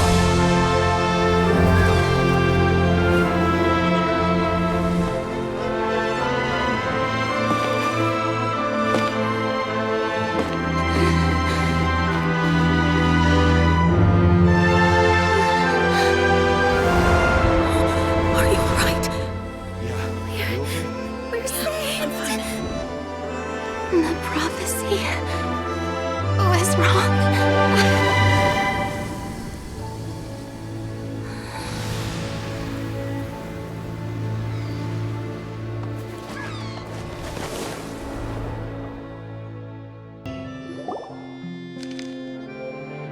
The Solo renewed. The Spina di Rosula talks post-disaster rebuilding. I recently visited Poisson to meet with Miss Navia, spokesperson of the Spina di Rosula, and we spoke about Poisson's present and future. Old soil can still give birth to new bloom, Miss Navia stated. Hope is like seeing a small cookie when you're starving late at night. You just need a little of it. Skyship Winglet, lunar brain of the Fontaine Research Institute. The various disputes that have arisen on account of Mr. Edwin have suddenly become a shield over the Institute, with Jurier turning out to be a once overlooked hidden gem. People always call the first researcher mad, but few know what to call the second. And should that latter person achieve a miracle, they would find it all the harder to find a word with which to classify him and his team. Wow! Paimon barely recognizes the people in the reports. Are those really Jurier and Navia? They sound like real big shots. What do you think? Pretty enthralling, huh? The Steambird's idea was pretty simple. With the disaster just having passed, we would print a free edition packed to the margins with good news to calm people down. The value for these big scoops lies in their inevitable follow-ups. We'll publish further reports and go into the stories behind those people. Edwin's assistant, Jurier, created a true flying ship, while Navia is leading people in the reconstruction of their home. I'm sure that these stories could draw even your well-traveled eye.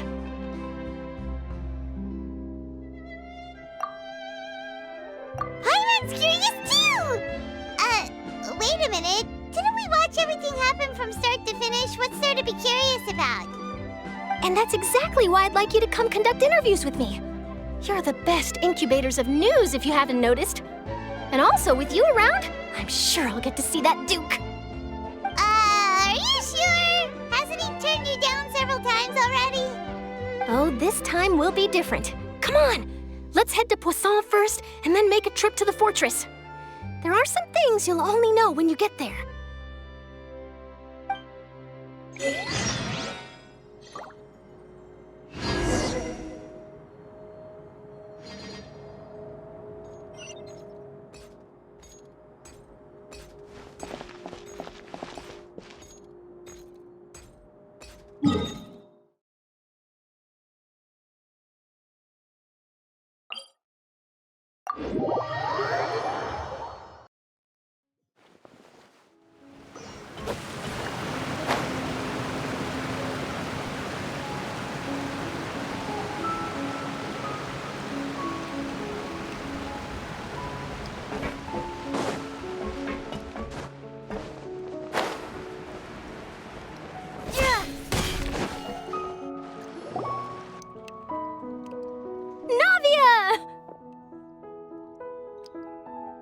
Oh, it's you. What brings you all here? Hey, we're just having a look around. I'm here to update myself on how things are going here. Oh, the Fatui are here too. Let me introduce you. This is Mr. Garunt Snezhevich. He represented the Knave in sending us a large amount of supplies, and is helping with our work. Our residents are hard at work as well. Thanks to everyone, work is progressing nicely. We've lost a lot of people, but we're moving forward. That will have to be enough. Hello, Miss Charlotte. I'm a big fan of yours.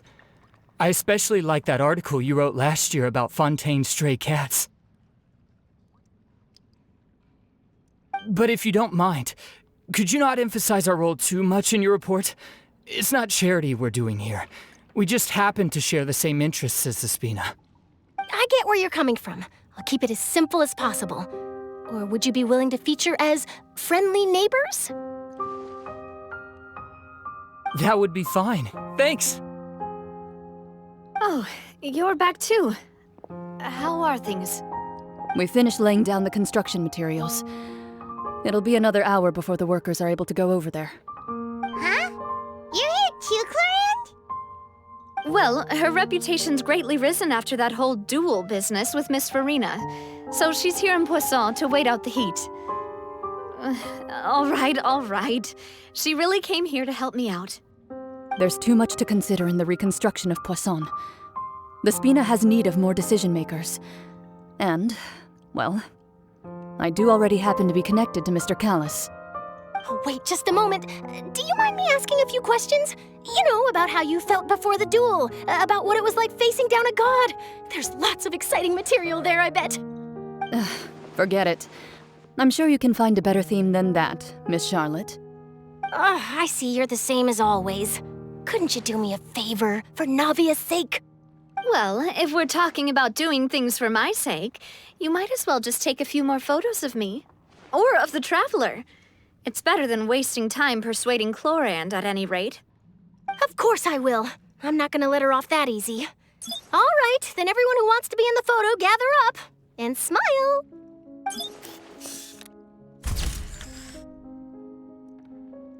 How did it go? Was it a good shot? Did Paimon look cute in it? Not bad. Your addition really helped the composition of the picture. All right, hang on a moment. Let me snap a few more shots.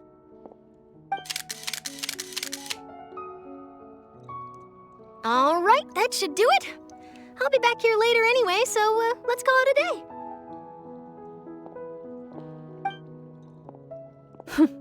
You're very quick. Speed is of the essence when it comes to the news, and freshness is the key. Also, not to brag, but I'm pretty good at building connections. Who knows? I might eventually get that interview with you after all, Miss Clorand. Wow, you really do have that never say die spirit. I'm impressed. I'll hazard a guess that this is how you got that interview at the Fortress of Meripede. Whoa, you're well informed. Let me make a guess too. I asked Sijuin, who told Monsieur Nervillette, and he told you, right? That's a very complete information chain.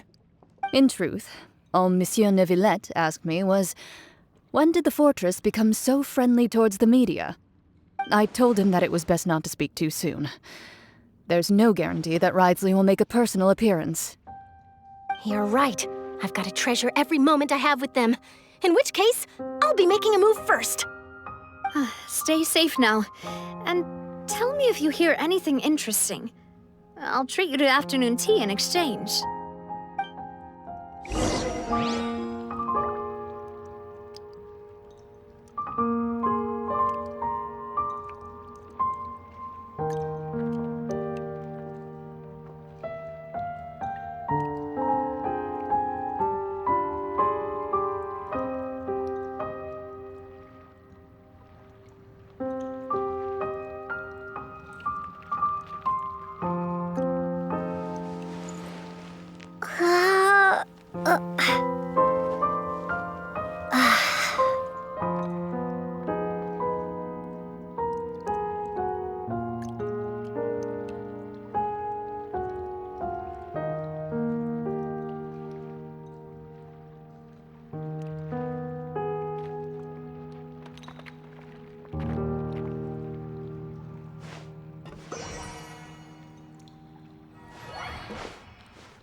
Wow, guess we're here again, huh?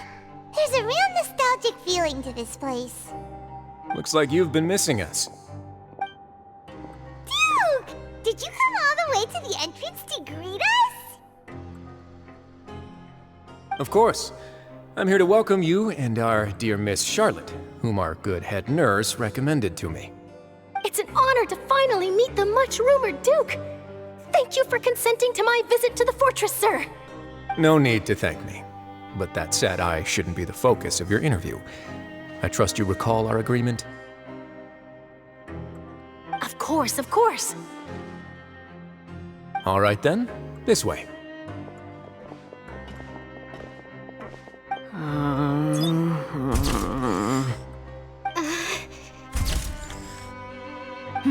Hey, no need to be so nervous. I've already taken all the photos we need.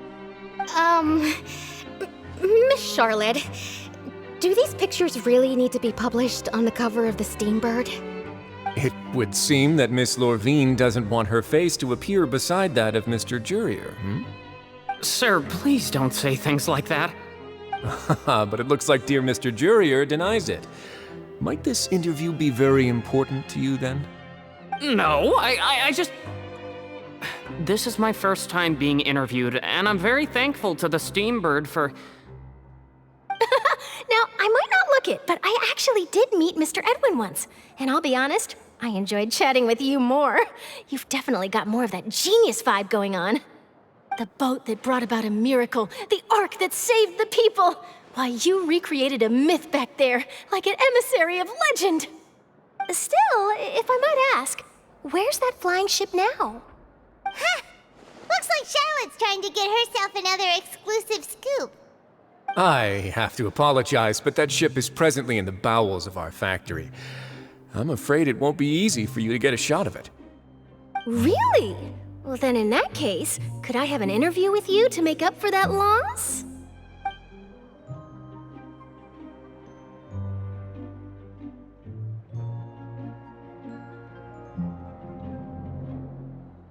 You already know my answer, I'm afraid. Best you interview our head nurse instead. Or perhaps you'd like to take another photo of this couple of researchers? Did you really have to use the word couple?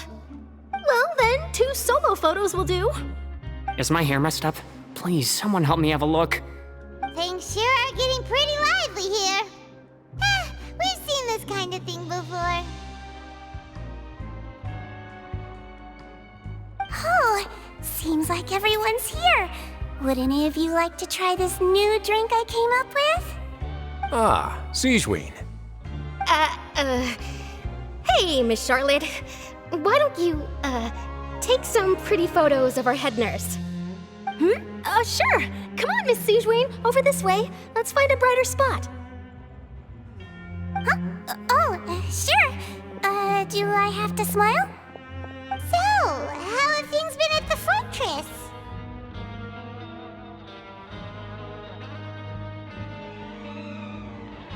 Same old, as you can see. Fontaine's undergone some changes, but this place is still more or less the same. Other than that flying ship, it got a tad too much attention, I think. That's why I decided to let the interview go through. We should direct more public opinions toward the behind-the-scenes heroes. Am I right, Mr. Jurier? Miss Lorvine? You're too kind, sir. I believe that you too should have your day in the sun. Not that you would want that, just pity. I'll just leave the spotlight to you two.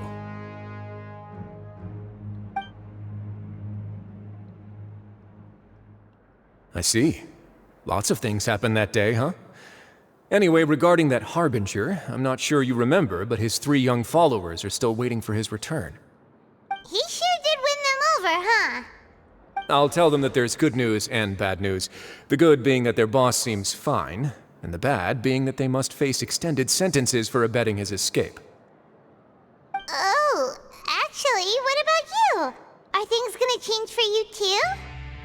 What change can there be? The fortress will keep chugging along, and so will my duties.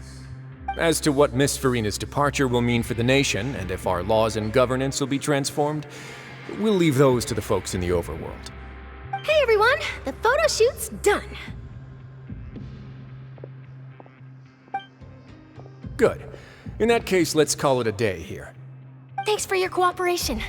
Come on, Traveler, let's go. Till next next time, everyone? There'll be a next time? Maybe. Who knows?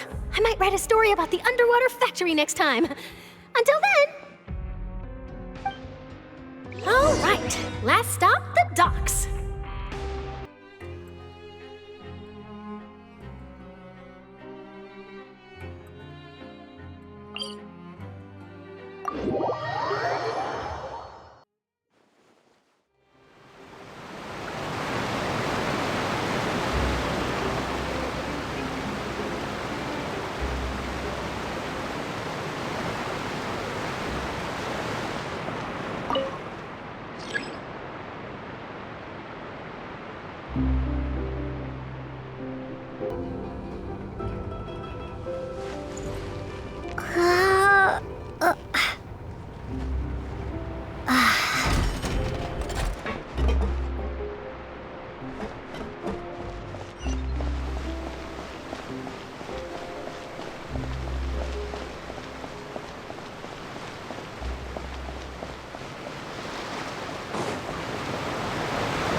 Navia mentioned that she stayed in touch with Linny and the others after working together. Apparently... Traveler, Paimon. Ah, and Miss Charlotte, too.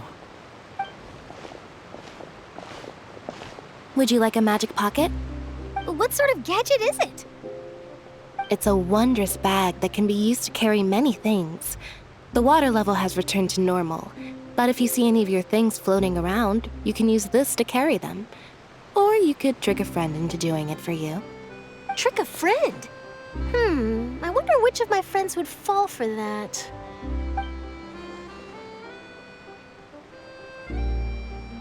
You could just make a friend like Fremine here.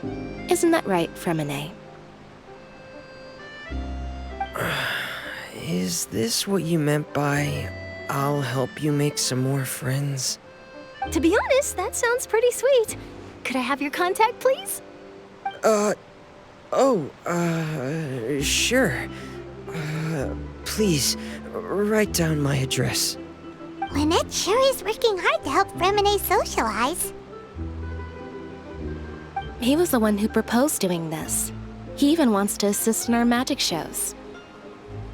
Yes, I was planning to first introduce Pear as an assistant, and later Fremine himself.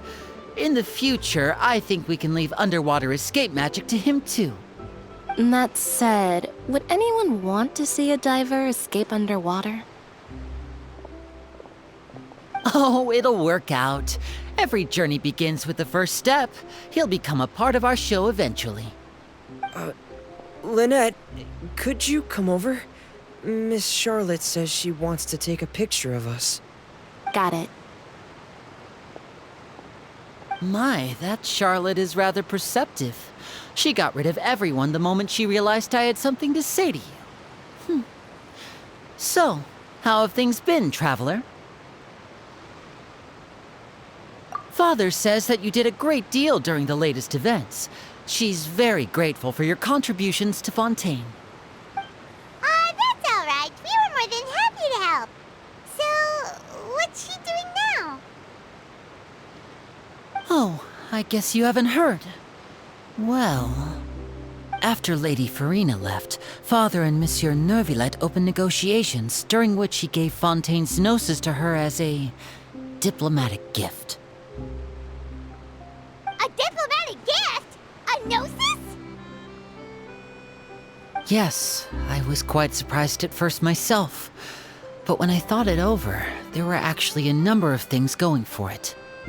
It could have been done as an apology for the incident with Lord Child, or as thanks for his help in tying the all-devouring narwhal down. Furthermore, Father did also lend significant aid to Fontaine and Poisson. Well, that's true, but this is a gnosis we're talking about. Doesn't this seem a bit irresponsible? I would agree, but I've also heard that It seems that Monsieur Neuvillette has had a significant change of heart regarding the matter. So there's some reason for this that only Neuvillette knows about? I suspect you'll have to ask him about that yourself. Ah, yes, speaking of which, I did see him strolling around the entrance to the Fortress of Meripede a while back. Isn't he real busy and stuff? Paimon didn't think he'd have the time for that. But back to the topic. The Gnosis was given to the knave, right? What about Child? They say that he's returned to Snezhnaya to recover from his wounds. I hear that the recent disaster really did a number on his health.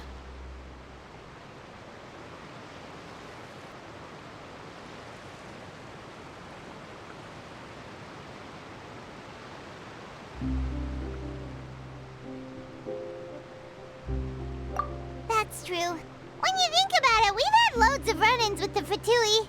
To think we'd be allied with them this time. So shocked by such a simple switching of sides?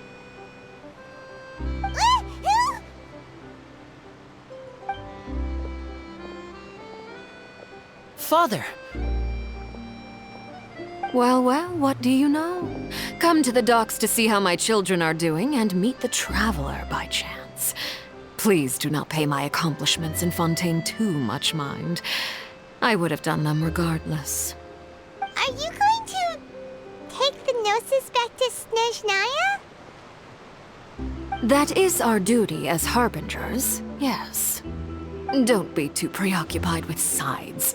The goal of the Fatui concerns not a single place or person, but the entire world. With such a grand goal in mind, it is inevitable that we must wear many masks. Switching my masks is something I've always done. Well, that depends on many things. No one truly knows what the future holds. What good is honesty if you can't rely on it forever? As for you, I very much look forward to our next collaboration. Good things cannot be achieved alone, and you've proved yourselves to be great partners. A vision? All right. I'll remember to return it. Thank you for keeping it safe for him this entire time. And that's a wrap for me. Huh? You're... Greetings, Miss Journalist. Hello. If I'm not mistaken, there are diplomatic channels I'll need to report to take a photo of you. That is correct. So forgive me, but I will not be able to serve as a subject in your article. However, feel free to write as much as you'd like about our dear magicians and our upcoming rookie talent. I will. The sea breeze is quite pleasant. I shall continue my walk while the weather remains so agreeable. Farewell. Farewell, Father. Oh, she has such an intimidating presence. I didn't even dare to take a picture. Thankfully, I've already wrapped up all my pre-scheduled interviews. Thank you all. This'll be more than enough for me to write about, I'm sure. Don't be too nervous. Why don't you take a magic pocket before you go? Here, Traveler, Paimon, you take one too. To move things about? That's right. Funny. I was giving out magic pockets when we first met too. And what do you know? I'm doing the exact same thing right now. So many things have happened, but the pockets are still the pockets. I guess this must be life. We will all follow our own paths, and serendipity will lead you to your fated friends. All right then. We'll be handing out pockets in some other districts later, so we'll get going now. Have a good day, you two. Well, guess we sent Charlotte off. Shall we go see how Neuvillette's doing? As long as he's not so busy that he doesn't have time to chat anyway.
The entrance to the fortress!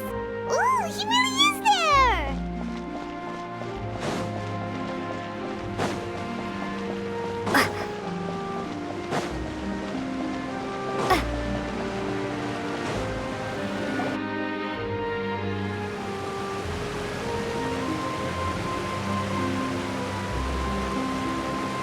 So, you really are here, Neuvillette! Paimon didn't think you were going to have free time this hour of the day. Really?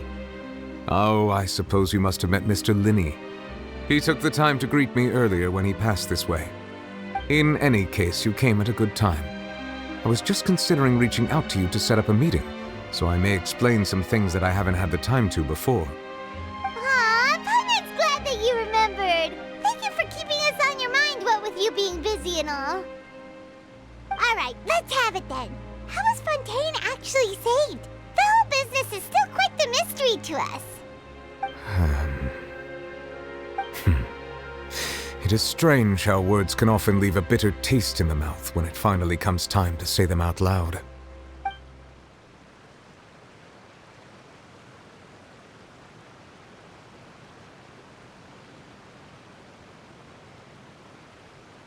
Whoa.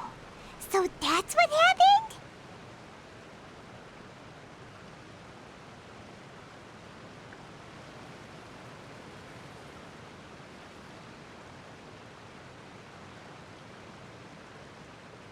Focalor destroyed the divine throne of the Hydro Archon and restored your power to you, transforming you into a fully fledged elemental dragon sovereign.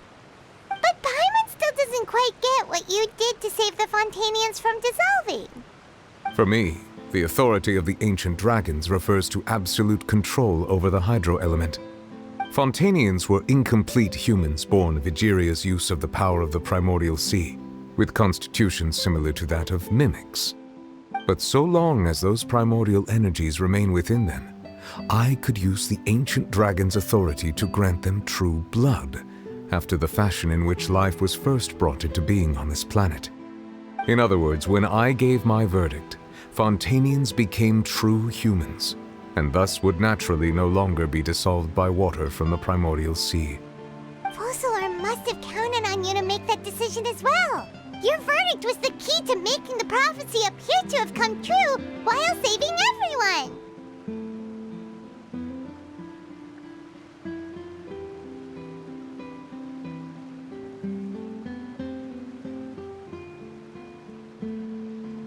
Yeah, and in a manner of speaking, Focalor finally managed to fulfill the original Hydro Archon's wish to turn Oceanids into real people too! It seems from your expressions that you still have more things you wish to ask. Ask away. I will tell you the truth as I know it.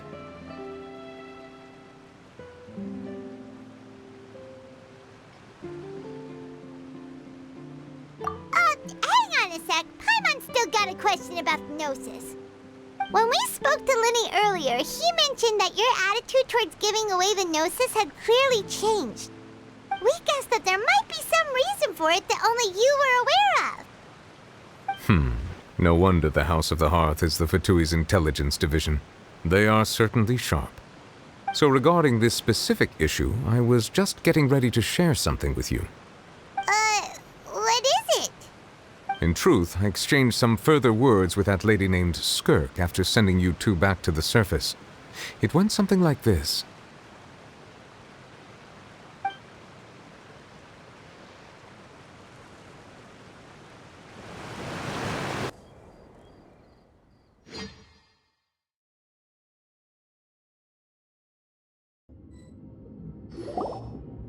Well, we're going to head topside to see what's going on. You hurry over soon as well, all right, Neuvillette?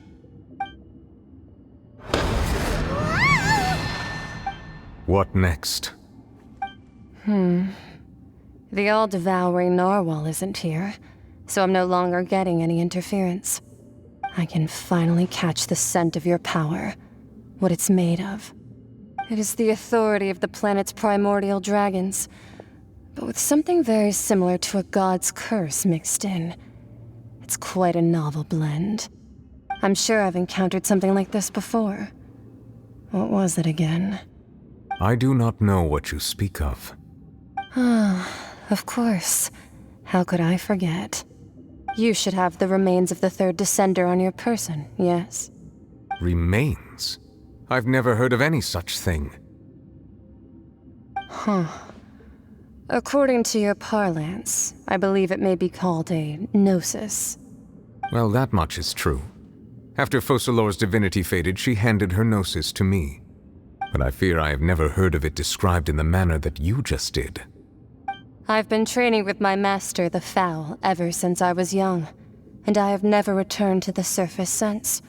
So most of the information I possess, I got from him. It is only natural for those who are greater than humanity to possess a different sort of common sense, which is why there are so many problems in our attempts to communicate with humans. Regardless, you should probably get rid of objects of misfortune to prevent any disasters from befalling you. To live in itself is a blessing, but once a person dies, the bonds he once had with this world shall all turn to curses. What do you mean by that? No need to fret. These are just my personal thoughts, and my reason for no longer wishing to return to the surface. This third descender you refer to, who are they? And when did they die? Master never mentioned them to me. Perhaps it just wasn't that important for me to know. If you're interested, though, I could ask him. I'll be sure to pass the answer on to you next time. Next time? You believe we will meet again? I do. Wait. I have a disciple of my own, don't I? He can be the messenger then.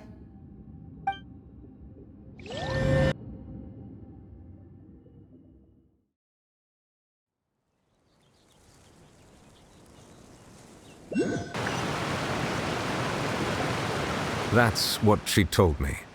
Whether it would prove useful or not, I wanted to pass that information on to you. The remains of the third descender? So that's what the Gnosis actually are. Paimon just thought they looked like chess pieces. How could they be a person's remains? All the same, assuming that there was no misunderstanding or special metaphor at play, that is what she meant to say. And she said that it would bring misfortune and that you should check it, which is why you gave it to the Fatui. If she speaks the truth, then I would simply be putting Fontaine at unnecessary risk by keeping it here.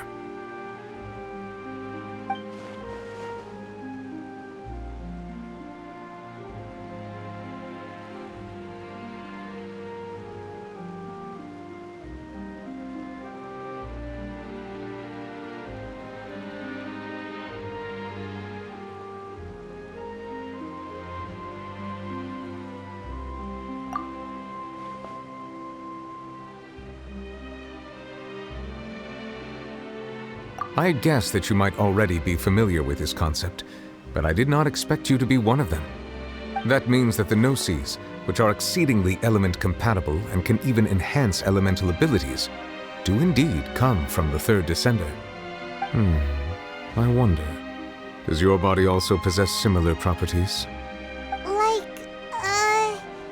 Like being able to use elemental powers without a vision. That does sort of count as special compatibility, right? No, let's not think about this stuff right now. It just feels creepy. Comparing the Traveler to the dead third descender and all.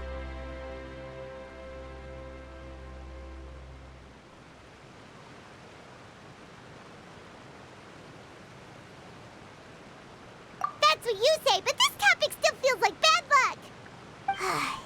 Once Child recovers, let's get some more answers out of him. Or go look for his master and get the answers that way. I too believe it unwise to make too many blind guesses when information is lacking.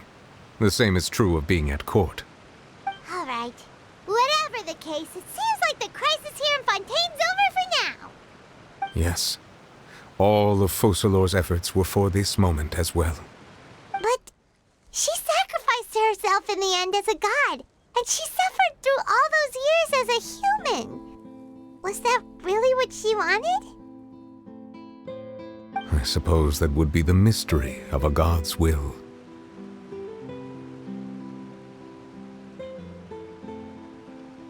I suspect not. But once in a while, I too would guess that if wishes were like the clouds in the sky, they will one day return to the earth as raindrops.